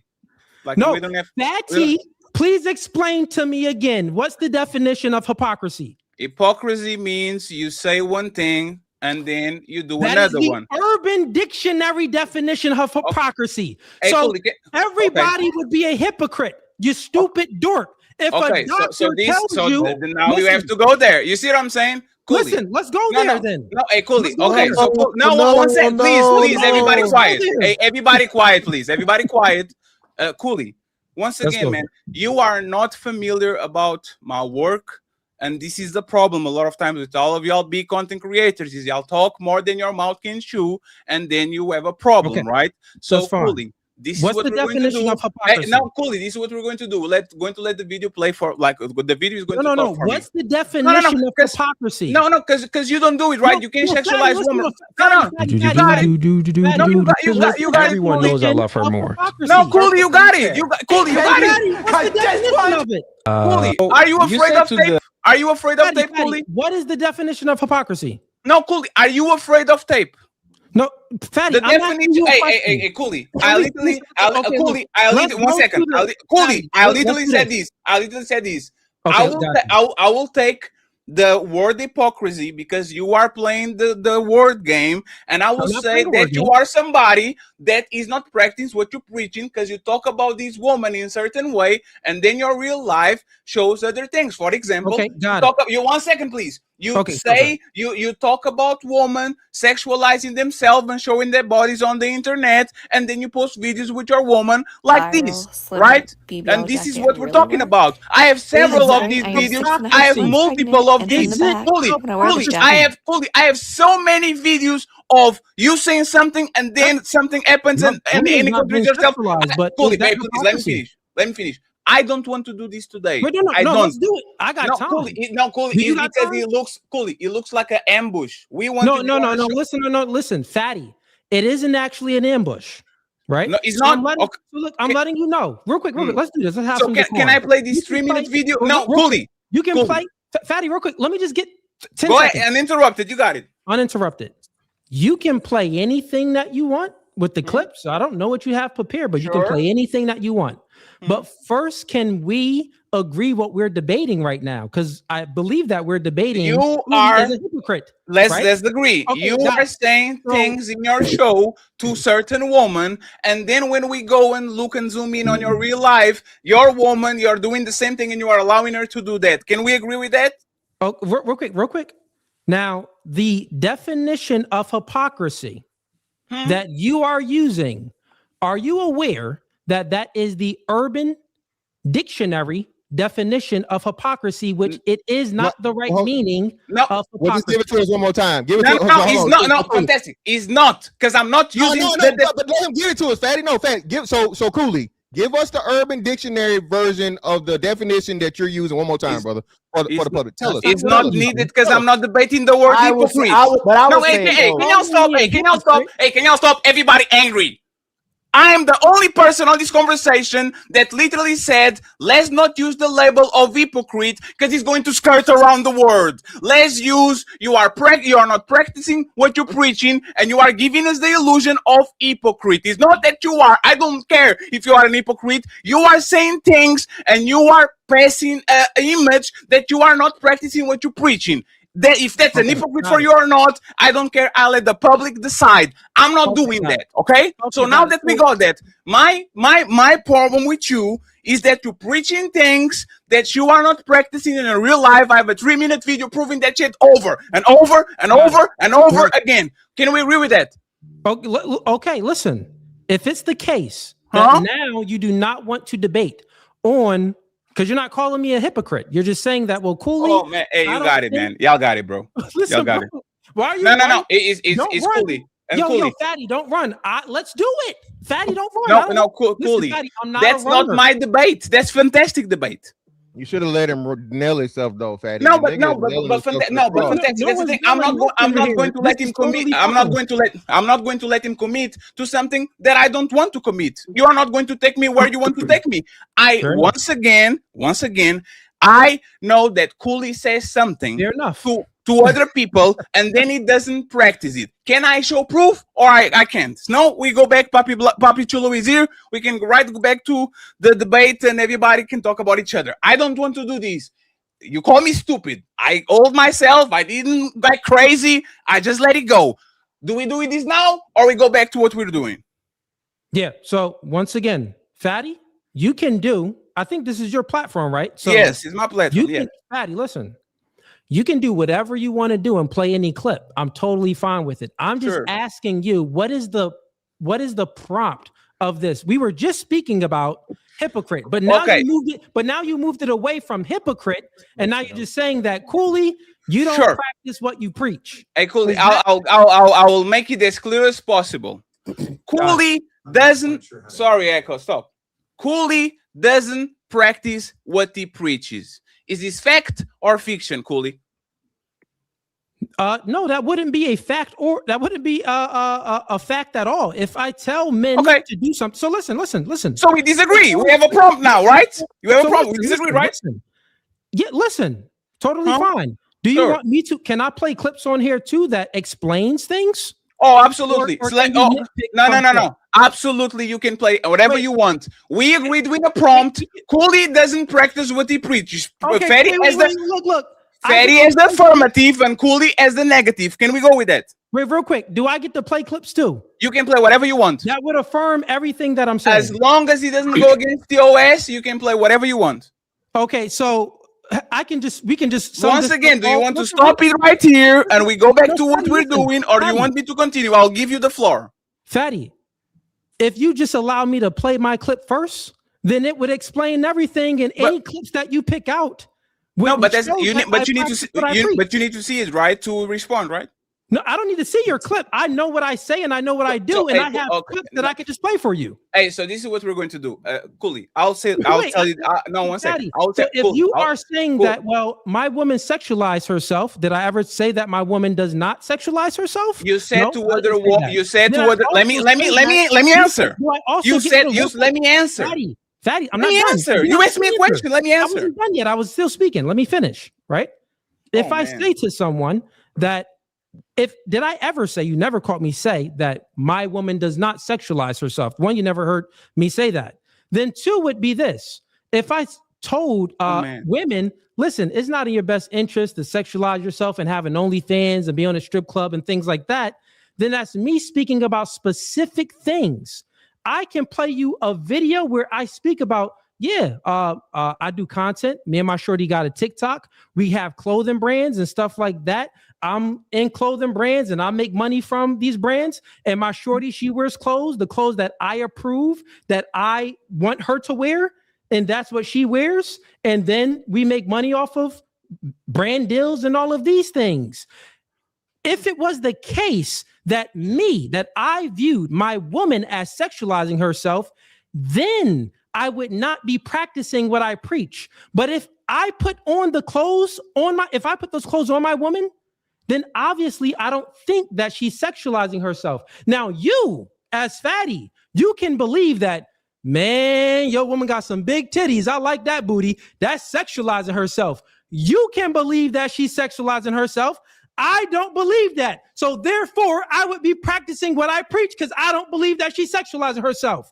Sure. Do you get it? You will lose this entire debate and this entire argument. So let me play my clip first. If you want to do that, and I'll explain. It'll be all. No, it's fine. So Coolie, now it's fine. Let me say. Because Fatty, you look stupid. You're going from your own subjective. You're doing it again. You are in your feelings because you know, like Coolie. I'm being Coolie. Hey, one second. Fatty, listen. You're viewing things from your own subjective lens. Even when you came on my platform and I allowed you up here, you were speaking from your own subjective lens. Like, well, Coolie, that looks like she's sexualizing herself. But I always said this. Listen, as a man, if you are okay with your woman wearing this, then obviously you don't think that she's sexualizing herself. Obviously, you wouldn't think that. So if the man doesn't think that, then therefore the man isn't in hypocrisy and he isn't contradicting the things that he believes. Sure. So Coolie, you know why I'm frustrated? It's not because I'm mad at you. Booyah. I'm frustrated with the reputation that we have. I could get a clippable viral moment out of you right now by playing the video and making you look crazy.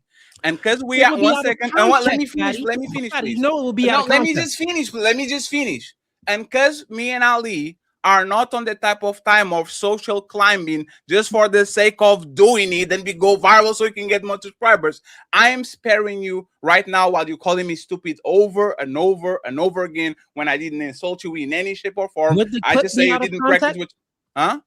What you play, would that be out of context? Would it have said in there anything that I just said now where I can bring up a clip where I say verbatim? So you can do it. You can do it. It's fine. You can do it. I already said you are addressing my clip without watching it. No, listen, what I'm telling you is very simple. You already played some of it, so I know the angle. No, I didn't play nothing. No, I didn't play nothing. I didn't play that. Coolie. You just was playing. Coolie. Hey, Coolie, if you go to my YouTube page, the videos I did about you are gone because I don't want that. You see what I'm saying? I did them and I removed them. But I have a folder called Coolie with several videos of you saying blah, blah, blah, blah, and then contradicted, blah, blah, blah, blah, blah, and contradicted. I will do this, Coolie. Coolie, 1 second, please. Coolie, 1 second. I'm going to give you the chance. And it's like, you know, when you came to me, so let go, and you said, do you want the fade or we good? And motherfucker cowered down and says, no, I don't want the fade, I'm good. I'm going to 1 second, please. I'm going to give you the opportunity. Can we make big problem? Can we make big? Let me finish, Coolie. No.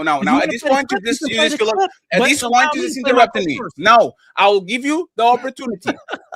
Do you want to make big problems, small problems? And small problems, no problems, or do you want to keep calling me dark and stupid and I'll put you where you belong? What do you want to do? I've never called you dark.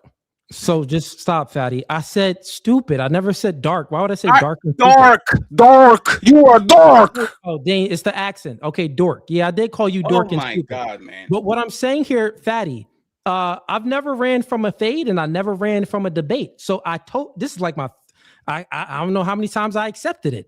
I'm telling you, if you want to go ahead and play something, you can play it. But listen, do you think that what you will play will include the context that I just said, that I have a clip that I can play that would include all of the context that would then, listen, Fatty, that would then refute the video that you played? So in the video, you will, and I'll be honest, I seen your page prior to you deleting them, and I seen some of the videos that you put up. And you know what? I don't know if you've seen it. I actually reacted to one of them. This is why I have a clip, and I'm prepared to play it as well. You listen. This is what I do. Let's play both. Let's play both then. Fatty, listen. Let's play both. Fatty, real quick. Listen. Real quick. Listen. If it's the case, and I know it is, within the clip that you will play, it's going to be me saying something, and then it's going to move to me saying something else, which then it would seem as a contradiction. Let's go then. Real quick, but listen, within what I just told you now, I'm asking you this. Please give me a yes or no. Yes. With what I just told you, would the clips be out of context? Your clips, would your clips be out of context because it does not include what I just said? Yes or no? So, but answer that. I'll answer, but you have to let me actually expand, right? Okay, go ahead. The clips are short clips, and they are in the eye of Coolie, out of context because doesn't have the before or the after. The problem, Coolie, is that The problem is that I'm a professional. So I just don't pick Coolie saying that one time. I pick Coolie repeating that shit 1 time, 2 times, 3 times. So now people actually understand that Coolie actually believes in it. It's not something that is taken out of context. It's something that you repeated over and over and over again. So now we can put a RICO case on your motherfucking ass and say, you believe in this shit because you've been repeating this shit over and over again. So now that we got it out of the way, I'm going to play the video. Since you want me to play the video, right? I said for me to play the video first because my video. No. I have to know. My video includes context and your video doesn't. No, that would be unfair to play a video that does not include the. If the video that you're gonna play is cherry picking. No. Wait. Is the video you just said that the video that you're playing is cherry picking? Stop doing these, please. You just said it. And Coolie, you just said that your video will be out of context. Hey, Coolie. So if your video is out of context, why don't you allow me to play the video that's in context? One second, please, Ali. You know that saying, if your enemy is committing a mistake, don't interrupt him. Why wouldn't you want me to commit a mistake and show videos out of context so you can come after me and say, haha, see, this is the video with the full context. You are lying. Why wouldn't you want to do that? Why, Fatty? Because I'm telling you, you just admitted out of your own mouth. Remember, I asked you the question and you just admitted out of your own mouth. Listen, I'll speak in front of the camera. You in 4K, where all the viewers can see, you admitted that the video that you have is out of context. That's called gaslighting. Every clip that you post. No, one second, please. One second, please. What? Please, hey, can you stop? Can you stop? Every video that every video that you post that is 20. Every video questions for you. Every video you're running right now. Now you're running, right? A run, bro. No, you're right. No, you actually run. Just admit that is not a run. And you know what's funny? And you know what's funny? You are being dishonest because remember when you said that things need context? I literally gave you context. I said the videos are out of context because they are short clips and they don't have the before and after. And instead of you taking the context that I gave you, so you can actually, I didn't say that they were lying. I didn't say that they didn't mean what you say. I give you the context so you understand exactly what it is. And you did the wordsmithing thing that these people are accusing you of doing. And now you are portraying that I'm putting shit out of context. It's not out of context. It's just not on the clip. So can I play the clip before you go to PAPI CHULO or not? So real quick. No. I asked you a question. Engage with my question. Can I play the video or not? Let's make it make sense, though. I know we don't have to make it sense. I everything you ask me, I answered. So now I'm asking you. No, now I'm asking you. Now I'm asking you. Can I play the video or not? Oh, Fatty, I already asked you the question. Now you're asking me a question. Can I play the video or not? Let me go ahead and answer it in full detail. Yes. Okay. Again, if it's the case, right, that I have videos that is in context, sure, with all of the information and everything that I've just explained, right? I have that. Why wouldn't, if I play my video with context first, if you play your video after mine, then it would be pointless because your video is void of context. Sure. How many minutes are these videos? I got well, it's like 30 minutes, but I could. Can you give me the time frame with the correct context? It's like a 1 minute, right? 1 minute is fair. If I have it on my computer, but I can go to it. Do I have access to control the device on here or no? I will make sure that everything that you put down there is pulled up. No. What I'm saying is, do I have access to control? So, like, if I you can pause. Yeah, you can pause it and make forward and all that, right? Yes, you well, can then, do it. Then I would have to. So, what I'm saying here is, if you want to go ahead and do that, then my video with all of the context in there of everything that I've ever spoke about with context, because remember, but you don't know what I'm posting. You have no idea what I'm posting. I'll be totally honest with you. I've already seen it. So what is it about? What is it about? What is it about? Did you post this before and it was public on your channel? Yes. What is it about? Okay, so one, it's about baby mom. So two, it will be about the sexualizing. Right. 3, what else would it be? What else was in there? If I recall, it was mostly that, and then just many little clips of me saying this, and then you would show a picture of, like, on TikTok or whatever, showing something else. Sure. Okay, great. I got that. But remember, the context behind all of this, Fatty, is this. See? If I want my woman to wear this, right? And I don't think that she's sexualizing herself. Sure. I don't think that she's sexualizing herself. Then how would I be hypocritical or in contradiction with telling another woman that how I view her dressing or her career path, like being a stripper, right, or having an OnlyFans, then that would be the booyah. Because you told her if a man is protective of his woman, if he doesn't value how you dress yourself and how you portray yourself to the world, he doesn't care enough about you. That man doesn't like you like that. And then you turn around and you let your woman do exactly what he means. So no. So hey, I'll drop it right now. No, I'll drop it right now. I'll drop it right now. Coolie, do you care about your woman even though you let her dress like that? Fatty. So look, watch this. I'll tell you again. I ask a very precise question, Coolie. Yes. There's no way to run. Coolie, please answer this question. Listen, it's no way to run. Nowhere to run. Answer Fatty. this question, please. One question. Do you value your woman even though you let her dress like that? I'm going to answer it again for you slowly, Fatty, because I don't think you get it. But say yes or no and then context after. Yes, it's gonna be yes. So you value her. Yeah, 100% yes. Now context. You want to hear the context? Yes. If I approve of my woman dressing this way, then it must be in accordance with my values and what I want her to wear. We would have to say yes if I approve it.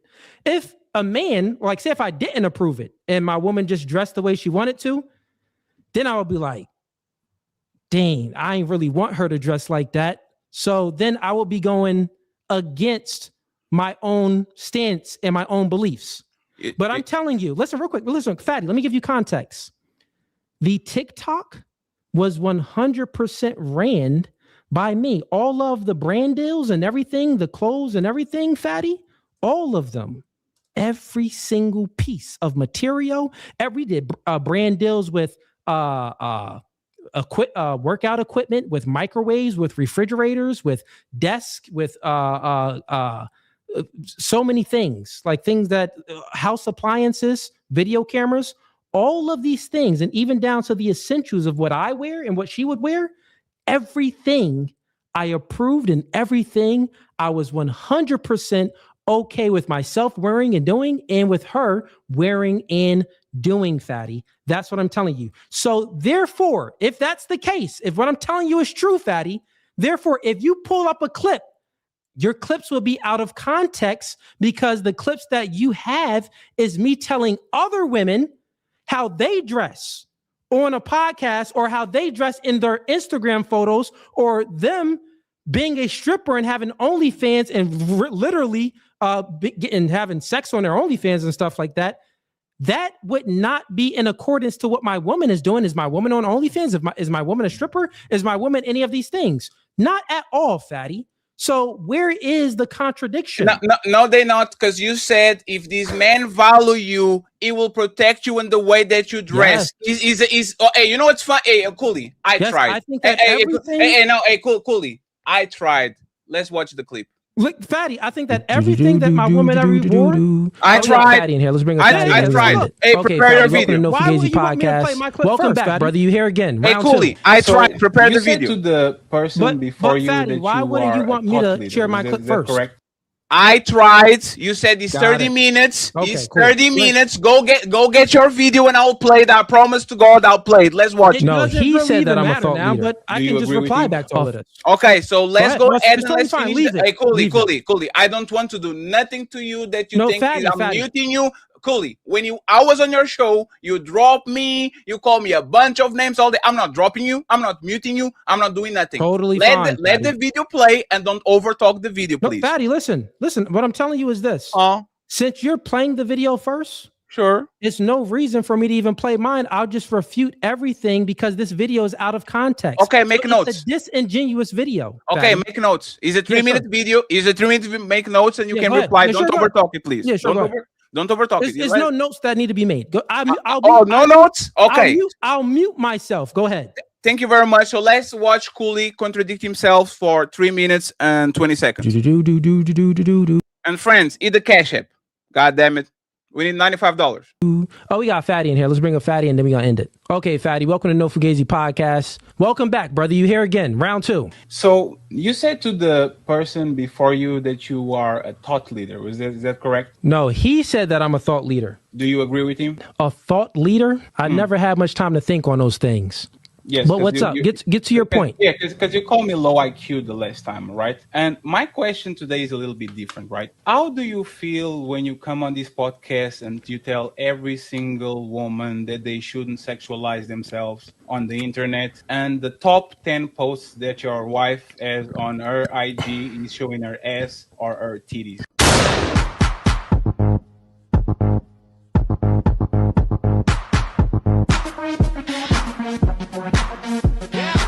Like another contradiction? Like, how do you? No, not at all. So what I tell women is when they're on a podcast, right? And they're asking, you got to get the full context. And when these women come on my podcast and they're like, I'm looking for this type of man, that type of man. And I want something true in a real relationship. I don't want anything that's just sexual. I want long-term, not short-term, right? And what I tell these women, I give them a general response, how most men, right, is going to look at it. As a female, this is a little game for you ladies. One, you just got to understand what men want. We don't want hoes. That's number one thing. Don't be promiscuous at all. Posting thirst traps, we'll hit it, but you're probably not going to wife you up. Other thing is we want a girl to be submissive. If you don't want to follow our lead, it's going to be cool. We'll hit it. We'll be in a relationship for a couple years maybe if the poon good, but we're not going to elevate you to wifey level. But wait, there's more. Hang on to your seat, baby, because this one's a screamer. Should a man care about what his woman wears? No. Oh, my Lord. No. Do y'all want that man to protect and provide for you? Hell yeah. For sure. Yes. Yes. All right. Part of the man protecting you is understanding that the world doesn't owe you understanding. True. Meaning that there are bad apples out there of men and women. So a man having a standard of a dress code for his woman when she's going out in public is part of him protecting you from yourself of things that you may not even be aware of. I would say that the man that has more standards for his woman loves her more. Of That's course, a fact. because the man Yeah. that has less standards, think about it. Don't care. I can have two girls. The girl that I have more standards with, everyone knows I love her more. It's perfectly fair, and I will pick up what you said and pass you the microphone. Are you okay? Why do you allow your woman to show her ass and her titties on her IG, where the top 10 or 8 videos are her showing her titties or showing her ass? Why you On what social media? What? Bro, what are you talking about, man? This type of posts, for example, you have several ones of them where it's your woman As a man, yeah, that's totally fine. As a man, as a man in a relationship, he dictates and he allows what he wants his woman to do. I feel like an insecure man is when they have a problem with you posting yourself. I post myself not for other men, like for myself. If it's for you, you would take a picture and leave it on your phone. But you post that picture so the world can see. Generally speaking, men are the ones that approach women and women don't approach men. So you always posting all the time, that's you advertising yourself. It would be the same if that man is still courting women. He's still pitching himself at other females. You wouldn't like that, right? If your man was talking to another girl? No.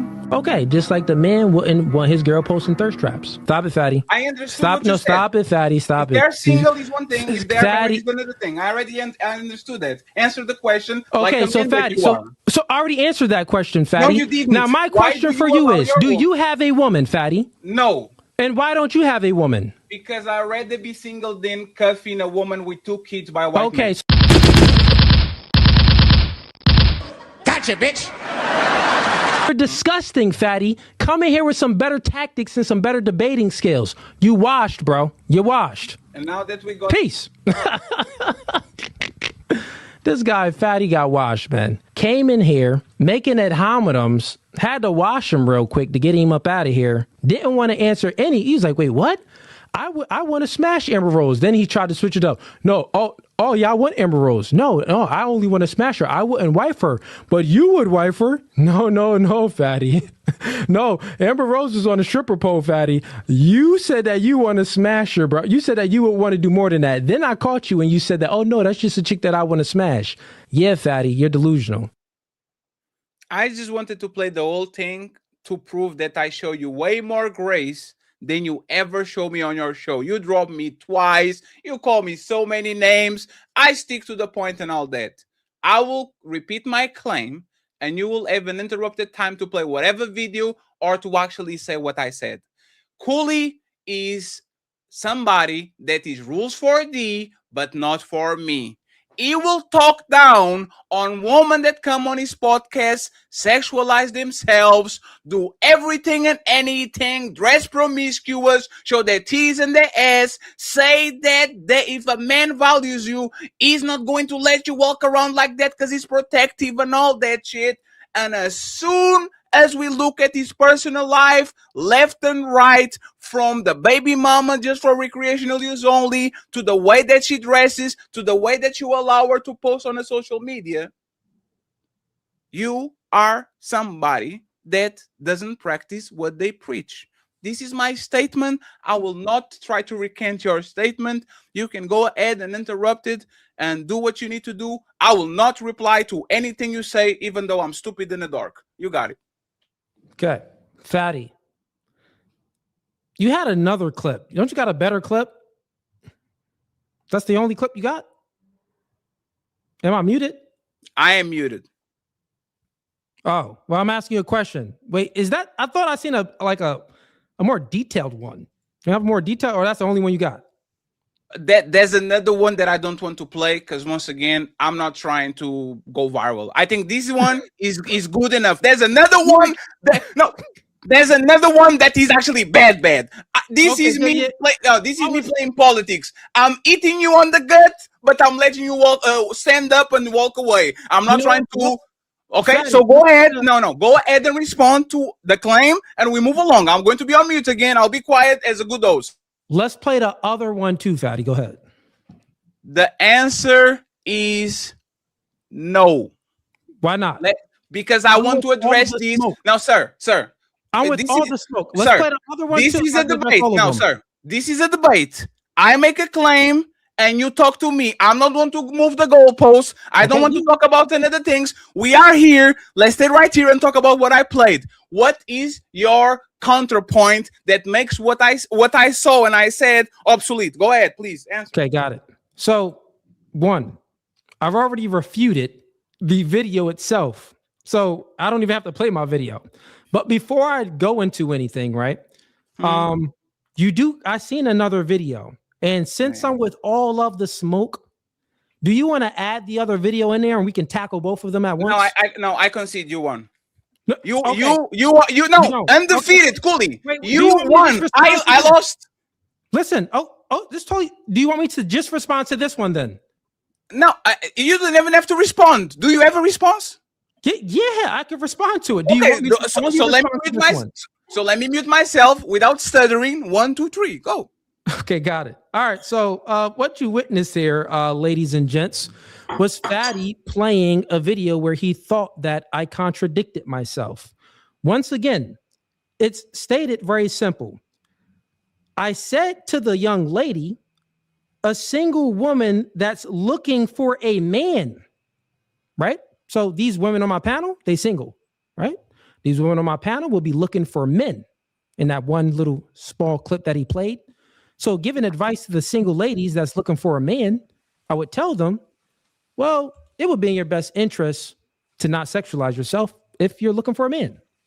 Now, if I'm saying this to single women, is my woman single or does my woman have a man? So there's two parts. A woman that is in a relationship, she's underneath the authority of a man. So my woman is underneath the authority of me. So anything that's being posted, it's posted from me. It's with my authority, right? She has a man. She's locked down. She's not looking for a man. You take things out of context, Fatty, you don't know how to think, right? So therefore, the prescriptions that I'm giving to these other ladies will be different than what my woman is doing. And not only that, the young lady that I was speaking to, she wasn't even sexualizing herself on that show. She was dressed like she had a hoodie on, I think. Like she wasn't showing anything at all, right? Not showing anything. If you want to call it sexualizing or what, she just didn't show anything at all. At all. What we were speaking about was women that are on OnlyFans, women that are scrippers, women that are doing multiple different things. Right? Are you? I just want to make sure this is not sexualizing herself, dressing in a sexy angel devil. I was talking about the other young. The other one. Okay, I just wanted to make sure. I just wanted to make sure it was the other one. I'll leave it now. It's fine. It's fine. I'll say I will be quiet. Let me mute myself. What you doing, Fatty? Now you just tried to set everything that I say. She was on the video. I just want to make sure that we're talking about the same person. Different video. It's a different clip, Fatty. Sure, right? sure. I said one thing to one lady, and I said another thing to another lady. Sure. So all I'm saying here is very simple, right? As a man, if you approve of what your woman is wearing, well, you're in a relationship with her. That's approved. You get that? But a woman that's on a market and she's, trying to find a man and she's looking for a relationship, and the type of men that these women saying that they want, I'm like, well, it probably wouldn't be in your best interest to post pictures like this, like that.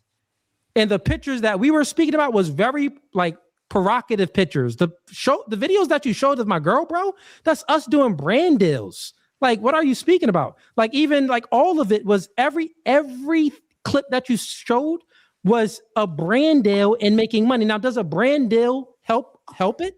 No, a brand deal doesn't help it. What I'm saying is, if I was at a pool, yeah, it's okay for my shorty to wear a bathing suit. Totally fine, right? If I'm at the gym, right, it's okay for my shorty to wear some tights. She at the gym with me. I approve these. I approved all of this. You get what I'm saying? That's that. If I didn't, the key thing is this. The me not living up to my life or my standards would be this. If I was the man that did not want my woman to wear these clothes and she wore it despite what I wanted, I would be like a beta. I would be following her authority, right? So you pimping her? Well, no. Let him finish. That's the difference, right? what's his name? Crater. No, it's fine. No, it's fine. It's fine. No, sir. It's fine. So, he says, so you're pimping her. No, that's not a pimp. This is something that even if when me and my woman goes out, I allow her to wear these clothes. But it just so happens to be, here's the difference. It just so happens to be that the brand deals that I get, right, for these clothes and for these house appliances and things like that, these are all things that adhere and align with what I already allow her to wear. So, and in that case, is like, I already allow my woman to wear this anyway, and my woman would never want to wear anything that is in opposite of what I would allow. Then therefore, well, why not just make a bag off of the brand deals, which she's already wearing this anyway? Sure. So this wait, one second, please. Hey, no, one second. Coolie is going to land it after this. Coolie is going to land it after this. And they know the reality of things, and they know that sex sells, and they'll accept you didn't it let for me. you. So you said no, you're going to land. Right? You're going to land. So would you put mature if a man will accept a woman sexualizing herself? Because my argument is that mature is a wisdom. A wise person. So a wise person wouldn't choose a woman that's sexualizing herself because he knows that the probability is higher of infidelity in a relationship and stuff like that. So wouldn't you say that would be an immature person that would accept a woman that's sexualizing herself? Not necessarily, because what if he is the one promoting her? What if he's the one managing her and he's the one pushing her, and it's for him? And it's for him money too? in his pockets. Oh, you know what that is. So that wouldn't be immature or mature. That's a pimp. P-I-M-P.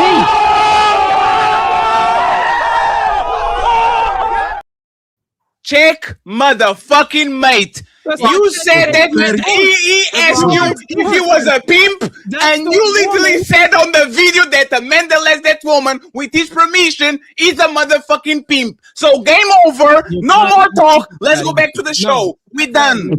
We done. Okay, Daddy, listen. Let's just make it very simple. Oh my! This is your words, Daddy. Listen, stop it. You're just talking just to talk. Hey right man, now. now you're changing again. No one's changing Why anything. people keep fucking with me? I really don't get it. I really don't get it. Like, you know, you think I don't have a tape on you? You didn't cook, Fatty. No, Coolie. You think I don't have tape on you? Fatty, there's listen. more. There's more. Leave me alone. Fatty, you did not cook, Fatty. Hey, Coolie, I'm asking you. Can you leave me alone for a second? Fatty, Let's go to PAPI CHULO, please. You have a problem with... Do you want me to reply to what you just played? Again, more like 5 minutes. You said it. If a man allows... Oh, 1 second. You said it. She asked you... Do you want me to reply? Yes, no, I don't. Fatty, real quick. So one, you're going to play a clip and I can't reply to what you just said? It's because... 1 second. I got you. Yeah, no, you're right. Now, Coolie, I'm going to be a good host. You have 2 minutes, please. I'm going to put a clock. All I'm saying is that... 1 second. What I'm saying is this. You, once again, she made the differentiation between a woman that posts for herself and a man that is over her telling her to post. Creator, even though he being a little annoying, he kind of said, pimp, and you denied what he said. And now with your own words, you say, if a man allows your woman to post for his own benefit, which is the brand deals and all these things you're bragging about, that man is not insecure. That man is a pimp. So now that we clarify that, please 2 minutes uninterrupted. You got it. Perfect. Yeah, because I'm and then PAPI CHULO, you go next because I know you're waiting. He has short time. Hey Trey, I'm sorry, brother, but this show is being just mad. Hey, Trey, I truly apologize, my brother. You can intervene at any point. Go ahead, Coolie, interrupted. Is the 2 minutes gonna come up or no? Oh no, you can start it. I'll actually give you 3. Okay, I don't even probably need that much, but it's totally fine. So, Fatty, again, the clip is out of context. When we're speaking about immature, and that a man, and I'm saying that a man that allows the woman to sexualize herself, you know what we're speaking about? What type of, do you think that there's many different, answer this for me though, real quick. Do you think that when it comes to women, let's say, wearing clothes, is there different variations of what you would consider sexualizing yourself, modest, not sexualizing yourself, and then overly sexualizing yourself? Would it be different levels to it? Yes, everything that shows titties and ass is sexualizing. There's different degrees of There's sexualizing. different degrees than all of it. But between titties and ass, if the focus is on your ass and on your titties, it's just like a focus on my dick print. It's sexualizing myself. I can be with gray shorts, pro combats, no shirts, there's levels, but I'm sexualizing myself. So yes, we got it. Go ahead. 2 minutes, 3 minutes. I got you. So if it's the case that there's levels of sexualizing yourself, just like we can just say that the clip that you played of my lady, she was in shorts, and the other clip that you played, she was in a bikini, not a thong bikini, a full covered bikini. I would say that the thong bikini versus the full like panty bikini thing, we would say that would be a different level of sexualizing and exposing yourself. So therefore we know that there's different levels, but let's just get to the clip that you played, right? In the clip that you played, you know what we were speaking about was sexualizing. We were speaking about that woman that is in that clip. She had on what she was wearing and her entire cheeks was out in this knitted thing. So we were speaking about women that post things like what you're wearing right there. That would be considered, from my view, and you single, you looking for a man and you posting like that, that would be, from my view, that would be sexualizing yourself. From what her entire cheeks was out, like full, it was like thong back there, entire cheeks was out, right? So that is sexualizing herself. In anything that my woman never wore, do you see that my woman cheeks was out? No, those pants, silly. Come on, look what you're doing. Those pants. What is the focus of that video? The pants, because we're selling the merchandise. Oh, the pants in who the pants? Why you not? Why? Hey, if it's the pants, no. If it's the pants, why you not covering the kneecaps? Oh no, you're talking. No. Why aren't you covering the back of her knees? You're talking about her body. No. If it's the pants, why are you not covering the back of her knees? Answer the question. Fatty, you're moving the goalposts. No, I'm not. No, I'm not. You just moved if the goal. Listen, Fatty, if it's the case that when we're speaking about women's clothing, okay, so go to the video of the girl that was in that uniform with the costume. Go to that. Go ahead. The costume? You want the costume now? The girl in a costume. Hey, time to go. I actually the girl in a costume, Fatty. No, absolutely. Yeah. I'm trying to look for it. Well, time to move the goalpost again. On 3, fellas. 1, 2, 3. Push. Some men are. Here we go. Okay, Fatty, got it right. You can stop it right there. So what you're conflating two things. You're conflating just women showing anything. That all of it is sexualizing. When I'm on these podcasts and I'm having these discussions with these young ladies, we're not conflating these concepts. We're breaking it down. We're speaking about, well, like, are you in a thong and your butt is showing in that? Like the cheeks is wiggling and is no clothes on. Basically, you're just in a thong. That would be, man, like you basically fully sexualizing yourself. That's what meaning we would agree on what is sexualizing, and then we would agree on what is not sexualizing. If under your view, any women that shows any cleavage, shows they have pants on, but their behind is there, if that's considered sexualizing too, just like the woman that is wearing hardly nothing, then I would say that, okay, you're just conflating sexualizing, Fatty. There's a difference. What is my woman showing, Fatty? She's in lingerie, brother. Is lingerie not lingerie? You nut. That is a tennis outfit. Not that one, my nigga. No, my nigga. Clearly not that one. But clearly there was several different things her wearing fucking lingerie. No, it wasn't lingerie, you knucklehead. That was that's not lingerie, you knucklehead. That is what it's a sport. It's the thing that goes like from it's brand deals. No, fantastic. It's brand deals. It's clothes, nigga. It's brand deals, guys. It's brand deals. Hey, I will say this. Hey, 1 second, please. 1 second. Is that a song? No. 1 second. I will say this to wrap it up, right? There's no wrapping up anything. Let's continue. No. I know, because I don't want the Coolie. You can actually take it home after I say what I say, right? Okay, sure. Go ahead. So Coolie just proved that He has rules for himself and the standards depending of man. Generalizations is for other people. When it comes to him, he doesn't have a problem with it. And by his logic, because this is debate, and Coolie, respectfully, you are not as good as debate as us, respectfully, right?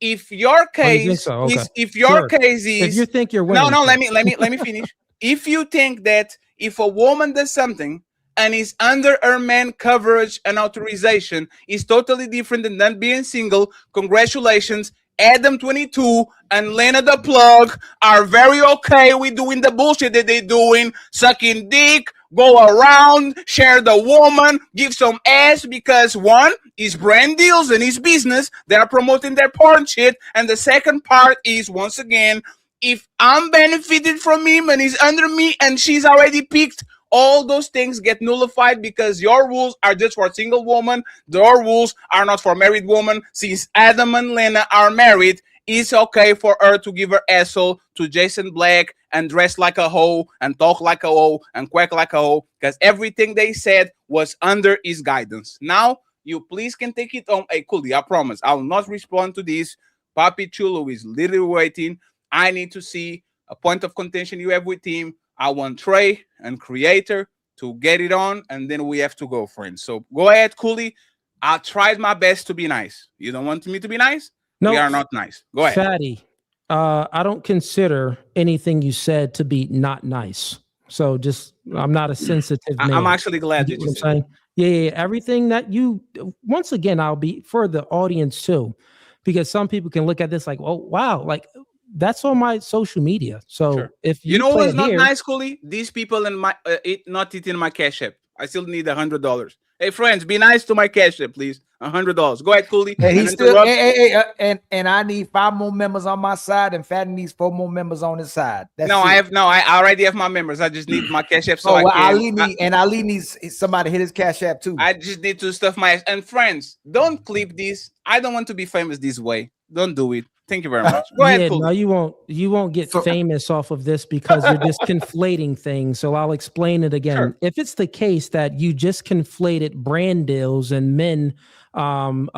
doing content with their woman the same as Adam 22 is doing content with his woman, you're conflating all of these things, right? So once again, you conflated the woman sexualizing herself. You cannot make a distinction of a woman in like the woman that was wearing that black thing with her cheeks out versus what my woman was doing. You can't make any distinctions on, well, what's actually sexualizing and what's not. You can't make a distinction off of a thong bathing suit and a regular bathing suit that's covered. You didn't make any distinction off of that. And what I'm doing is I'm making all of these clear distinctions on what I approve my woman to wear. I would consider it to be not sexualizing herself in the way that compared to these other things that other women are wearing, like bro, you tried suits. So hey, friends. Well, hey, 1 second. Hey, friends, the bounties are open. You know what to do. Go ahead, Coolie. Yeah, calm down. Creator, I got you. Don't worry, I got you, my brother. Yeah, you can speak, bro. So once again, that's what you're doing, Fatty. So you're just conflating sexuality, and also you're conflating the brand deals as well. This is not saying that I have rules for thee, but none for me. No, I'm telling you, well, what I have my lady wear, that's what I approve. I'm speaking to women that sink. Can you understand the difference? Oh, I can't. Women that are, well, let me ask you this, though. I just wanted to know if you're a pimp or not. Is there a difference between a woman that is single looking for a man and a difference between a woman that is in a relationship under authority of a man? Is there a difference? Sure, absolutely, yes. Okay. And there is a difference. And the difference is, well, you don't have to give any advice to the woman that's in a relationship because she's in a relationship. She's off the market. But the woman that is in a relation, the woman that is looking for a relationship, you would tell her certain things like, well, you wouldn't want to sexualize yourself. But then it's it's parentheses around sexualizing. Well, what do you mean by sexualizing? What I meant by sexualizing was what that woman in the clip was wearing. That's the context. The context behind it, the way she was dressing would be sexualizing herself. What she posted on her Instagram, because we went over it, would be sexualizing herself. That's much different than how my woman dresses, Fatty. There you go. That's the distinction. You don't know how to make distinctions because you can't think. You thought you had like a winning moment or a pivotal moment by showing what's already out there on TikTok and on Instagram that I already have up there and I approve. That's not a W, fatty. That's not a W. No, I said I lost. Fatty, listen, that's not me going against my own values, fatty. No, I lost. No, I lost. You said you wasn't going to cut me off. Me going against my own values, I'll demonstrate it for the audience. Me going against my own values would say, my woman can't wear this. And then you find out that she wears this. You'd be like, dang, that's in a contradiction. My woman can't do this, or I don't do this. And then you find out that I do this or my woman does that. That would be in contradiction, fatty. Sure. Everything that I'm stating here is, why would I have it up if I didn't want it there, fatty? Do you get what I'm saying?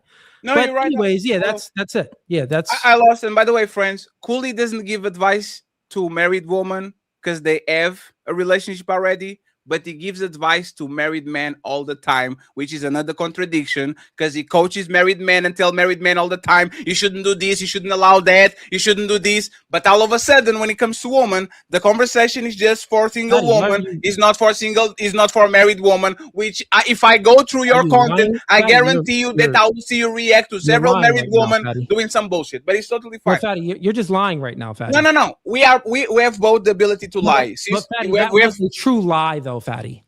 So you don't give advice to married men or to men in relationships? When did I ever say that I gave advice to a married man? No. So one second. This is the statement.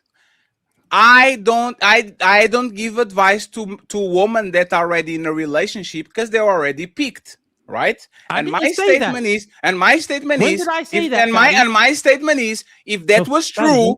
Oh, no, 1 second. You like Andrew Wilson, laws of logic, the law of non-contradiction, and all these things, right? Did I say that let me finish, please. Let me finish. Let me just finish. You have to let me finish. Finish, but then I'm gonna get the reply. The point is very simple, okay? The point is very simple. And once again, Coolie was a guest of the show, friends. He didn't jump in on the link because he saw it. We actually sent the link to him.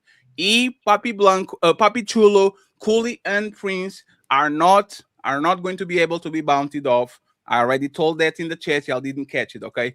And get Unlikely out of my shit immediately, please. Just time him out, okay?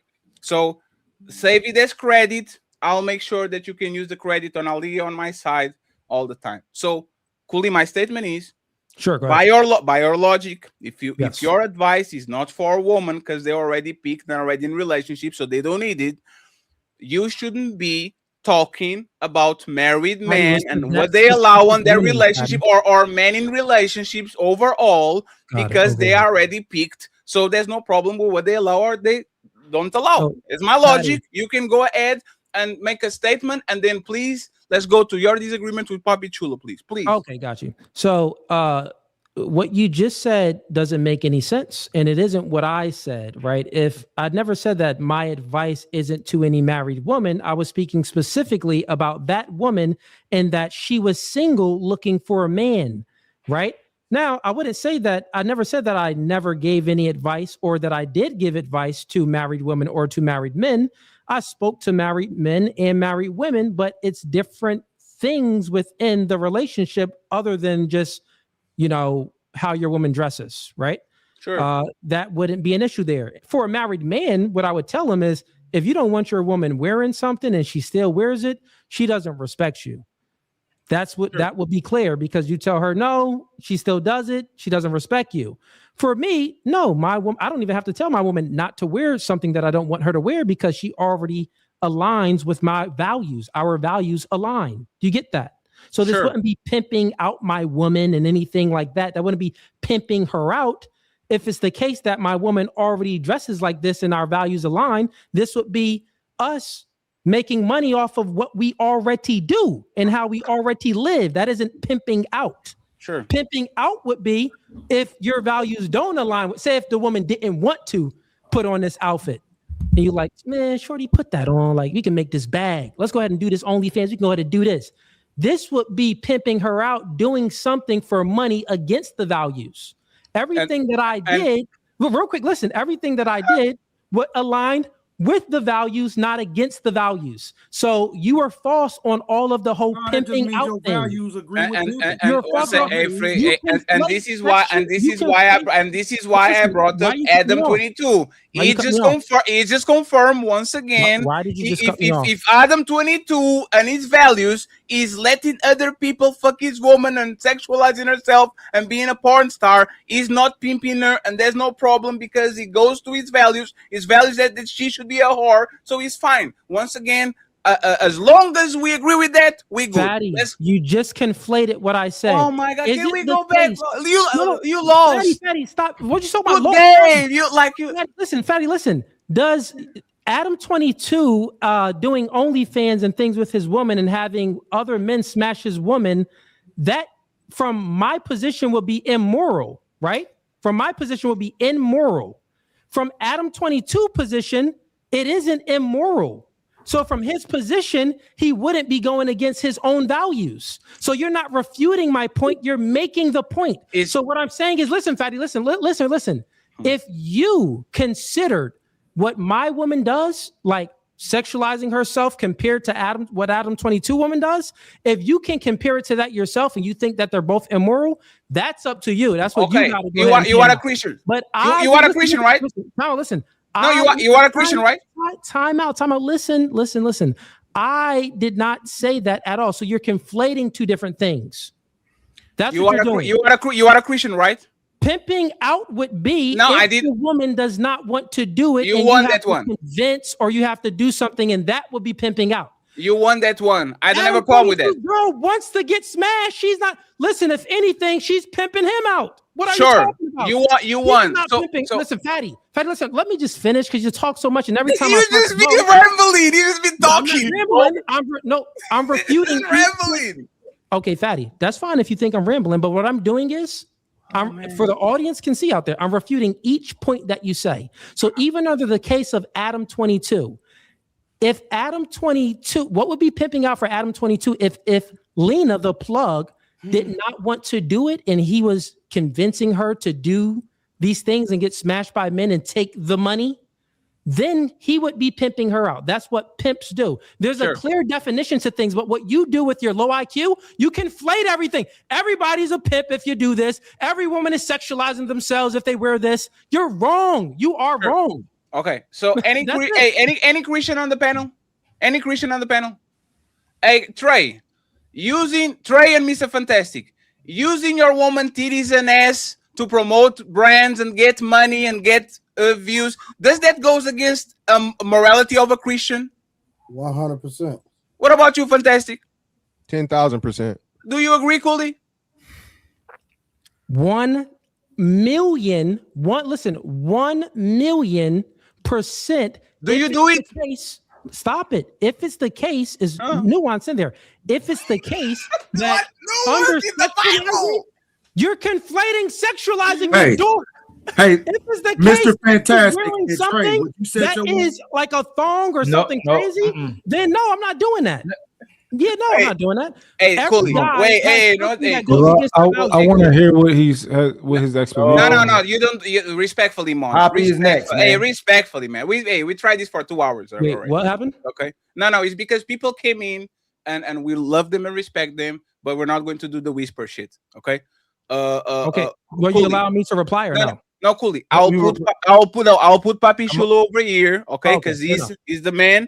Okay, and we're going to focus here right now. Once again, Coolie Papi Chulo can be booted out no matter what. We're going to do Coolie Papi Chulo 10 minutes. Okay, Trey 10 minutes, Creator 10 minutes, and Mont 10 minutes. Reese doesn't get 10 minutes because he came to the panel to chill. Okay, so let's chill together and let's stay over here. Okay, friends. Once again, man, there's 700 people watching this shit. Eat the cash, man. Let me get the fucking hamburger. I'm tired. I'm trying to be the new fatty. The old fatty, this show will be over at this point. I'm trying to be the new fatty. I'm trying to chill. We're going to come in 30 minutes. So please buckle up, Mr. Papi Chulo. Thank you so much for your patience and for waiting. Mr. Coolie, you have 10 minutes to make your point, and then we go to the rest of the content creators and creator. We appreciate you, my brother. But the ad libs, the Auntie J ad libs, you might be right because you're right about the people. You got it one. You got it. Just leave it alone now, brother. Yeah, he wasn't right about the whole pimp thing, and you wasn't right about the whole sexualizing. Oh no, thing. we lost. No. Hey, sexualizing, even when you brung up. He lost. He lost. Coolie, I lost. It wasn't even close. I lost. It's my turn. It is. You told me it was my turn. You can talk all that you want to, yell and scream. You lost. It is my turn. You lost the game. It's my turn. Announcing that I'm a winner doesn't make me a winner. I lost. Now that we got it out of the way, I like the whole fun stuff. Oh, I lost, but what I'm saying is, I truly lost. Oh, that would be a fact. He lost. He definitely lost. I was a loser before we started the show. You conflated everything is sexualized. I was a loser before starting the show. I'm not a winner just because I got Coolie one thing. I'm still a loser. Yeah. So when Papi Chulo was speaking, so Papi Chulo, you hit me up before too on Instagram. For sure. Shouts out to you, man. I know we were speaking behind scenes a little bit. I think we were looking to do some type of collab together before in the past, but as you were speaking to, I believe his name is Ali. Help me with his name. The guy's name again? Prince. Stacey Prince. Stacey Prince. Yeah, when you're speaking to Stacey Prince, you said a few things there. Really, it was 3 questions that I had, but one of them was, you think men that deal with younger women, you said that they're weirdos, right? Men that deal with younger women, older men that deal with younger women are weirdos. That's what you said, right? What do you mean by weirdos? Do you mean that it's immoral? When we talk about weirdos, we talk about super young, right? Compared to that other person's age. I don't believe it's right on women's side or man's side. You know what I'm saying? Like if you're super young, why are you dealing with the inexperienced woman? Why are you dealing with the super young woman? Maybe it's to try to mold her or control her in certain ways or whatever the case is. Because we've seen this happen since high school. You know, you've seen. Would it be immoral? Like for I just think I think it's wrong. Man, if a 30-year-old man dates a woman that's 18 years old, would that be immoral? I would say, why are you doing that? What's the reason? And I'll base it off of that person's reason. Do you just like younger women, or is it a reason behind you dating a 18-year-old when you're 30 years old as a man? Like, what's the angle? Because I think if you're a man, right, you are supposed to be with a woman strategically. Like, why are you with this certain woman? Let's say that the reason is because that's his preference. He likes younger girls. He likes within a man's nature, men have a natural proclivity to what does beauty signify? Beauty signifies like youth. A more youthful woman would have the highest probability of being beautiful. And then also, what do men tend to look for generally? We tend to look for an inexperienced woman so we can show the woman the world. Generally speaking, that's like some of the things that we tend to look for. So if the woman wanted if the man wanted the woman that was 18 years old, because maybe he wanted to have more babies with the woman, and dating a woman that was older, he can have less, the probability would decrease for him to have as many babies as he wants.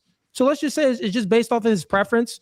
This younger woman, I can have more babies. This younger woman, I can show her a great lifestyle. This younger woman, she has less baggage. The probability will be true that she would have less baggage than older women. That would just be a clear, probability standpoint that the younger woman would have less baggage. So let's say if it's for those reasons, would it be anything wrong with the older man, the 30-year-old dating the 18-year-old? I still believe yes. I still believe you can get the same out of a woman that's 25, 26, 27. You can still get that level of inexperience, depending on what type of woman you even go acquire, right? Because you can go find them different places to find a different level of mindset. You can go check versus, hey, you're just now legal. Come on.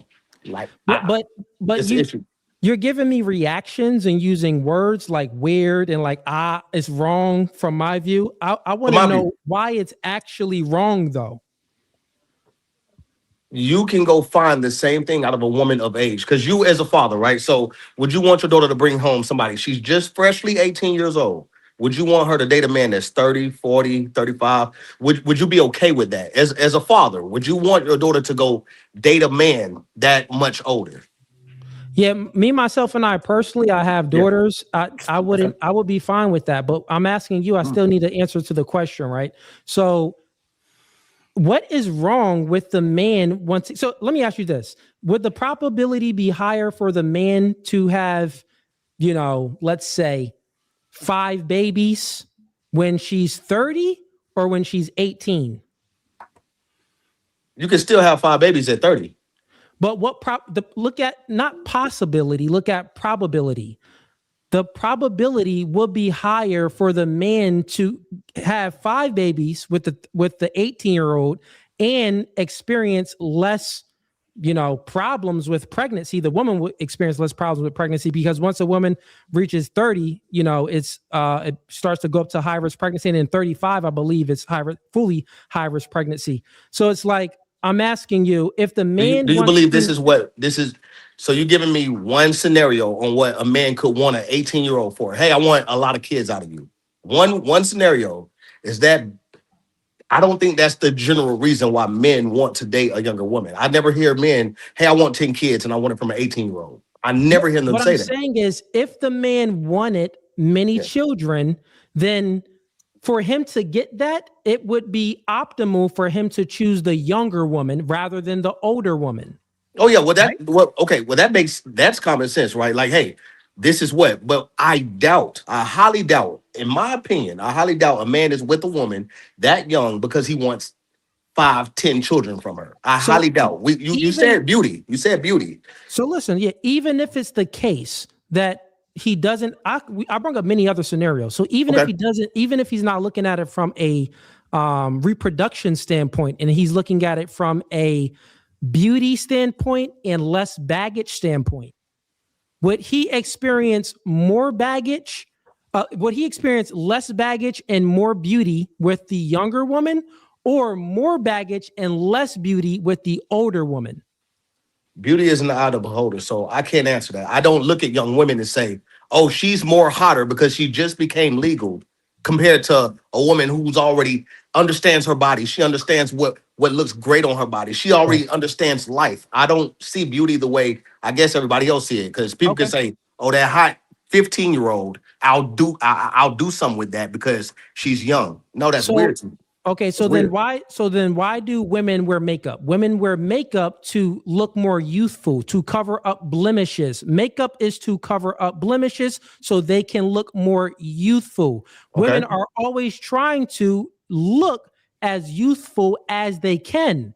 And what signifies youth is it's an age that signifies youth. The 18-year-olds are playing the makeup as well, brother. 18-year-olds and 16-year-olds, listen. 18-year-olds, yes, they would put on some makeup as well, but that still doesn't refute the point that why women put on makeup is to look younger. The 18-year-olds put on makeup as a trend. It's a trend thing for them. It's trendy. It's cool to do. They want to fit in. That's why they do it. But those older women, like the makeup industry itself, the cosmetic industry itself, is all to look more youthful, not to look older. You think if they want to look older, then they will be putting wrinkles on their face. They're covering up wrinkles. They're covering up blemishes. So what I'm stating here is men just have a natural proclivity to be attracted to youth and beauty. I'm just not attracted to an 18-year-old. So this is why. Well, I'm using the example as 18 because it's legal, and I'm saying that a 30-year-old man, right? You get what I'm saying? Yeah. So this is a 12-year difference. This is a 12-year difference. You still haven't explained to me how it's something intrinsically wrong with the 30-year-old man dating an 18-year-old woman. I said weird because I wouldn't do it. But you also said wrong.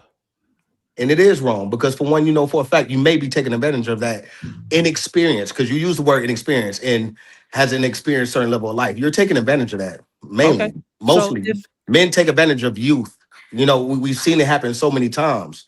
Where real quick, Papi Chulo, if it's about experience, then the man is dealing with that woman because he wants to she doesn't have enough experience to date him.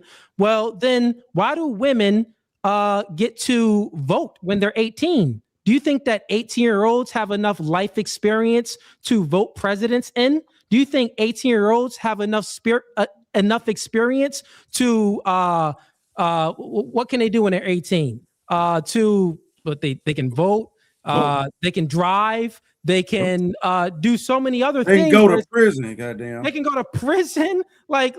So if experience is what you're harping on, I would say that from under your worldview, your logic will lead to take women's voting rights away when they're 18 because they don't have enough experience. I never said that. I said, hey, I know you dating never an older said man. that, but that's the logical entailment of dating your an older man is, man, come on, man. Men know what they're doing, man. We know what men do because we're men. We have disingenuous on here. Like we don't really keep it real when we're in the presence of a lot of people. But we know why men do the things they do. Most of these men are very insecure, and they cannot control. That's what it is. They can't control something they age because something they age already understand life at a certain point. Hey, you ain't gonna play me like that. You ain't gonna do this and that. Men don't like that. Men don't like when they can't play a woman. Or when they can't do how they way, because for one, they're not him. So obviously, it's a whole nother barrier of being him. Did it ever ponder to you? Did you ever wonder, well, men just don't want to date the woman that experienced more? He maybe wants to go with someone that is able to get on his program and follow his lead, and a younger woman would have the ability, from a probability standpoint, to do that. There's many. You don't think a woman can't follow your lead at our age? There's many different. I'm not saying that they aren't, but we all know that the more a woman experiences, the probability goes up. Now we do know there's exceptions. Let's do this. Let me give you more 3 minutes, friends. Okay, and then cool, we have to move on. Okay, 3 minutes and then move on. There's exceptions to every rule. Like there can be an 18-year-old that's a full slore, and she got more experience than a 30-year-old. We know that there are always exceptions to the rule. But generally speaking, if we're just looking from a probability standpoint, it would be probable that the 18-year-old would be less experienced, more likely to be able to follow your program and follow your lead, rather than the 30-year-old that got her heart broken, that experienced all of these hardships with men, that's been through all of this trauma and bringing in all of this other emotional baggage. She's less likely to get on your program because she's been already programmed by other men. Now, do you say that's a man? Do you say that's a man issue? Do you think that's that person's issue? Do you think women give different versions of themselves to different men? Well, yeah, they could give a different version to themselves. I think we've seen hella cases where, this situation, this woman giving this man none but hell. Over here, she's the perfect woman for him. Only because a different man will bring out a different version of woman. We will never get the same version of that woman. That's what they have so many. Well, they're multifaceted, right? One of them. Come on. Oh, I'm sorry. You land your plane. Go ahead. I cut you off. No, I was just saying, we already know, let's say you in the football, the woman gonna be out there wearing face paint with you and everything. Don't know who the players is. She just out there with you because that's you. And then another woman could be with a painter, and she getting into painting based off of who he is, and her mood is going to be based off of whatever he's on. A woman is multifaceted in multiple ways, so you could bring a different version out of a woman. You probably can bring a different version out of a woman that I used to deal with, and I can do the same thing with you. So that baggage talk is only something that's associated with who she's dealing with at that time. If he's nothing different than the baggage that she already had previous, he may get that, but another man won't even know that she even been hurt at all. Because she won't show it. You know what I mean? Yeah. So one aspect of what you're saying, I can agree, but it doesn't refute the argument of what we're having. So we can say that, some women, depending on the caliber of man that they meet, they may display different behaviors, because women tend to get away with things that men allow them to get away with, right? I'll repeat, women tend to take advantage of the simps because they can get away with all of these things, but other men don't tolerate it. So the likelihood of them getting away with certain behaviors, they will not get away with. So they know the guys that they can get away with certain things, right? But I would still say, from a general sense, no, most human beings don't change. So if you're dealing with a woman and she's exhibiting certain behaviors, I start dealing with her. If we on the same level of, status wise and income wise and things like that, then she would still display the same behaviors. But if we're a totally different man, then she may display some different behaviors because she knows she can't get away with certain things. But this doesn't refute the argument that age gap, a 30-year-old man dealing with an 18-year-old woman, this doesn't show that it's wrong from that example. I only talk about from my perspective, right? I never really speak in general. Like, hey, in general, I believe this and that. Nah, I can't go off of general. You know what I'm saying? That would be disingenuous of myself because I didn't go off of general when I started my business. I said, hey, I'm doing this. I didn't give a damn that most businesses fail within the first year. I said, hey, whatever I think, that's what I'm going with. And it worked out for me and it worked out for thousands of people that follow me. I believe my doctrine is what it is. So I never speak in general. I speak only from what I truly believe. You know what I'm saying? And I ignore everything else. It works. It's been working for me and everybody else this far. So if you dated the woman that was 18, just 1 second, you would please. have bad. You'll 1 be second, wrong. please. Coolie, But thank you very much for pulling up. We appreciate your visit.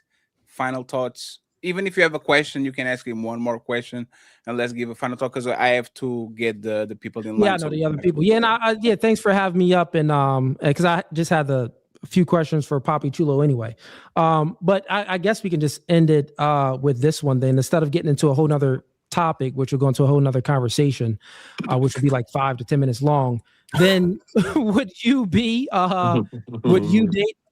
Well, you wouldn't date a woman that's 18 years old because you would have, let's say, bad motives for her. My daughter is 16. You know what I'm saying? Like, I would never date nobody that's close in age with my daughter. How is that even a mother figure? Hey, a person that's just got legal. That's not what I'm asking, though. What are you asking? I'm asking if you did date a woman that was 18. Let's say that if you, hypothetically speaking, if you did date a woman that's 18 years old, you're saying that you would be an immoral man if you did do that, and you would have bad intentions for that 18-year-old if you did that? I would have some deep self-talk and say, why am I dating an 18-year-old? What is it about me that I'm attracted to the super barely legal woman? What is it about me that I'm attracted to this? Is it truly that I like children? Is it truly that I like that young and I want to mask it and say, this person is more beautiful. This person is, more able to give me more children. I will be putting up excuse after excuse after excuse versus dealing with a woman my own age. Because for one, if you cannot control something your own age, you are not ready to be a leader or in a relationship. You need to be able. He's just asking you, hey, Coolie, a bad person. He's asking you, would you treat any woman at any age bad? Would you plan on treating any woman bad? Any woman that you ever deal with, would you try to treat her bad? No. Okay, so if you wouldn't treat the woman bad at any age, then therefore you just refuted your own point because you're. No, I didn't, because I would never date an 18-year-old. Nowhere even close to 18. That's got it. Close to my daughter's age. Yeah, got it. All I'm saying is you said that, well, a man that's 30 years old dating an 18-year-old woman. Well, I never said 30. You said 30. We just gave that age of 30. That's a 12-year age. I know. I said you said 30. So, when I said it, I was speaking about a much bigger gap when I was talking to STACY. But, we're having this conversation now. So let's go with 30. Fair enough, right? But I'll just land my plane right here. So if it's the case that what you're saying is a man that's 30 dating an 18-year-old, he's something about him doing it is wrong and it would be bad. If you're saying wrong, you're basically saying bad. So something about him doing it is bad. But if you did it, you just said that if you did date a woman at any age, you wouldn't treat the woman bad. So therefore, you just refuted your own point that somebody has to ask you how old you are. You can date a woman right now that's 18 years old and you wouldn't treat her bad. But I never would. So you see, that's why most people say, yo, what's the youngest you'll go? What's the youngest you'll go? And normally people go off of that conversation. But I can't do 18. I know, but if you dated a woman any age, legal age, you still wouldn't treat her bad, right? No.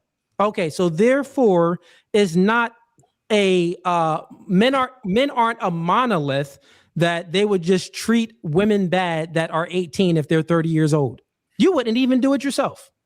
So that's I would never date that young. But if you did, you still wouldn't. Hold on. That's why I gotta understand, right? Because I'm new to. I'm gonna get into streaming and everything, so I gotta understand the ifs, the things that would never happen, but we've gotta play and we gotta try to think about. If I'm like, nah, that's weirdo shit to me, and I would never. Well, yeah. So a hypothetical is just to test your logic to see if you're logically consistent. Because if you say one thing, men that's 30 that date women that's 18 years old, they would treat the woman bad. Therefore, I never said treat them bad. Just said that's that's wrong in or multiple ways. or they would be bad themselves. If it's wrong to do it, then they are bad. What they are doing. I want to is know bad. their reason. Remember, I asked you earlier. I said, "What is You your just reason went over for the liking reasons. that?" We went No, over no, all these- no. We went over the reasons that you stated. We're talking about you. You said babies, multiple children. That's what an 18-year-old can give you. Multiple children. We know for a fact men are not having multiple children with 18-year-olds. They're not even thinking in Okay, that I'll in land that it here manner. then. I'll land the plane here then. Okay. Do you know that even if the woman is 18 and the man is 18, he can still have disingenuous motives for her? He can still treat her bad and do bad things to her, even if they're the same age? So age doesn't matter on who would treat the person bad. The person matters on if they are going to treat the person bad. You would not treat a woman bad at any age, so therefore you wouldn't treat an 18-year-old bad. So if And a 6-year-old want to date an so what I'm 18-year-old, so what I'm saying is this: okay, if a man has ulterior motives or negative motives to treat the woman bad in a relationship, then he can do that at 18 and he can do that at 60.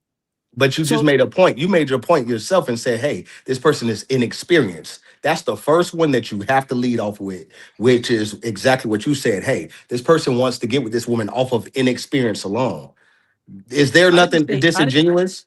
No, I'm saying like nothing is disingenuous about that, because women aren't experienced and they can abort their children when they're 18 years old. Women aren't experienced and they can vote the next president in when they're 18 years old. Who said these Women aren't numbers? experienced. Who set these numbers though? Congress, people who set these limits though. You know what I'm saying? Like that, we have to play That into has a whole nothing to bunch do of with things. anything. They can. Freddie, can I please say something? Everybody's view. We don't think that it's wrong for a woman to vote at 18. We think that it's right. That's what I'm saying. What you say pertain to Papi Chulo or Coolie? I guess both. No, you can't. Papi Chulo Okay, honestly. so let's do this, right? Coolie. Yeah, I'm out, Appreciate man. you. Yeah, Once I again, gotta thank go you anyway. very much for being here. I'm a dean, bro. We'll talk. I just want to know something, Mont. Do you concede your time? Because if you jump Trey, you I don't want to do the whole. I don't want to do the whole thing. I don't want to do the one-on-one. Okay, so Yeah. you consider time, ask the question, and Trey gets all 10 minutes uninterrupted. Because man, Yeah, this man looks like I just wanted mummy to make already. a statement. This man actually. looking at me like, man, fat. I thought we cool. I just wanted to make a statement. I think, and I guess it was just fair because Coolie had his time. But I do think that sometimes when you're watching a fighter, I'm gonna consider Coolie a fighter. I think he shot his load right for the night. You know, because watching that. Oh, I forgot to ask about Fantastic. That's crazy. Coolie he needed somebody to tag in on that one or just drop it, because in that situation he didn't have nothing. And I don't even think Papi Chulo had a strong argument. I thought Papi Chulo's perspective was like very weak and very surface level, but Coolie just couldn't get around it. And I think he just needed to drop. He just needed to throw the towel on that one. On this last point, the last point that he made. No, the whole joint. I think Coolie ended where he started with that argument. I don't think he made any type of traction. I don't think he made any type of progress in with the Papi Chulo on that topic. I think he just Did you know, Fatty? Did you know what his point of contention was on that last part? You're talking about the age? Yeah, the age. His point is this. Okay, a good man will treat an 18-year-old well and a 30-year-old well. A bad man will treat a 18-year-old bad and a 30-year-old bad. Hold on, let me refresh. Oh yeah. A matter of fact, and I'll talk about myself. When I was 18, you are in immense risk because I'm nutting on you left and right. You're going to get after pills, no Ubers, no security, no safety, no nothing. The man that is actually older, he can provide those things. If he's a good man, he's going to treat you well regardless of age. If he's a bad man, he's going to try to fuck on you and dump you because he's a bad man. So you've been 18, 30, 40, 70. It depends on what the man wants for you. It has nothing to do with age. A bad man is going to do bad things. A good man is going to do good things. That was his point. Okay. That was his point. I thought he was talking about the value of youth, and he came all. It was his point. It's like what he said. That's why he asked if Papi Chulo. Like, I'm 36. If I had the 18-year-old daughter, I rather her dating Papi Chulo, which is a more mature version. He has money, he has power, he knows how to move, than the same version of him at 18, because he probably was on some bullshit when he was a kid.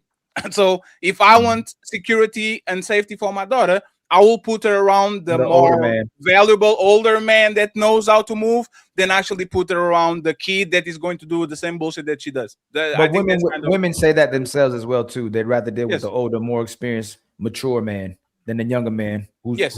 who's still playing games. They say it It's- themselves. A it's man don't two- even have to say it. It's like two knuckleheads like leading each other. Like Take me down when so you once can we- get his spot. You know, Absolutely. And by the way, before we go, friends, thank you so much for the support, man. I appreciate you. Brandon, thank you very much for the 5. I'm going to read all these ones, okay?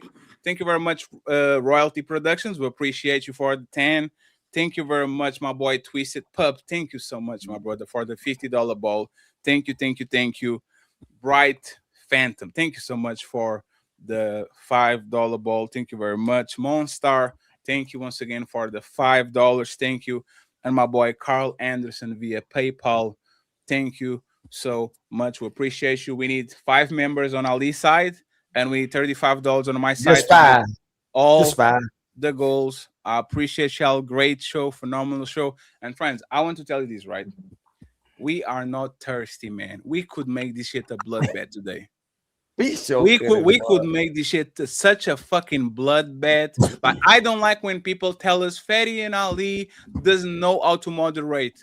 Because on the shows that y'all see is we're not moderating. We are literally panelists. We're not hosts. But on the shows that we have to be hosts, we do the hosting, which is what we're doing today. I don't have to intervene. I don't have to go crazy. We can do our job. We just don't do it the same at the same time. So tell a friend to tell a friend. It helps the channel the most. I need $35. And Mr. Ali needs 5 members. And we're going to try to set it up, Mr. Fantastic against Coolie. Fantastic.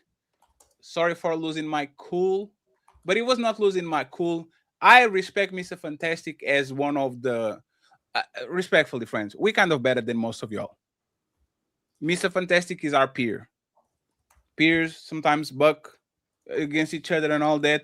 We have a tremendous amount of respect for Mr. Fantastic, and we think that just like we're going to be up there one day, Mr. Fantastic is going to be right next to us. So a lot of times, like, we don't let each other, we hold him back, but that's for a reason.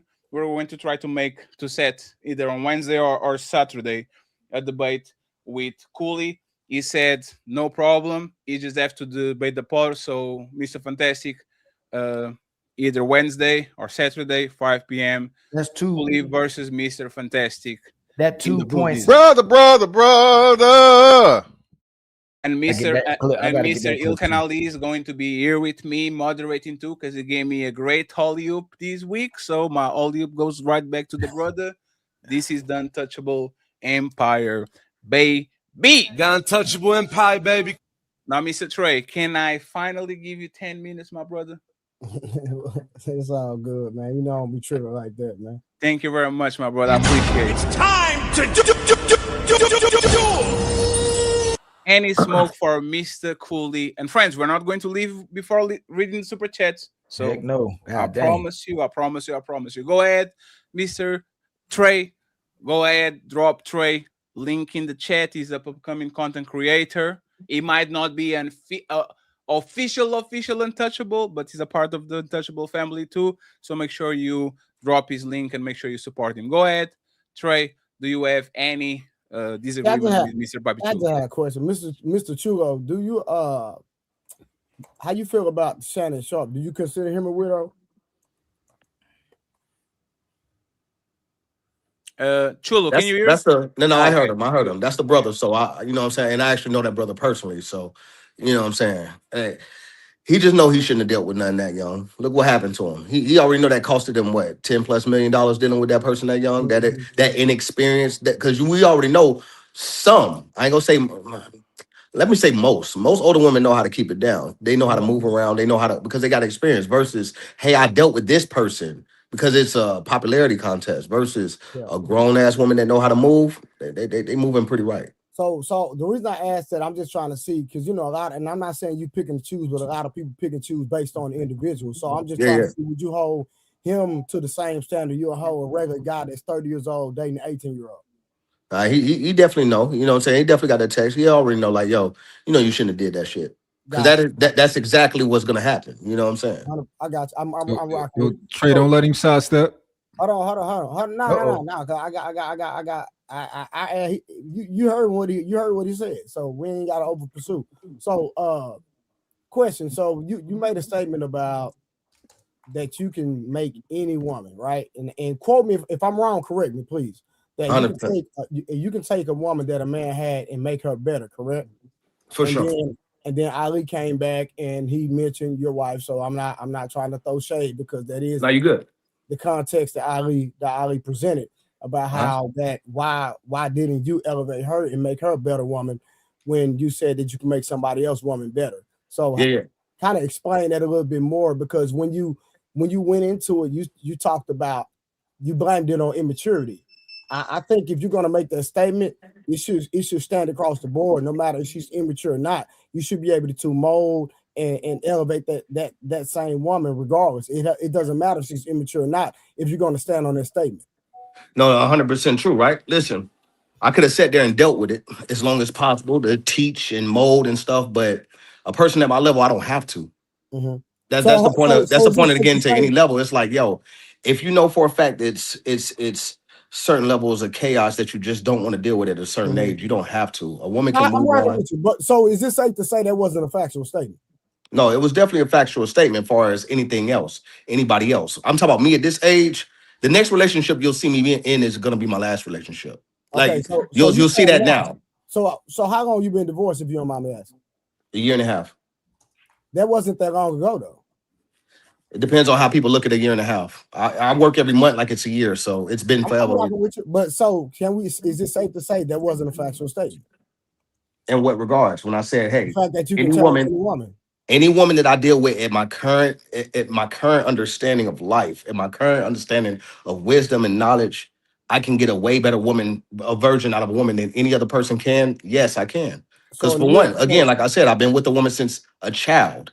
Children has a different level of mindset compared to another grown woman who already had certain life experiences and things that. 1.5 years ago, though, so it was just 1.5 years ago. Like, what has changed so drastically that you'll get a difference now from 1.5 years?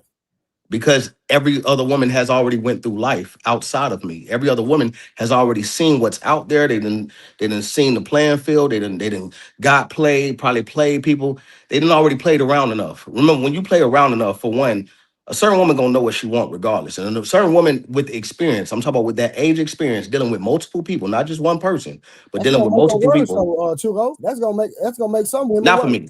Not for me. That's why I'm saying, like, I don't run into whatever y'all run into or whatever. Not you saying. I know y'all. Okay, cool. Well, most. Let's say most men. I'm really him. I'm like you. I'm really him. So we. Okay, cool. So you know what I'm saying, like most men. You are not him. You are not him. No. You are not him. No, I'm not him. I'm just him. No, you're an idiot. Right, you know what I'm saying? I'm rocking with. So let's go here. So you made a statement about and like I say enlighten me, because I need a little bit more enlightenment, because like I say I got 10 minutes, so I'm just trying to deal with a few. For sure. So you made a statement about being able to take women in different rooms. Can you elaborate on that a little bit more? When you say different rooms, what you mean? So remember, she won't. So I think it was to the extent where a woman has to be used to seeing certain people, so she won't get starstruck. You remember saying something like that? Yeah. So elaborate. What was that statement? I need more context about that, because I had a rebuttal to that, but I don't want to misquote you. I got you. So what we was referring to was, a woman that's not going to be very insecure about the people who she's around. Think about it. If you've been watching TV, you've been watching this woman on TV your whole life. You didn't sung her songs and all this good stuff. And now she's a big fan of your man. She's right here in front of you. Gotcha. It's either you're gonna fold underneath admiration or get jealous that the person that you've been pretty much looking at it, eyeing all these years, is now in front of you talking to your man. You're gonna feel different ways. It depends on what type of woman it is versus a woman. Oh, I've been around her already because I've already done this, or I already been in certain rooms already. Mm-hmm. A level of confidence comes from experience, right? It comes from it's either you gotta be ready or you got to get ready. Most of the time, when you're on a fast pace like this, I made my first $1 million in 5 months. I touched my first $1 million at 27 years old. So it's like life went like that for me. You know what I'm saying? And now you got to adjust, or you're gonna crumble. You're gonna crumble to the ground. So you're saying that her being in those rooms made her insecure about other women? 100%. Gotcha. Okay. Well, okay. So I can't go that route because I was just thinking about how Tom Brady lost his wife, and his wife can go in any room and not be starstruck by any man, but she still left. Yeah, she was rich. Her family was already taken well, you know what I'm saying? Mhm. Well off, well off. Where they've been in probably multiple rooms with people that was bigger than anybody that Tom Brady can be in a room with. You know what I'm saying? So, that's a whole different, whole different. No, I got you. That's why I wanted more context. So Mhm. let's this is my last thing about a lot of men. I just help me out with this. What you think with this, right? Because I know this probably doesn't apply to you per se, right? So I know a lot of men that pay. I got millionaire friends as well, all of the above, that pay all the bills, etc., and still got cheated on. So and they consider themselves him, like seriously. So when a lot of men say to him, that's not saying that they're bulletproof when it comes to their woman not going, correct? 100%. Gotcha. Okay. We understand women are, you know what I'm saying, they're emotional creatures. You know what I'm saying? Like at a drop of a dime, they could be happy here or depressed as shit here. So it's gonna happen however it happens. It's how you respond as a man. Do you change everything about your life because this one woman did you dirty? Or this one woman stepped outside of the bounds of what y'all agreed on? Like, like I always say, don't let no woman change you. You know what I'm saying? If that's your standards, that's your characteristics, you move on principle because somebody else is gonna appreciate it. And you only gonna upgrade at that point. Most women downgrade. Most men upgrade at this level. Once you stand on principles. You know what I'm saying? They get with somebody worse that beat on them and all type of stuff. And most men get with something that they deserve. You know what I'm saying? That's why normally the second time go around be the best time for them. 100%. Okay. Yes, that's all I had. Yes, sir. Thank you very much, Trey. I truly appreciate you. Once again, drop Trey link in the chat, up and coming content creator. Thank you so much. And we reach all the goals, man. Y'all are awesome. I think Trey, the truth telling. Hey, Fatty, this for Karen in the comments. I got a hat to really say it. So Karen's like, you better stop calling them him. We need 5 more memberships. 5 to more. go all to go. Just 5 more. 5 more. 5 more memberships on Ali. 5 more, y'all. 5 more memberships on Ali's side. Thank you very much, Mr. Him. I'm going to read all of these, of course. Thank you very much, the one and only Thomas Legacy, man, with the $50 ball. And Mr. Tariq, he is getting printed right now. Once again, thank you very much, Tariq, for the $20. We appreciate you. Where the smoke at, Fatty? You said smoke was people had smoke for me. Where the smoke at? Hey, if people, I don't want to force nobody. Thank you so much, Tariq, for the 20, my brother. I appreciate you. If people don't have the burning desire, hold on, young fella. Nah, y'all man say y'all ain't got no smoke for him. He just saying, man. He's like walking. He getting sleepy over here, man. If he's just vapor, we accept vapor too. No smoke. Right? So thank you very much. Let's get the smoke for next week. Coolie. And Shadow Dragon TV with 5 untouchable memberships. We got all the goals today. Thank you so much, Untouchables. We appreciate it.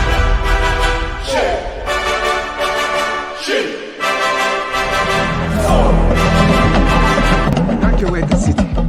Gauge all defenses. Get this man a shield.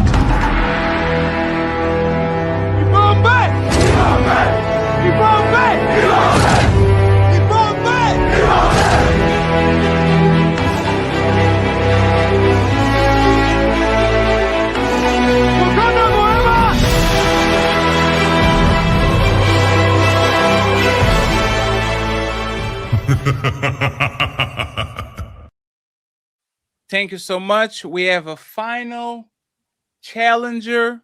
Yes. And Reese is going. Can I say something? Hey, my brother, Papi Chulo. All these brothers, I love these brothers on here.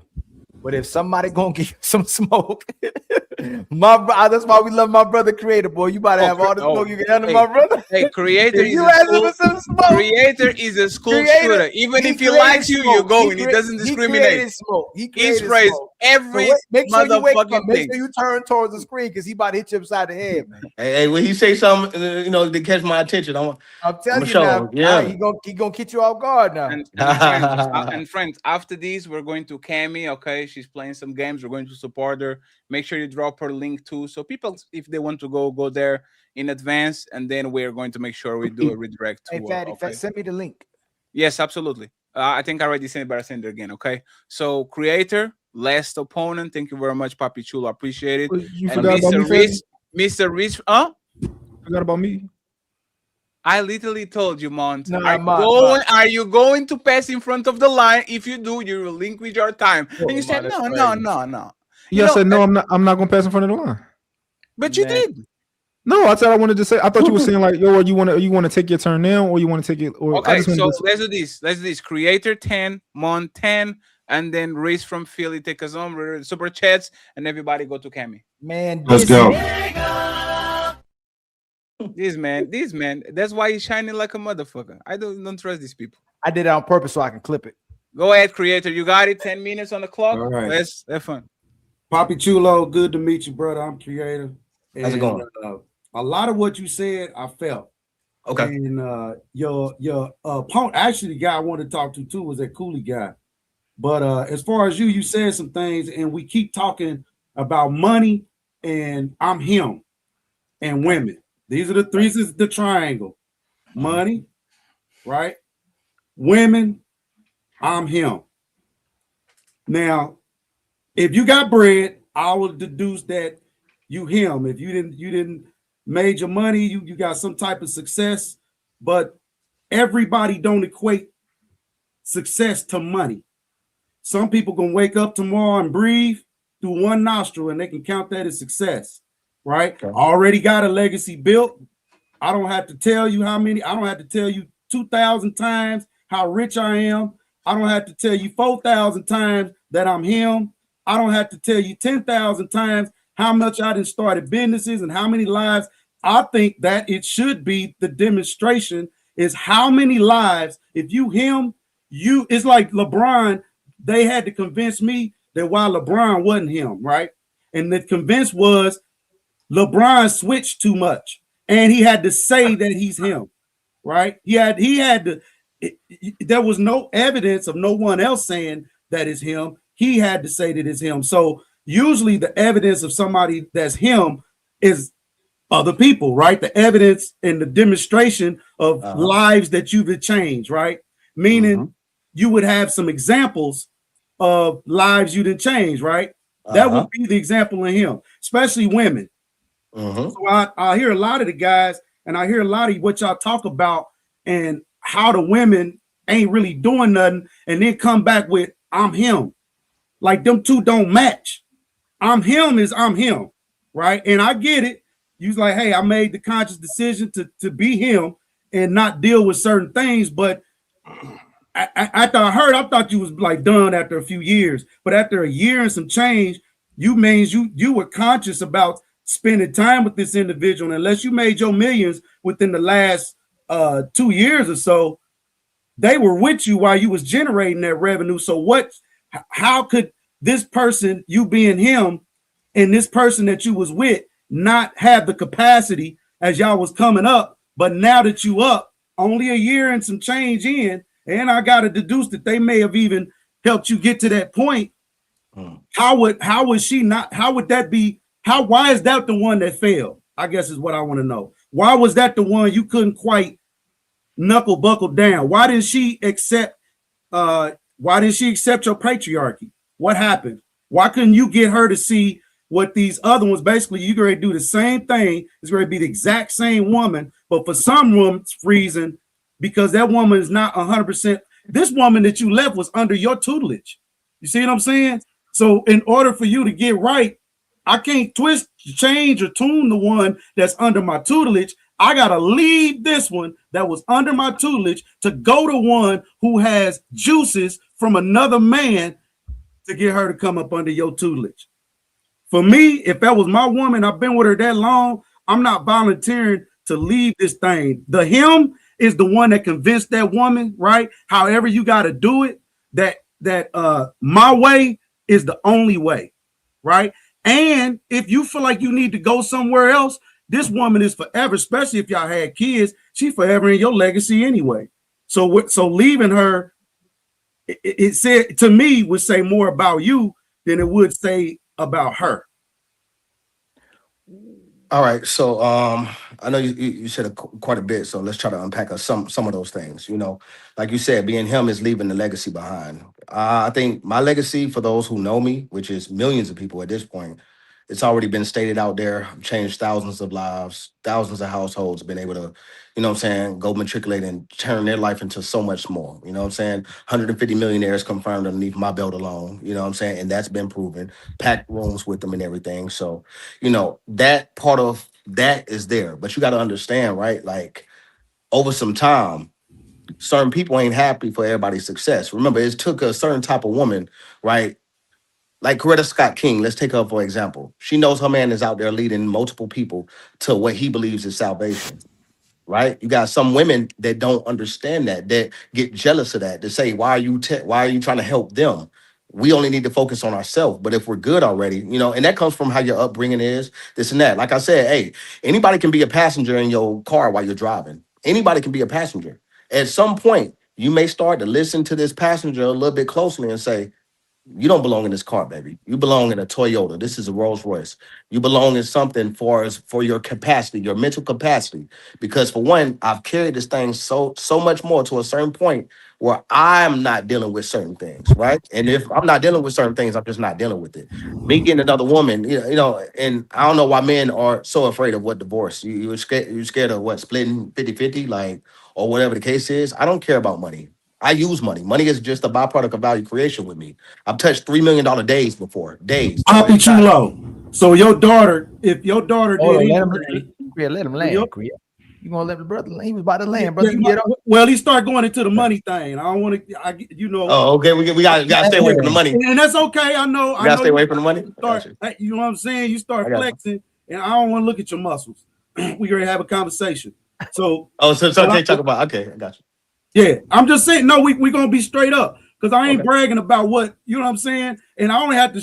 You know what I'm saying. I ain't doing that. We gonna go straight off of, like, you my brother, and we grew up together, and I knew you when you was pissing in the bed. So even though you filthy rich, right? I'm your bro. I know you for real. That's how we gonna have that conversation.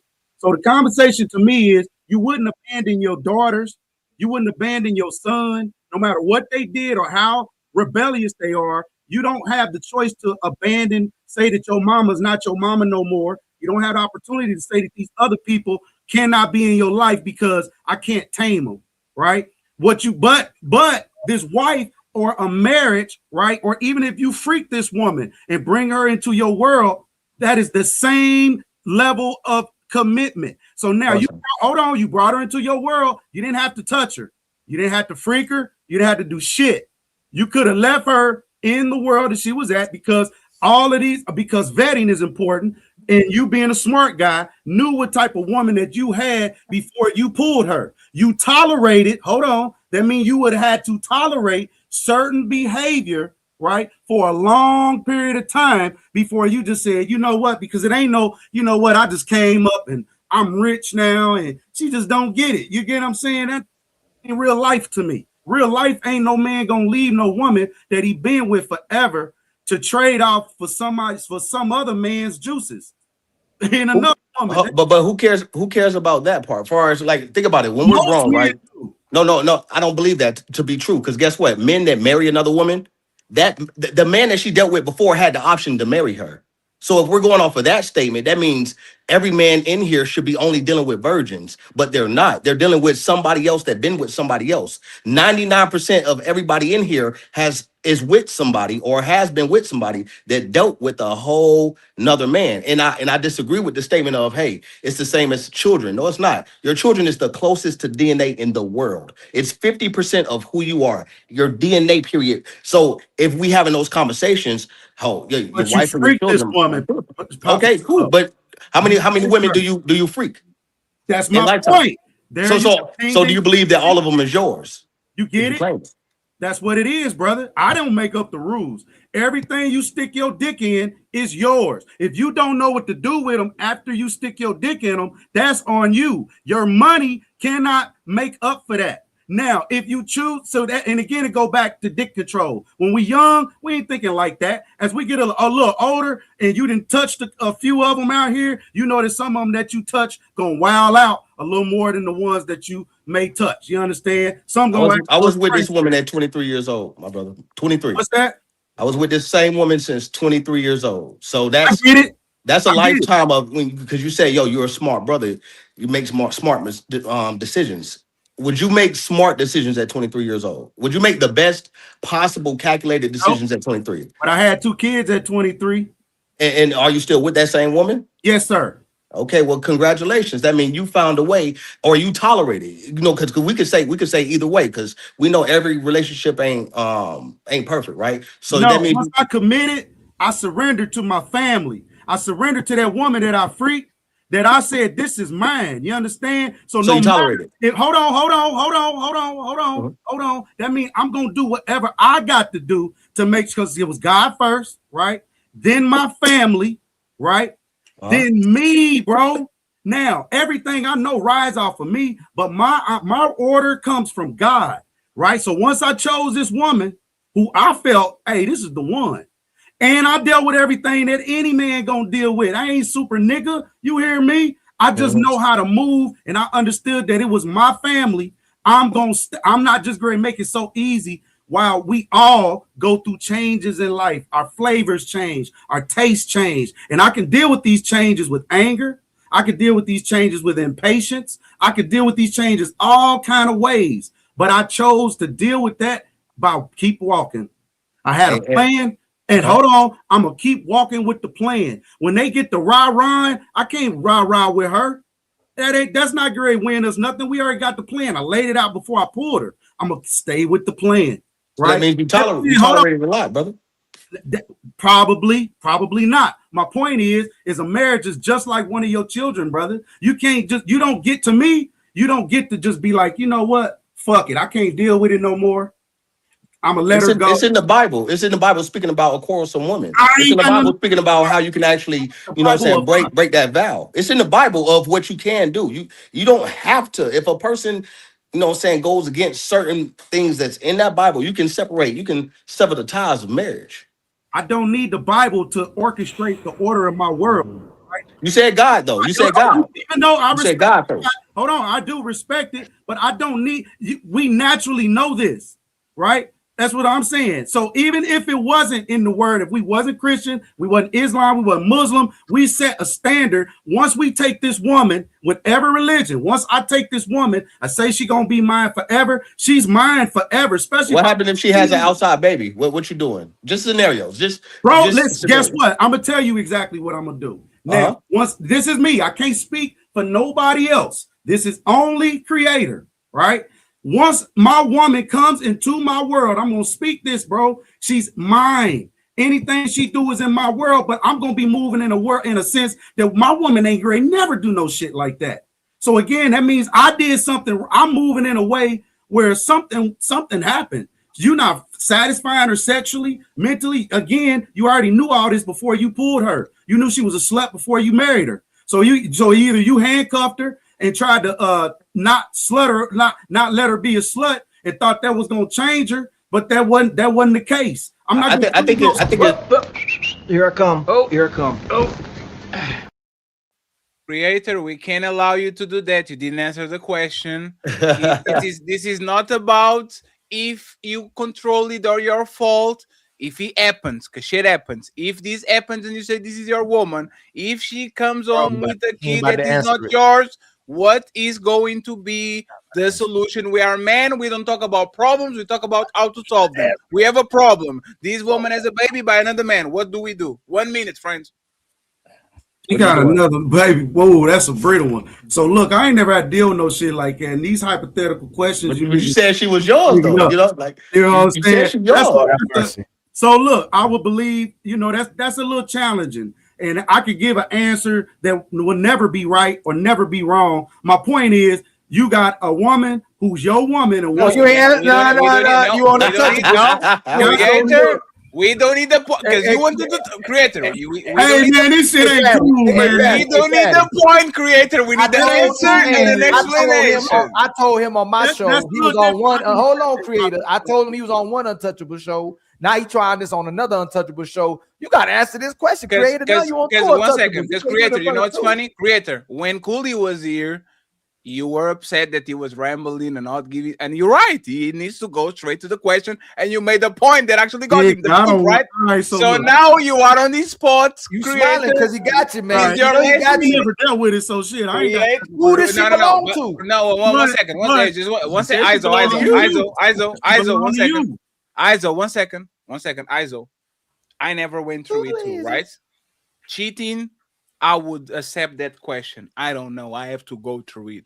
A key that is not yours is there should be a conclusive. If you are a man on this planet for 30 years or more, you should know exactly what you do if a woman comes home with a kid that is not yours. Exactly. So No, I'm marinating on it. I am. I'm marinating on it. Creator, I'm going to put the clock on. For me, it's not happening. Creator. For me, creator, if 1 second, creator, I'll put the clock on. If you can answer these, I will take it as a L. I'll tell everybody, the 500 people still watching, put some L's in the chat for creator. We put our money on you too. So creator, we put our money on him before it started, man. God, creator, what's going on, creator? Are you staying or are you bouncing? He's not your woman anymore. I'm bouncing, brother. Oh shit!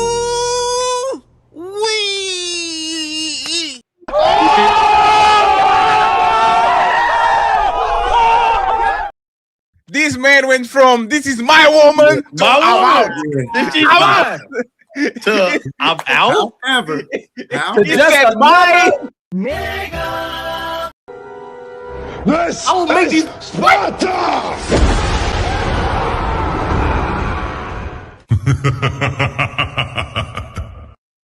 He said "I'm good."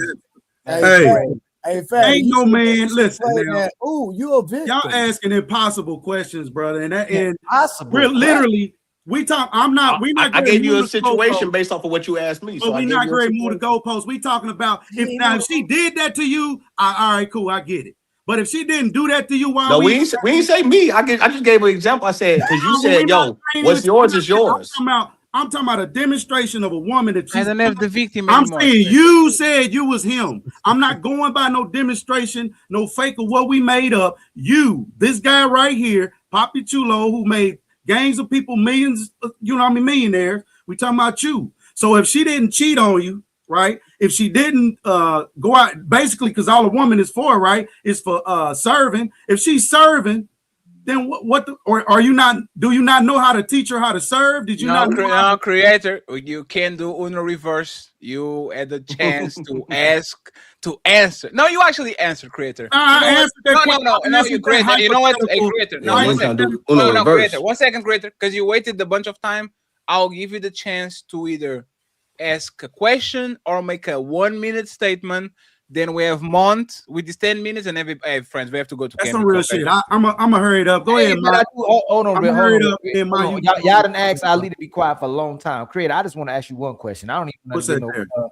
You said that if you go inside of her, she your woman, right? She's yours. So if before you married her and got in a relationship with her, she had sex with all these other men, is she their woman or your woman? Once you hold on. So now again, once it's they. So whoever's going to if you choose to fuck this woman, bro, knowing that she done had all these other men, and you still choose her to protect that woman, to give your life for that woman, absolutely, that's your fucking woman. It is what it is. You chose that. Damn, that's crazy. Especially going off y'all logic, saying that she's not a virgin. No, just crazy. Yeah, bro. Hey, it is what it is, Ali. You know that every time you tap a chick, she's left with your DNA and you left with hers. Now, how long is what it is? But no. Okay, and I'm moving to the I'm moving to no. That's not my point. If I take his point is, if a woman had sex with 30 men, she has 30 owners, right? Yes, before you 30 owners. So if the guy, so now if the guy, like most women have a bunch of bodies before they met us. So now the average is 29. She had 30 owners. She meets Fatty. Fatty cuffs her. Who is the owner of her? 30, 31, or is Fatty now? And hold on, creator, last one, creator. And if the last guy who gets her the sucker, because there's 30 men before him that owned her. I wouldn't necessarily say it was sucker, but what's your plan for her? That's what I would say. Especially if you knew she has, hold on. What's your plan for her? It's creator. You the creator. I love you, creator. Hey, Ali, let me know when I can turn my chair. Let me know when you said I'll be able to turn my chair. I thought you were gonna give him a hard time. Creator, I love you, brother. You one of my favorite people. No matter what, I like when you give me a hard time. Pause. I got to pause too. But brother, you said we ain't got to pause. We ain't on that type of time. He said I like it when you give me a hard time. That's crazy. You know how we get down, nigga. Y'all gonna put it on that. Go ahead. You said if somebody go inside of her, that's their woman. So if 30 that's their woman, bro. So is the 31 guy, is he stupid for making her his woman if there's only 30 men she belonged to? I'm gonna say damn near yeah. Okay, so I'm getting, but I ain't even gonna ask you the next question. Fatty already know what the next question I'm gonna ask you. Trey already know what the next question I'm gonna ask you, but I don't even want to. Nah, I gotta ask you because I'm my lead. Ask me, yeah. A woman a virgin before you met her. Not at all. But she ain't had no 30 dicks in her. We don't know. Nigga, you beat my ass 10 times, nigga. I'm gonna get back up. But I promise you, nigga, when the opportunity presents itself again, nigga, I'm gonna shine, nigga. In a real way, nigga.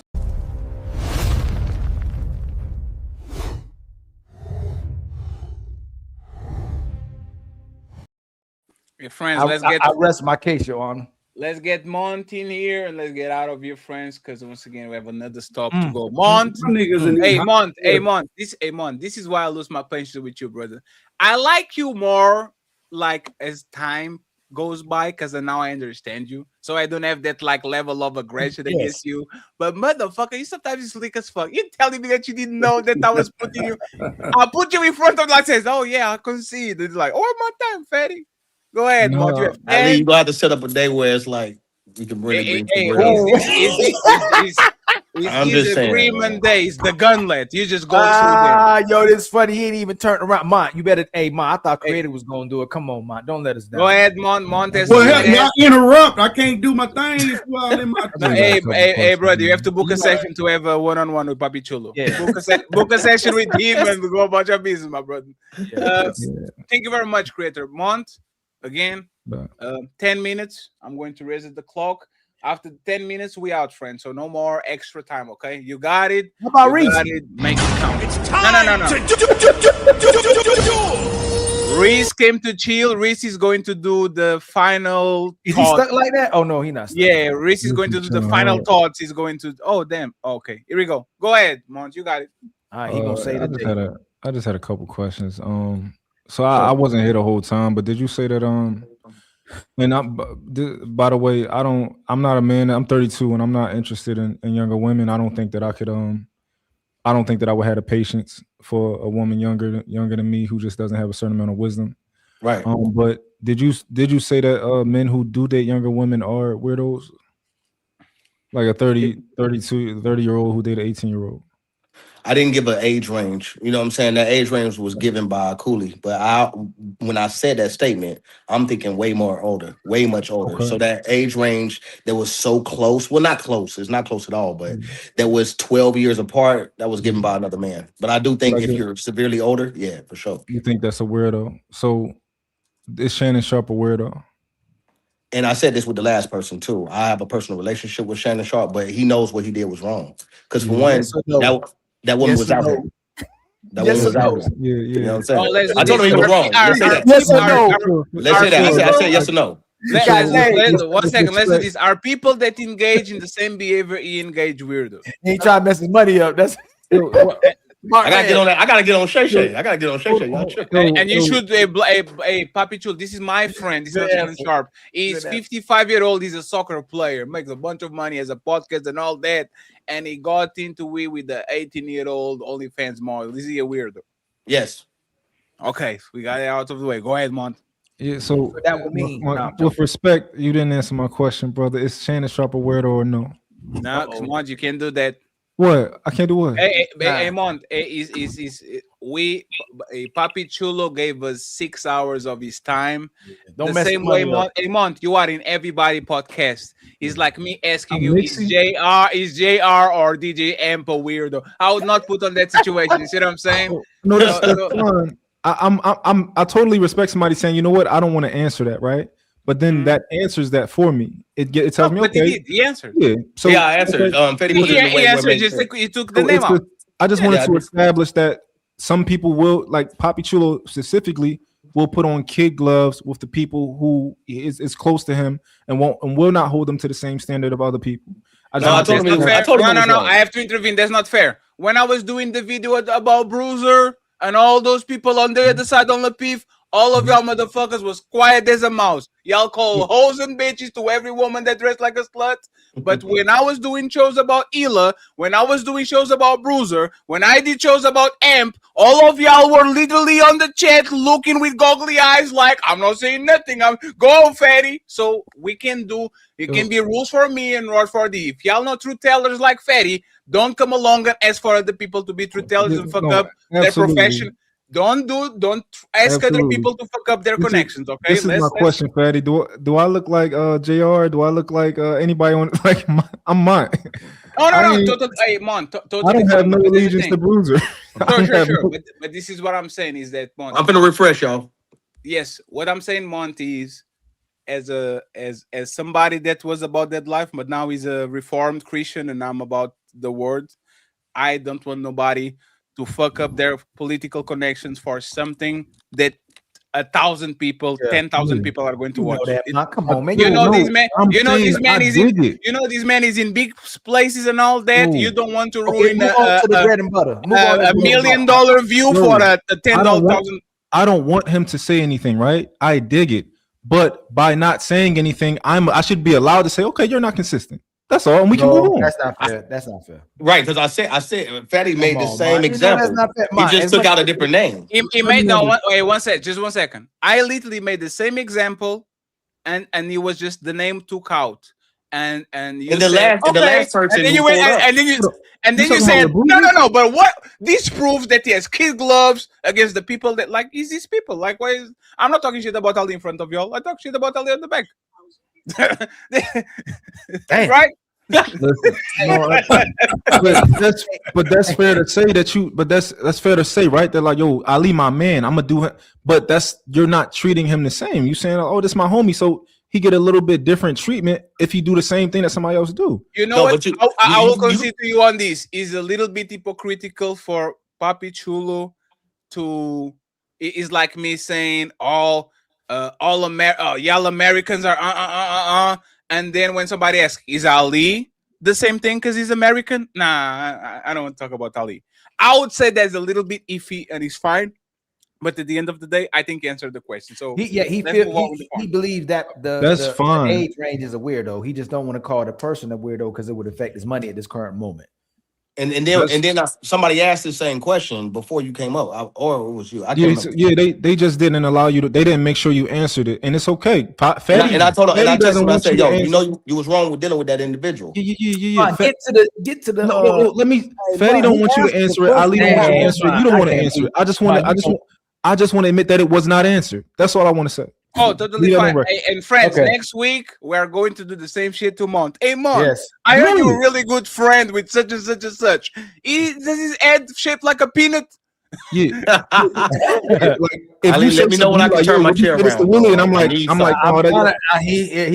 wasting the time on this right now. It's crazy. Let's go. Because for one, I need an extra 5 minutes because y'all cut in on my 5 minutes. Now you gonna say nothing with nobody else. No. Okay, so hey, we give you 750, and now you have to move you won the first set. Keep going, you guys. Go ahead. All right. We gonna move off of that one. I guess I'll just talk to you more about the same topic. How old are you, Chulo, if you don't mind me asking? 34. 34, right? Okay. Yeah. When you were 18, which version of you is better and more genuine when it comes to women? Your younger self, I'm not gonna say 18, but like let's say mid-20s. Your younger self or the current Chulo? who had better intentions for women. Better intentions? Yeah, better intentions, better plans. I would say the more wiser version of me if you're saying intentions. But far as I feel like I always had the same outlook for women, in my opinion. Would a woman be in better hands with 20-year-old you or 34-year-old you?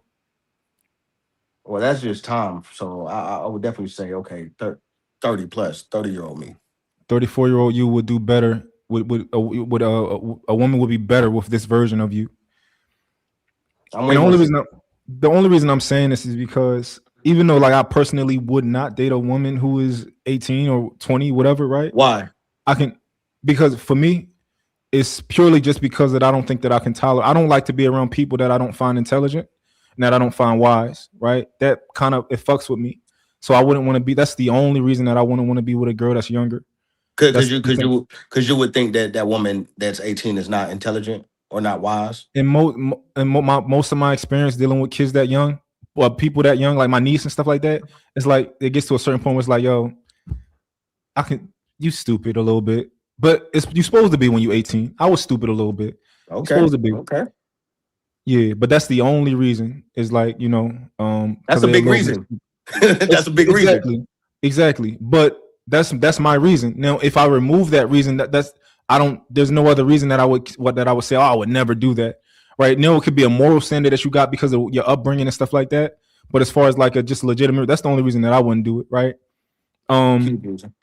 Yeah. So 20-year-old me would have put a woman through hell. Right. And I think that most men, at least who share my experience, when they was 20, it would be worse for a woman who's 20 to deal with them than to deal with the current version of me.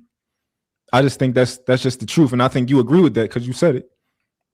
Right. And at the same breath, yeah. And at the same breath, the same thing you said is the same thing, the same opposition I made. I said if a man is with a younger woman, he wants to try to control her in ways because he feels like she's not intelligent enough. And you literally just answered that yourself. Hey, I don't believe a person that age is intelligent enough to even withstand who I am as a man. And that's the same thing I say for older men who try to date younger women. They want to get with an airhead, a woman that don't have no life experiences at all, so they can try to manipulate and mold them into who they want them to be versus seeing who a woman is and making her better on top of that. You know what I'm saying? Like they want a blank canvas, but don't understand.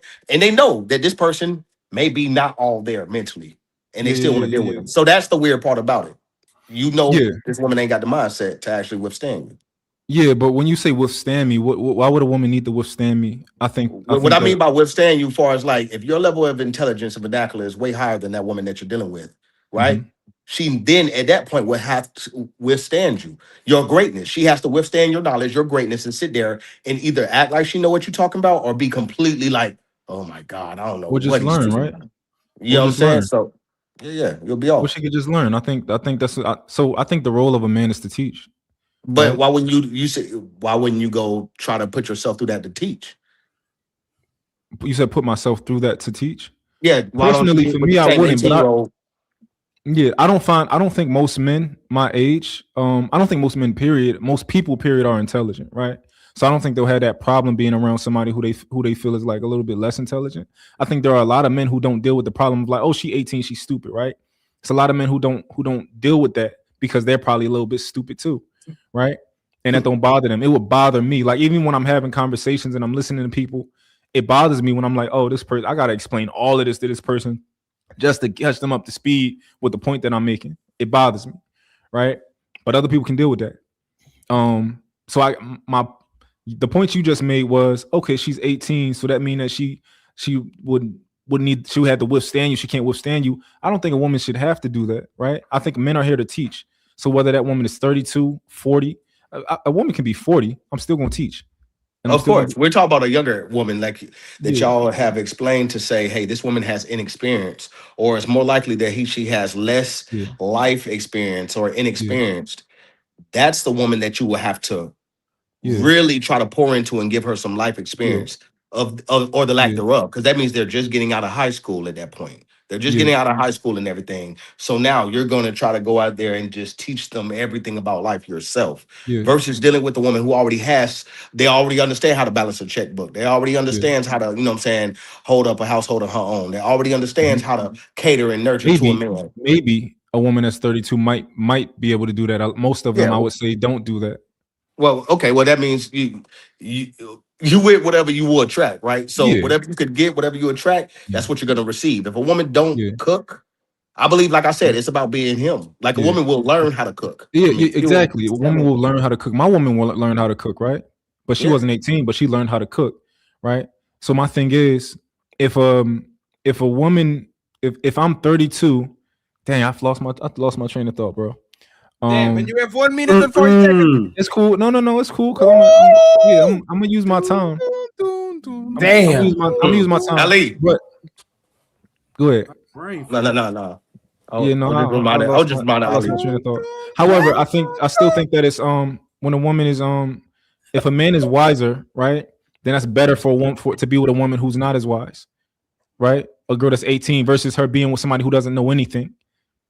That's if she's with a 20-year-old. They both 20. He doesn't know anything. He can't teach her anything. Most likely, she's going to go through another 5 relationships before she turns 30 something and finds a man that maybe she sticks with, right?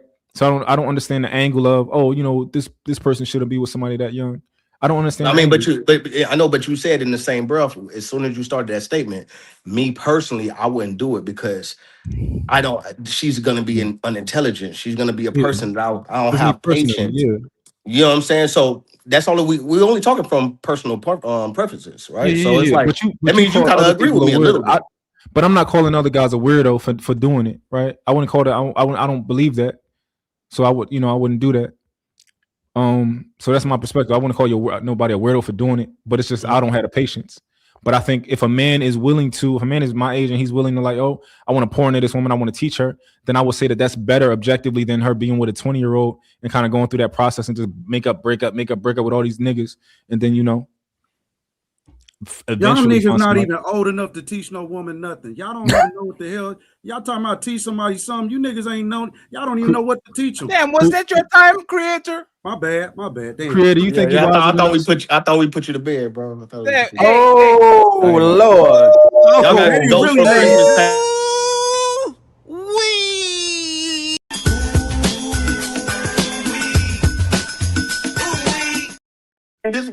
A Creator, 10-word rebuttal. Your buddies came in and saved you, but it's okay. They came in and cock block. You understand? They came in and blocked and let them save you, and it's okay. I think Ali know what I was about to ask right before everybody. He said, "I'm going to get you next time, nigga." You don't need. That's what I'm talking about. You got your buddies over there saving you. I'm spinning the block next time on you, nigga. Hey, Creator, Creator, you had 10 minutes, Creator, to make him bleed. He said, pack you up. Pack you all the way up, son.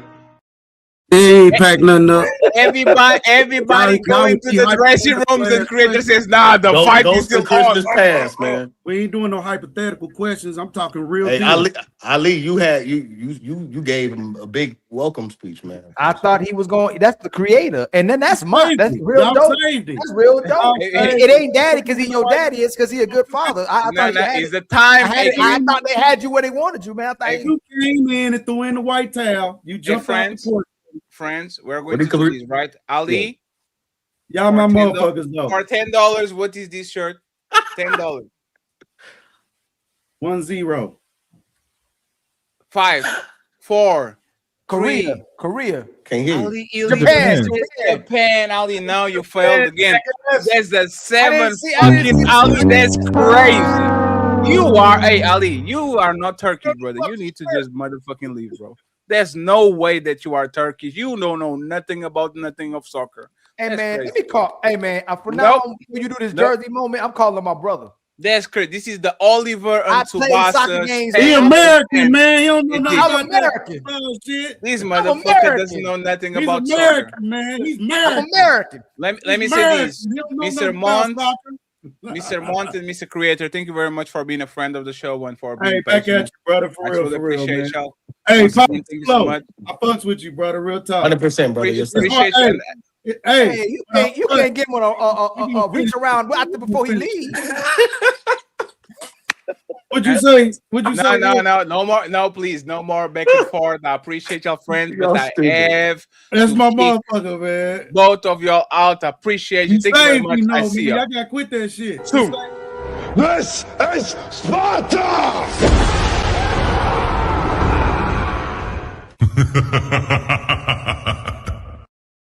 Thank you very much. I want to thank Papi Chulo for giving us a lot of his time. Papi Chulo is going to be soon on YouTube. Okay, so we're going to make sure we're taking care of him. Please, Papi Chulo, don't make another super panel. That's all we ask. Okay, my brother. We're going to make sure we welcome him on YouTube with the big lights. He's already very popular, so he's going to do well. So once again, thank you very much. Only thing we ask you, don't do another super panel. That's all. Call it the hyper panel, the mega panel. Don't call it super panel, and we're going to be good. But I appreciate you, brother. And I hope that you can give us final thoughts, and then Mr. Reese from Philly is going to definitely take us home. We have 120 super chats to read, and some. Hey, Ali, good luck, huh? So, Papi Chulo, final words. Once again, thank you so much, brother. I really appreciate you being here. You're cool, even though you making it difficult. Even though you're making it difficult for us. You good dude. You cool dude, right? But don't be just saying send her $500 because if my girl see that shit, you messing up. Hey man, hey, just give her $10,000. Hey, just give her $10,000. Yeah, just say, hey, just send her $50 just because I got you, bro. I send you 20. I'll guarantee you. 200. You did too much for me. But go ahead, brother. Final thoughts.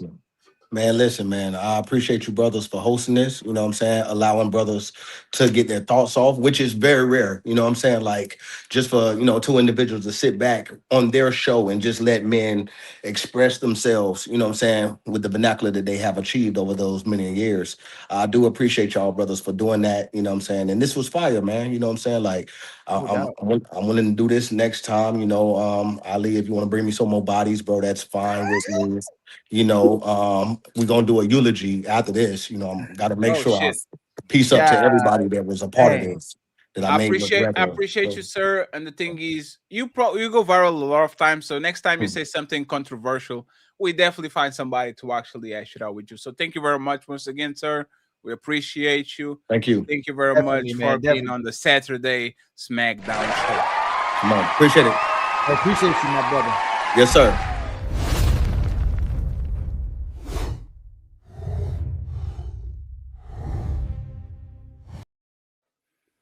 Reese from Philly. Take us home, Reese. Say something powerful but vulgar at the same time. Pack you all the way up, son. Let's go, Reese. I trust you. Let's go, Reese. I think Papi's portion of that exchange was more solid and confident. It seems like the other guy is not really too confident in his delivery. It's too choppy, and it's teacher-esque. He sounds like a preacher a little bit. It always sounds like whenever he's talking, like there's 9 jackasses on the panel with him. I don't really like that, but he's a cool dude too. But I'm going to have to give the edge to Papi. Bring him back. Thank you very much, Reese. Reese said it. Papi Chulo won. So, Reese, let me ask you something, Reese, right? Go ahead. What do you think about angry men being upset at Israel meals because they keep reviewing Anton? What do you think about that situation? Because they're very close. It's kind of like a personal relationship and all that. See what I'm saying? What do you think about that? I mean, if both of them are going to get a chance. You can kiss your ass goodbye.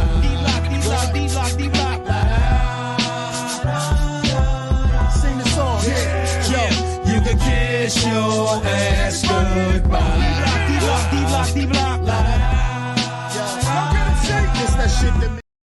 You thought you had us. Cha-ching.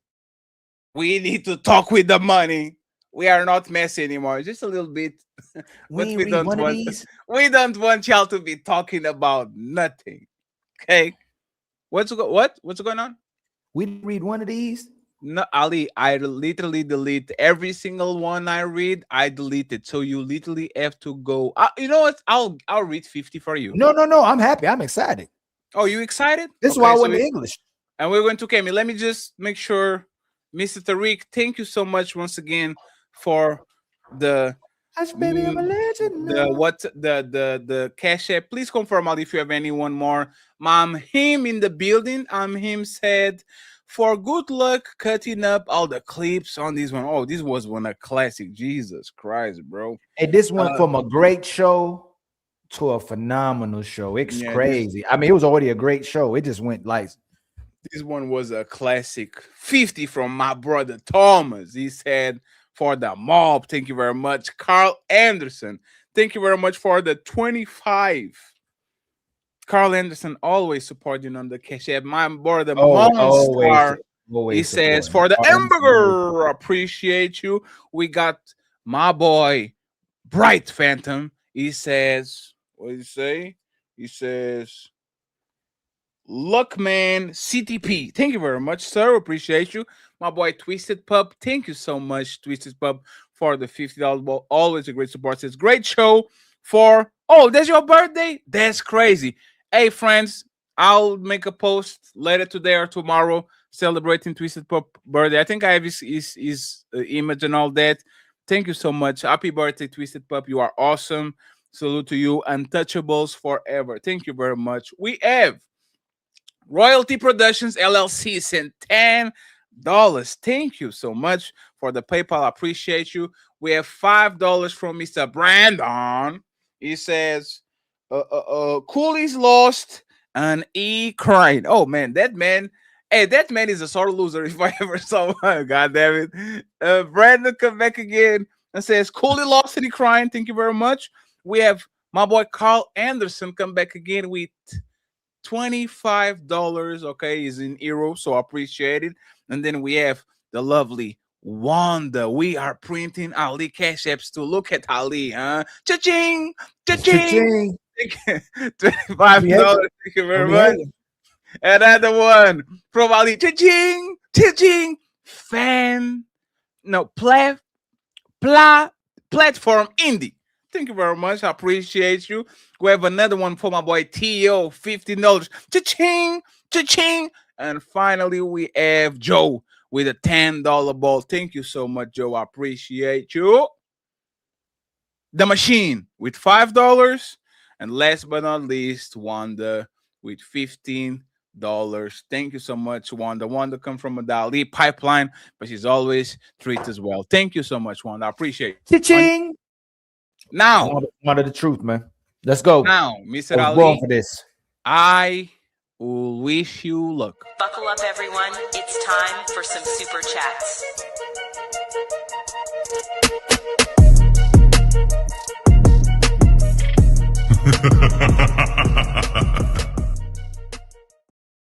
Hey man, after the show, I have to do the picture. I don't even know how I'm going to. The paper is going to cover everything, but you got to redo the thumbnail too, don't you? No. The thumbnails are as natural as it can be. I'll try to put Coolie somewhere in the middle or something, but this was a good debate. Hey man, this was a really good debate, man. I don't even put myself in the middle like that on this debate because it's not about us. But I'll hey, you know when player one puts like us on the ladies first or super panel, like peeking from the corner like this on the side, we're going to put Coolie like this.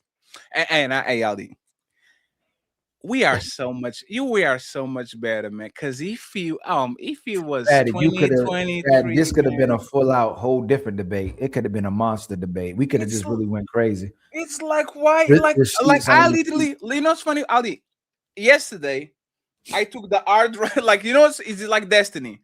I took the hard drive out, like the little one that I had on the other computer, and it's like Fight Club files. A, B, C, D. Is it there to click? See, Coolie, open, see the videos. And just on the night he comes. And he, like you said, I'm saying, and oh no, but we have to come on, man, just let it be, bro. You got it. You big dog. We try to go up there, but we don't want to do the like. I'm going to say this in public, right? If an Ali people are always asking to review the Mika and Anton situation. This man's damn. Nah, I'm not doing that shit, bro. There's some easy 5,000, 10,000 views, money, and all that shit. Man, If we review it, it can go somewhere, man. Yeah, it's because if you review it and the shit goes left because somebody come on the panel and just go crazy, now it's your responsibility, right? So we try to be professional. We might be a little messy, but we're professional. Like we're trying to be good hosts. So I'm telling you, man, just give us flowers here and there, because I know for a fact tomorrow we're going to be on the ladies first doing oh, Fatty and Ali never shut the fuck up, and they are not good hosts. That's crazy, but it is what it is. We are on the trend. Now, Mr. Ilkan Ali, good motherfucking luck. I'm going to be here looking at the screen. Let's go. You didn't even know that Japan Ali with I knew it was Japan. Ali with the flag. Not only I didn't look. Ali, the flag and the name. You need Jesus. Dang, I was about to say Japan. That's any team that you know. Brazil. There's a soccer team, like a national team. Like, do you know like a team like the Lakers of soccer? Oh, you mean like the I know Fenerbahce. Other than Fenerbahce, you know any team, soccer team? I know that other team that I was telling you about. No. Like, tell me a team in Spain or in England or in France or in Italy. Hold on, soccer team where? Italy, Spain, France, whatever. Like one soccer team. Now you Google in France. It's literally on this. And this is how you know Ali is fully Americanized, because a person that is half Turkish should have. I'm calling my brother. Hold on, I'm calling my brother. Hey Ali, that's so wild. That's actually disrespectful in my opinion. Calling my brother, man. I'm using my lifeline. Ali, don't you get clowned like when you are around like more Turkish people and all that shit? I do. Because you have a look. No. Yeah. Where did you got the look, Daddy, look, hold on, Daddy, look. Come on, man. Hey, Ali, where did you got the Fenerbahce? Where did you got it?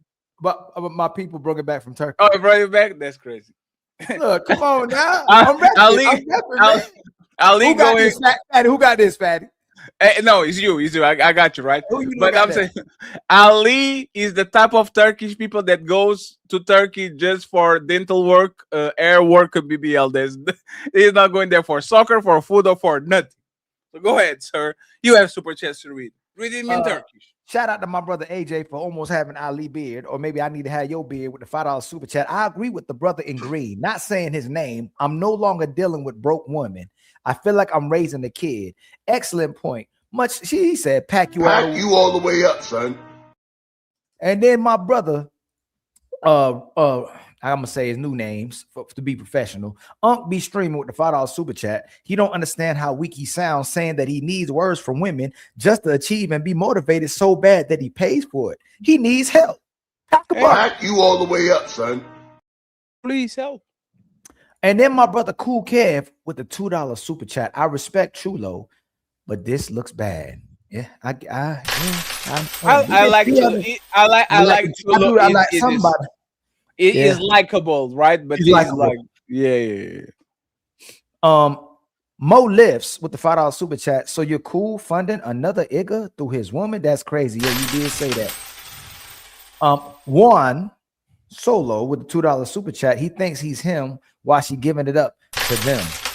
I like that. We need to make that a shirt. Sweet Auntie with a $2 super chat. Smash the like button, hit the subscribe, and share. Much love to you. And thank y'all for helping us reach our goals, man. Y'all helped us do a phenomenal show. Hopefully it was another home run. Be streaming with the $5 super chat. Oh, it makes sense. I'm out. He got a simp in his bloodline. Laughing my off. I come out the nuts of a player.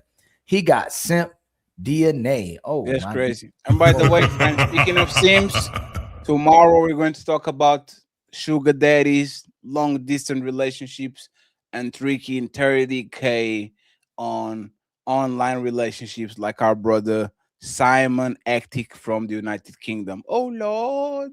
Shout out to my brother Quan McFarlane. Man, that sounds similar to another name, don't it? What name that sounds similar to, Fatty? Fartland? No, Quan McFarlane. Isn't McFarlane like an actor or something like that? No, I was being funny, but I won't say the name. I don't know what that means. Thank you, sir. Hold on, I'll do it in the back chat. Look.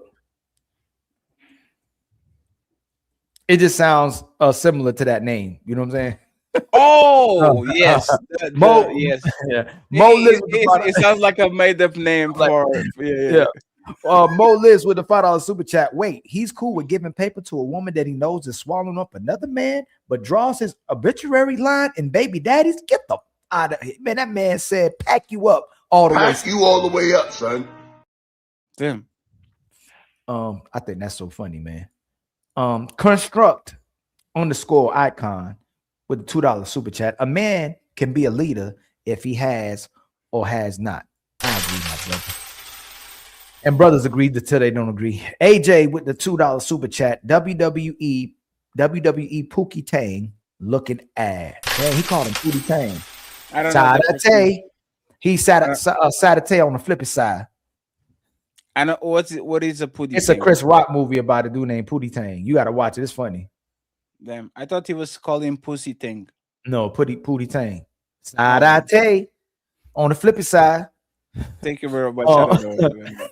Ken is fly on the follow pie. On the sipper slide.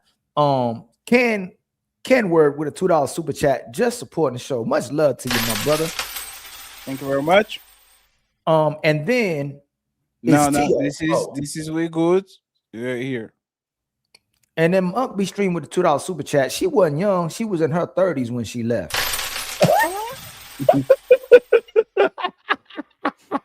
I don't know why that was funny. Through the fire podcast, through the fire with the $5 super chat. Whomever this Papi Chulo dude is, he's coming across intellectually defective. No. Construct icon with a $2 super chat. You can build it from the mud with the right woman. If you build it, they will come. TJ Shippy with the $2 super chat. Most of our grandmas work. Yeah, you know when they be having this conversation, we get stuck in one. Hey, our grandmas didn't work. Then next Friday, black women will always work. You know what I'm saying? But I remember a lot of the mothers weren't working, but I do remember mothers that were working, especially if they were single. But if they were married, a lot of the mothers stopped working at a certain time or weren't working. Until the kids got out the house. Let me go to the next one. How I get lost. My brother Stu with a $2 super chat. Papi Chulo is slow. That rhymed too. Keen Barracuda. I ain't seen you in a minute, my brother. It's good to see you with a $2 super chat. Chulo is intellectually defective. Nasty word. Pack you all the way up, son. And then Larry Love with the $2 super chat. Good evening, everyone. Much love to you. Sir. And then Lido, my amigo, with the $5 super chat. Yo, Papi, if you're not a simp, then why would you buy a designer for your future wife? Why not wait until you got one and take her shopping? Simp-ish. And then King Barracuda with a $2 super chat. Too much logic. Nasty work. Chulo as bad as Jazz. Up. Jazz was in the chat earlier. I ain't see her. I don't know where she went. Stack Dollars with the $5 super chat. Showing love. Much love to you, my brother. Appreciate you. Oh, you going okay? Mr. Fantastic with the $5 super chat. This is such an elementary argument, bruh. If everybody was rich, nobody would be rich, or nobody is rich. You can't talk about money that much and ignore the economic basic. Much love to you, my brother, Mr. Fantastic. And then King Barracuda with the $2 super chat. Most men aren't rich and take care of their family. That's absolutely true. My sister Wanda gifted us with 2 memberships. Much love to you, Untouchable Empire, baby. Now definitely top 5 contributors to the Untouchable. Without a doubt, off the chain. It's him with $2 with a $2 super chat. So by his logic, all his mentees are millionaires. Ty Hoyt with a $2 super chat. Stacy strategically about to smoke this dude. You know what's funny, Ali?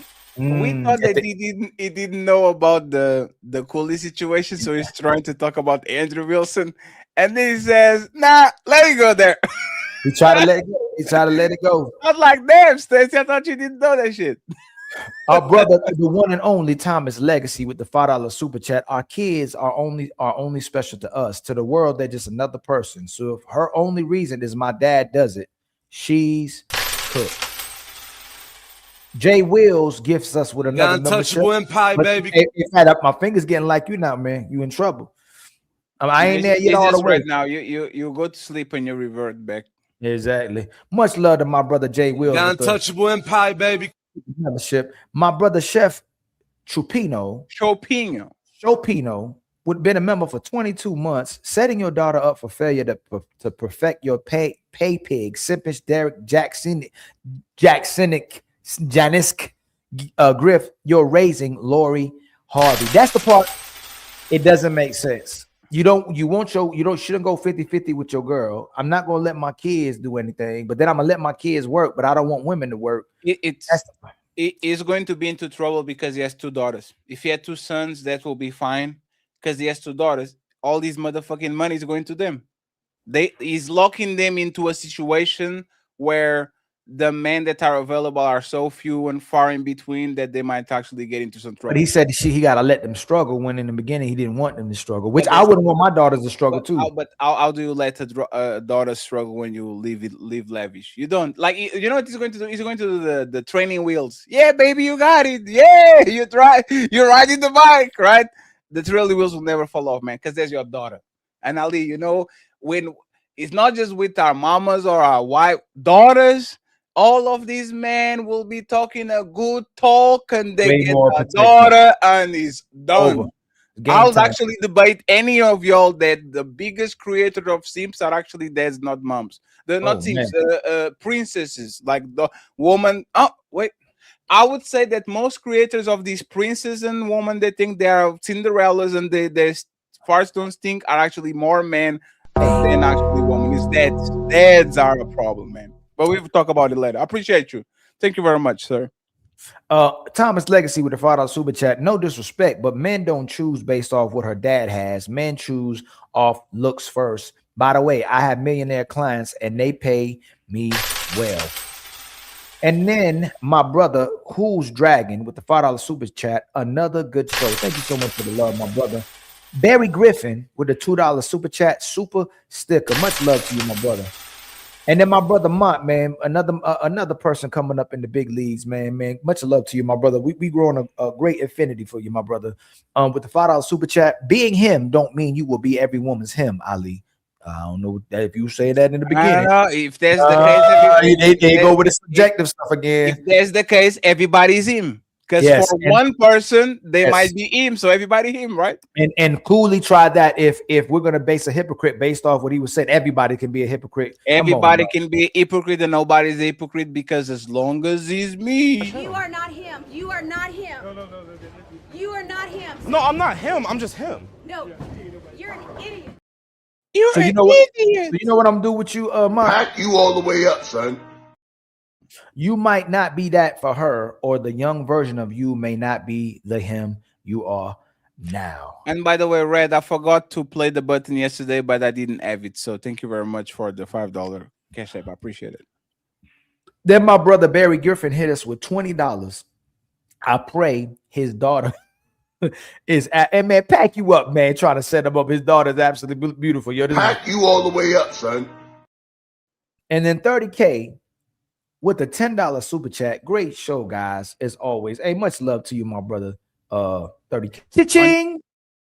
And then my brother Sky High in 30K gifted us with 6 memberships. Much love to you, my brother. Untouchable empire, baby. And then 30K hit us with a $10 super chat. Great show and great moderating, fellas. Thank you, sir, my brother. Ali, when Fatty was quiet, a whole show. Hey, that's a rare sight, isn't it? We talk when we were asked to talk. That's what it is. The cater, AT-alien. The cater is the area. I know AT-alien, but AT-alien. Yeah, that's the cater AT-alien. Yeah, that Andre 3000, the Outcast. But the K to G Alien gifted us with a membership, and my brother 30K gifted us with another membership. The Untouchable Empire, baby. And then Uncle Ricky, the legendary Uncle Ricky with the $5 super chat. Untouchables out here working. Fatty and Ali, man. Hey, we trying to put in overtime. My brother James Blair with the $5 super chat. Overall, great show debate. Fatty and Ali. Shout out to the real Stacey Prince and Papi Chulo. Great job. Always good to see you, my brother James. And then Mont again with the $5 super chat. Of course, nobody should preferably date those type of women in general. However, there are exceptions. It doesn't make someone a hypocrite. It actually, I'm gonna tell y'all this. If rules are meant to be broken, if I set a rule and break it, I have become a hypocrite. And it's okay if rules are meant to be broken, but then as soon as you break that rule, then it's open for other people to break the rule. The majority of us are breaking the rule, and it's no longer a rule anymore. Right, Fatty? I wasn't listening. That sounds like a woman response, Fatty. No, I read the super chat and I got like I'm no, as much as we watch these shows on here, when you ask the women, I wasn't listening. No, it was Leosha. Can you repeat it again? I'm sorry. Can you do it again? It was Leosha the last debate. Thank you, OG. I appreciate you. I hope you're doing good, sir. No, I'm saying if we're saying there's an exception to every rule, which we can concede to, right? But then that exception to the rule becomes rules that people are repeatedly breaking until now there's no longer a rule. Then it's no needed to have that rule anymore, is it? Yes. So exception to the rule needs to be something very punctual. It can be a pattern. Yes. Once everything you say is exception to the rule because you are him and this, and it's always context and excuses and nuance, you now become disingenuous because you are trying to make the exceptions that should be one in very few. Now you are the captain exception. Everything you do is an exception. Instead of owning that you're a hypocrite. Yep. Do you compromise your value and put it above someone and put the person above the value? You'll say it's an exception to the rule. Yep. We have too much information of y'all for y'all to be playing this game, man. Yeah, don't be playing with us, all right? And you know what we do if you play with us? We're gonna pack you up. Pack you all the way up, son. That clip is fact, not I'm gonna leave funny. that. What's that clip about? If that is funny, it pack you up all the way, son. What this pack you up is like, I'll kill you type of thing. No, pack you up, get you up out of here. Like, people just being like, you. My LeBron James clip is funnier. Nah, I'm telling you that's clip right like he goes to the crowd and says, "Yeah, this motherfucker over here." Do a poll. I bet you they'll say pack you up. Okay, I'm gonna do it on my. You want to do that? All right. Hey, y'all, $5. We okay, bet $5. So you are telling me that the pack you up clip that you're playing is better than LeBron James walking to the ref and saying, "Yeah, the motherfucker over here, get him out of here." You are telling this pack you all the way up, son. This clip is better than this one. What you want? What is LeBron looking for? Yes. Right, motherfucking. Hey, friends, put the one in the chat. If Ali clip is better, put the two in no poll. Do a poll on your side, Fatty. Put the one in the chat. If Ali clip is better, put the two in the chat. If LeBron James clip is better, clip number one, put the one in the chat. If this one is better, you all the way up, son. Put the two in the chat. If this clip is better, two in the chat. What you want? What is LeBron looking for? And you know it's funny? You are so delusional when it comes to what looks good that this is not even going to be close. No way. Hey, y'all, what's funnier? Pack you all the way up, son. Or hey, look, is that him? Is that him over there? No, that's not the clip. The clip is them snitching to the ref. Yeah, he said, "Get him motherfucking out of here." That's crazy. Well, okay, look, as we read it, I'll keep playing different ones. The best solution to any problem is to know both sides of the problem. Good job, Ali and Fatty. Untouchables chat. Salute to you. Appreciate you. You just play it. What is LeBron looking for? Ali, for $5, I don't want to stay here until midnight. So I'll concede. I'll give you the $5. You got it. Man, I always win. Deucey, I keep losing today. I lied. Second loss I get today. Hey man, Coolie, you don't know when to take a loss, Fatty. Freezer with the gifted membership. Much love to you, my brother. The Untouchable Empire, baby. And then my brother Mont with the $5 super chat again. No, brother, you can't do that now. You must define contradict by the Merriam-Webster standard. Yo, that's crazy. Hey, Fatty, that's the Urban Dictionary. They both were the same damn definition. If I wasn't moderating, I was going to play the clip. Define. Where was it though? Yeah, okay. I was wondering why you didn't play it. Yeah, You were supposed to define other words. That would define hypocrite. As long as they are engaging with each other, there's not our fight. Hey, define low IQ. I don't know. I'm just why you was using low IQ? Come on, Coolie. But there's the thing is like Coolie doesn't know how to take losses. As soon as he starts to low IQ, y'all are you are a dork, you are stupid. It's like Coolie, we're professionals, man. That doesn't work. We know you try to get like a massive reaction. If you keep doing that, Coolie, we're gonna have to pack you all the way up, son. Terrible motherfucking clip. Terrible clip. Let's see next week how he goes against Fantastic. Go ahead. 67 more to go, Ali. You got this. If we are at a point where we must define hypocrite, then we must also define the word contradict. That's where people get lost, ain't it? L. Nixon with the $5 super chat, a proud military member telling his kid not to go into the military because they want their kids to take a better or different path. Is it hypocritical? Mont with a $5 super chat. If the claim is that baby mama's offer for recreational use only, then I must say it is hypocritical because it's an absolute statement. Mont again with a $5 super chat. Everything cool he said is correct. However, he also must recant his statement from before to be consistent. It's okay to misspeak.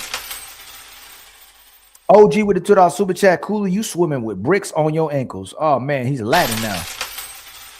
Mont with the $5 super chat. No, fantastic. It's not unreasonable, even in the least.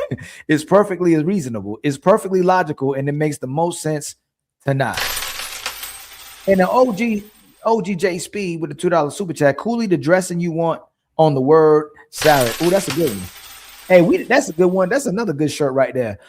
A-Dub and L. Nixon also gift us memberships. The Untouchable Empire, baby.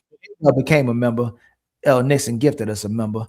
I was about to say something, but I won't. A-Dub with a member for 2 months. Get your memberships. Adrian Nicole gifted us with 2 more memberships as well. The Untouchable Empire, baby. My brother Robert Platinum, brother Ilcon. Much love to you, my brother. And hold on real quick. Did I give some? Oh, okay. Did she gift us with 2 more memberships? Yeah, no, with another. Adrian gifts us with another. The Untouchable Empire, baby. And then OGJ Speed with a $2 super chat. Cooler, yeah, but you still enjoying the crack. And then my brother Bronx became a member. My sister Stacy Galore became a member, and my brother Shadow Dragon gifted us a member. The Untouchable Empire, baby. And then Ada with the $2 super chat, hashtag Coolie hypocrite. Boy, that's funny, man. Single moms out here crashing out, man. But I don't mean all of them. Stacy Galore, the Thomas Lexi with the $2. Did we get to that yet? Yeah, we ain't even get to that. Where are you at, Fatty? We way up here at the top. Now we here. Now we here. Go ahead. Stacy Glow with a $3 super chat. Much love to you doing, sister. And then Juan Solo with a $2 super chat. Fatty, what's the term? Plausible deniability. Plausible deniability. If I never said it exactly the way I said it, I didn't mean it. You are taking up to conclusions. And then I don't give a fuck with a $2 super chat. Coolie, let other people talk. Don't do that, y'all. I hate when people say let people talk. Like I like if somebody ends up talking more than the other person, I don't really. It don't bother me that much. And Ali, you know what's funny? They do that shit to us. I love you. I love you. I love you. I guess he's a good supporter. We're not trying, but the thing is, there's a reason why they are here, right? It's because we want them to talk. Because I don't. You know what's funny? They use that shit against us. We go to other people's panels. We made the great show, like a tremendous show, because we were talking and carrying the conversation and all that, and it's always somebody and they say, "Why y'all talking so much?" So like, well, because that's what we're paid to be here for talking. Hey man, we only have 10 voters on my side, man. Hey, y'all gotta vote some more, man. Pack your son, pack you up. 10 votes, and let me guess, you're losing by like a lot. You already quit. My brother Tony Davis with the one. That's why you never quit, Fatty. Too much explaining, Fatty. Press it. Damn. You don't need to, Fatty already won about 5,000 times. They all wanted me to press. I don't get Fatty won 5,000 times, man. He's like, no, I must win 5,001. But there's the Fatty, thing. that's crazy, Fatty. You know what, Fatty? We should have packed you up. Pack you all the way up, son. If somebody give me a way out, I would like thank you for the grace of allowing me to leave. Nah, nigga, I have a video ready. How long is the video? 30 minutes. Oh damn! All right, that man said, "What did you say? Oh, you want to lose on that one too?" I like Fatty. You just won 5,000 times. What? Okay, hey, let's run that back. Hey, run that clip back, man. So what you say right here? What you say? You a pimp? Oh, you a pimp? You a pimp? Hey, I'm glad that the creator. Hey, that one was precise. Are you a peep? No. What happened with PIMP? How do you remember that? That's the video. That's the video. That's the point. As soon as he said the people says nope. I got you. Deucey, my brother, with the $5 super chat, man. He said, "Man, I got the popcorn." And then my sister Karen kept the word. She said, "When Fatty play that video, Ali, I give you a membership," and she did. The untouchable empire, baby. Uncle Rick with the $5 super chat. Let his ad keep talking. That is our superpower, right? To let the people keep talking. We need to let people keep talking. Let them talk. The more you talk, you're building a case against yourself. That's all that is. Miss Peach with lovely Miss Peach with the $5 super chat. This is what happens when you're always the smartest idiot in the room. God dang. Joseph _ Safara with the $5 super chat. So it's fine when it's your wife under your authority, but everyone else gets judged and shamed. What a hypocrite. Pack you up all the way. Pack you all the way up, son. And then A-Dub with the $2 super chat. Cooley's girl is man of the house. She the boss. No. If you accept it and if you agree on it and you set those terms, nothing wrong with that. Nothing wrong with that. Shout out my boy Adam, 22. Let's go. And then my brother OJ J Speed. Coolie, he didn't cook. He flame broiled goat. Damn. And then my brother, the chosen one, with the $10 super. I always love the phrase the chosen one. Good checkmate, Fatty. Take the L, Coolie. You do not practice what you preach. And then Uncle Ricky with the $20 super chat. Get Clowny the out of here. Man, he said pack you up all the way, pack son. You all the way up, son. You have $20 of credit, okay? We didn't want to defraud you. We have $20 and original has a $20 credit as well too. And by the way, Ali, you know I got upset with that. We have to learn with the people on the debate side, right? You know when Andrew concedes just to go on offense? Yep. He says, "Oh, I concede. Let's be charitable. I concede." Yep. This is what Coolie he was stuck on the definition. Let's concede and let's move to a place where. But you said that a long time ago. You just be forgetting. It's just like being on defense. You're right. Being on defense, right? Oh, you see, I concede. Yep. Let me talk about how your motherfucking beanie stinks. See, I concede offense. And then my brother Brian gifts us with another untouchable empire, baby. Brother. And then the original CMC, you got a $20 credit as well too. I got to make sure I put that in my phone. We remember. I need Coolie to take a chill. And the OGJ Speed with a $2 super chat. Coolie is salad chef for a 5-star restaurant. And then my sister Stacy Galore, again with the $5 super chat. Is it at Team Fatty on PayPal?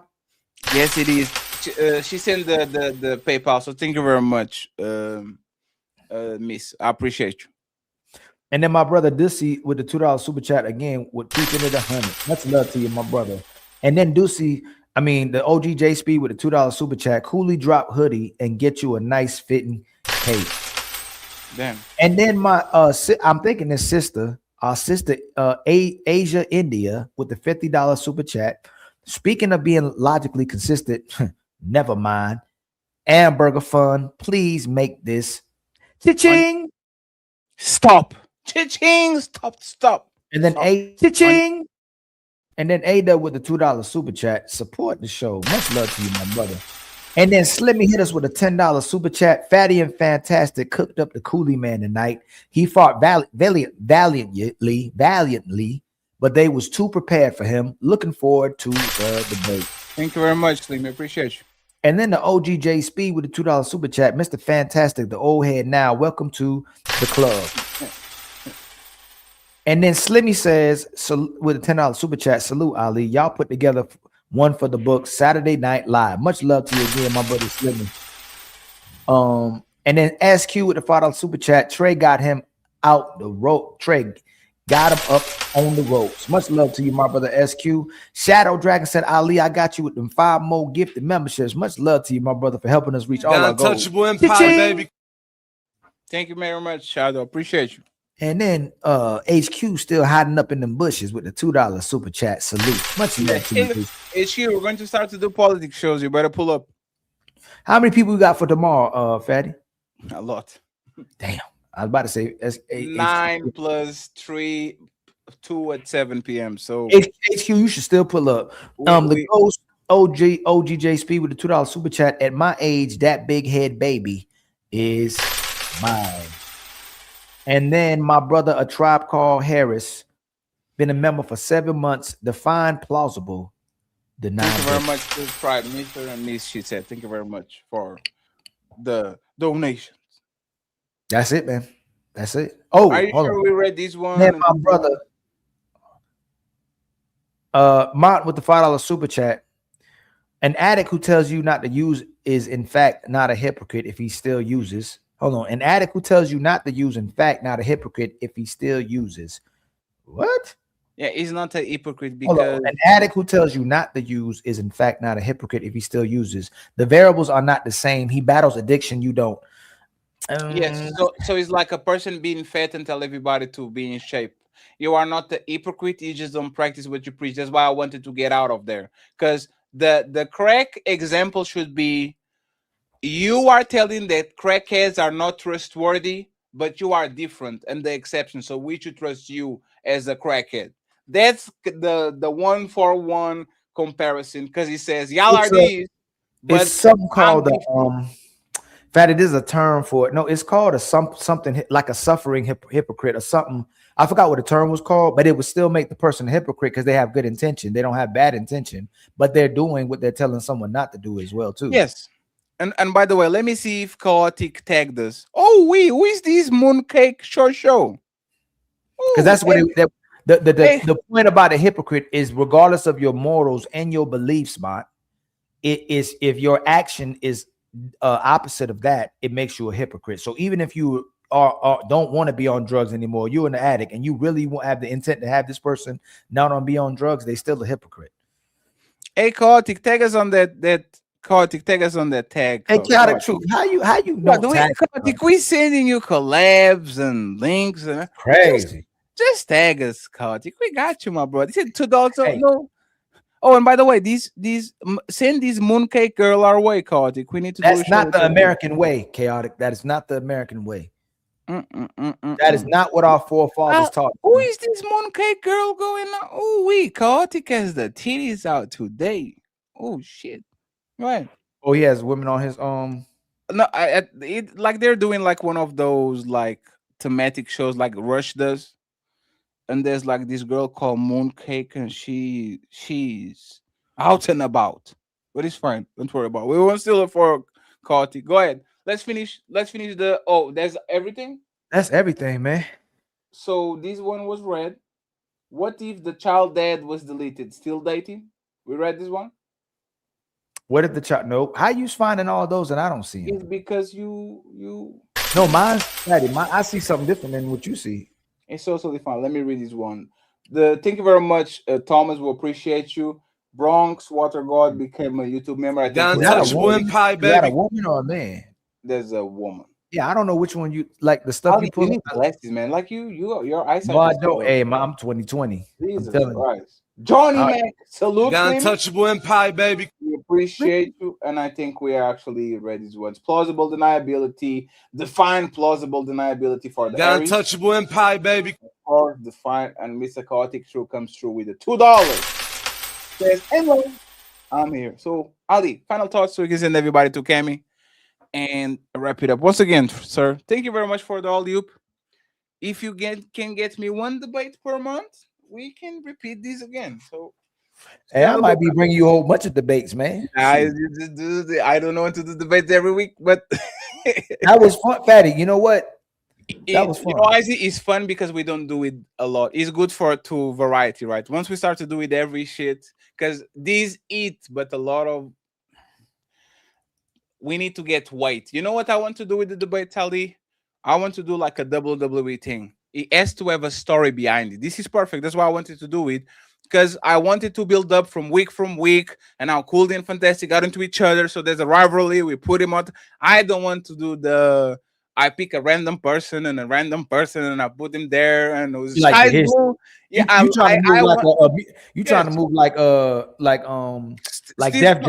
Def Jam before you sign the rap. The battle raps has to have a story, right? Like just putting two battle rappers between each other. I'd rather see two average debaters that have a story against each other actually going than two great debaters that don't know nobody from nothing, just sitting there and says, should a woman is Christianity? I like that shit. What's real, well, you know what's cool is that the fact that they reached out to us, man, to do it. Like they trusted us to do it, you know? And I really respect that, and I really appreciate the fact that they chose us to do it. And the thing is, as long as they let us handle shit, we got this, man. Just prepare for the debate, and we're going to make sure that we got you. So again, Tribe Called Aries, we want to debate shame is the topic. Prove us wrong. Find us a worthy opponent that actually have a name, and let's have a 2v2. Okay. I think we should the Fantastic versus Coolie. What's a hypocrite or the sexual? That's going to be. I'm being funny though, but the hypocrite, and then what's sexualizing? Like that part, that's crazy. Like and Ali, but there's the straw man shit. I'm going to say these two are not the same, so they are wrong. No, they are the same. It's just different levels. One is manslaughter. The other one is literally like like what is it called? The first degree, second degree. Like the person still died. It's just that there's some levels or degrees of difference, and he knows that. But for whatever reason, he's trying to actually go around it. Lena the Plug doing that shit as a married woman is actually worse, in my opinion. It's crazy. See what I'm saying? I'd rather have a single woman ruin her life and doing that shit than a married woman with a kid doing that shit under the order.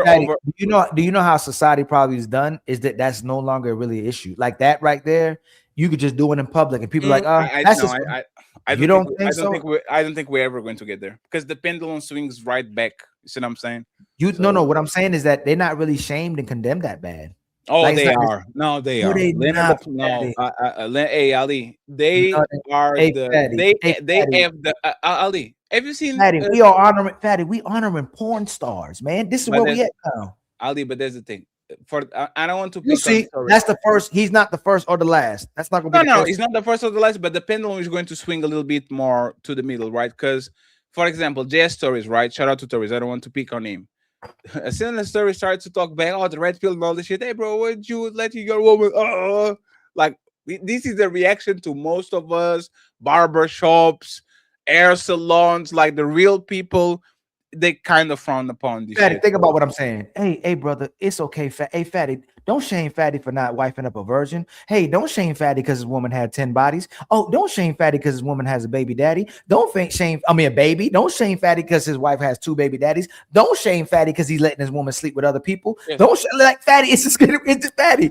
There's no they're always redeemable. Don't shame Fatty because his woman likes men and women. Don't shame like you can't. It's just getting worse and worse. It's just doubling up, man. But the thing is, both sides. This is why I'm telling the Panelist swinging. Don't shame Fatty because he pipping his woman. Like man, I'm telling you, man. It is what it is. And by the way, the votes is 16. I don't know how it's 50-50. If it's 6, or it's 8 to one side, 8 to another. The next 50, person, Fatty, but yes, you gave up. Yeah, I give up. Pack you all the way up, son. I'm going to delete this shit anyway. So, friends, you muted. He muted you and didn't mute you. Yeah, you muted. I give you that, brother. I'll be fair. Hey, y'all, one more vote on my side. One more to see who wins, me or Fatty. We need one more vote. Let me sign in with my comment. Not Fatty. Don't be cheating. Y'all, I'm here. My hands are here. Fatty, don't be cheating, man. One more vote on Ali's side. On Ali's and side. It tells Come us on, who come has on. the best video. Ilkan Ali with Pack. I won, Fatty. I won, Fatty. Pack you all the way up, son. Congratulations, you get $6 now. And that video is trash. It's just that he's on your side. So, friends, appreciate y'all. Thank you very much. I see you tomorrow for the ladies first show. We're going to talk about Simon and 30K spent on an online girlfriend. Distant relationships, do they work? We're going to have a couple of people that are on a long-term distance relationship, and we're going to talk about tricking. Is sugar daddies wrong for that? We're going to talk about it. I appreciate y'all. Everybody, let's go to Cammy. Cammy been playing some games. We're going to see what's going on. Ilkan Ali, it was always a pleasure.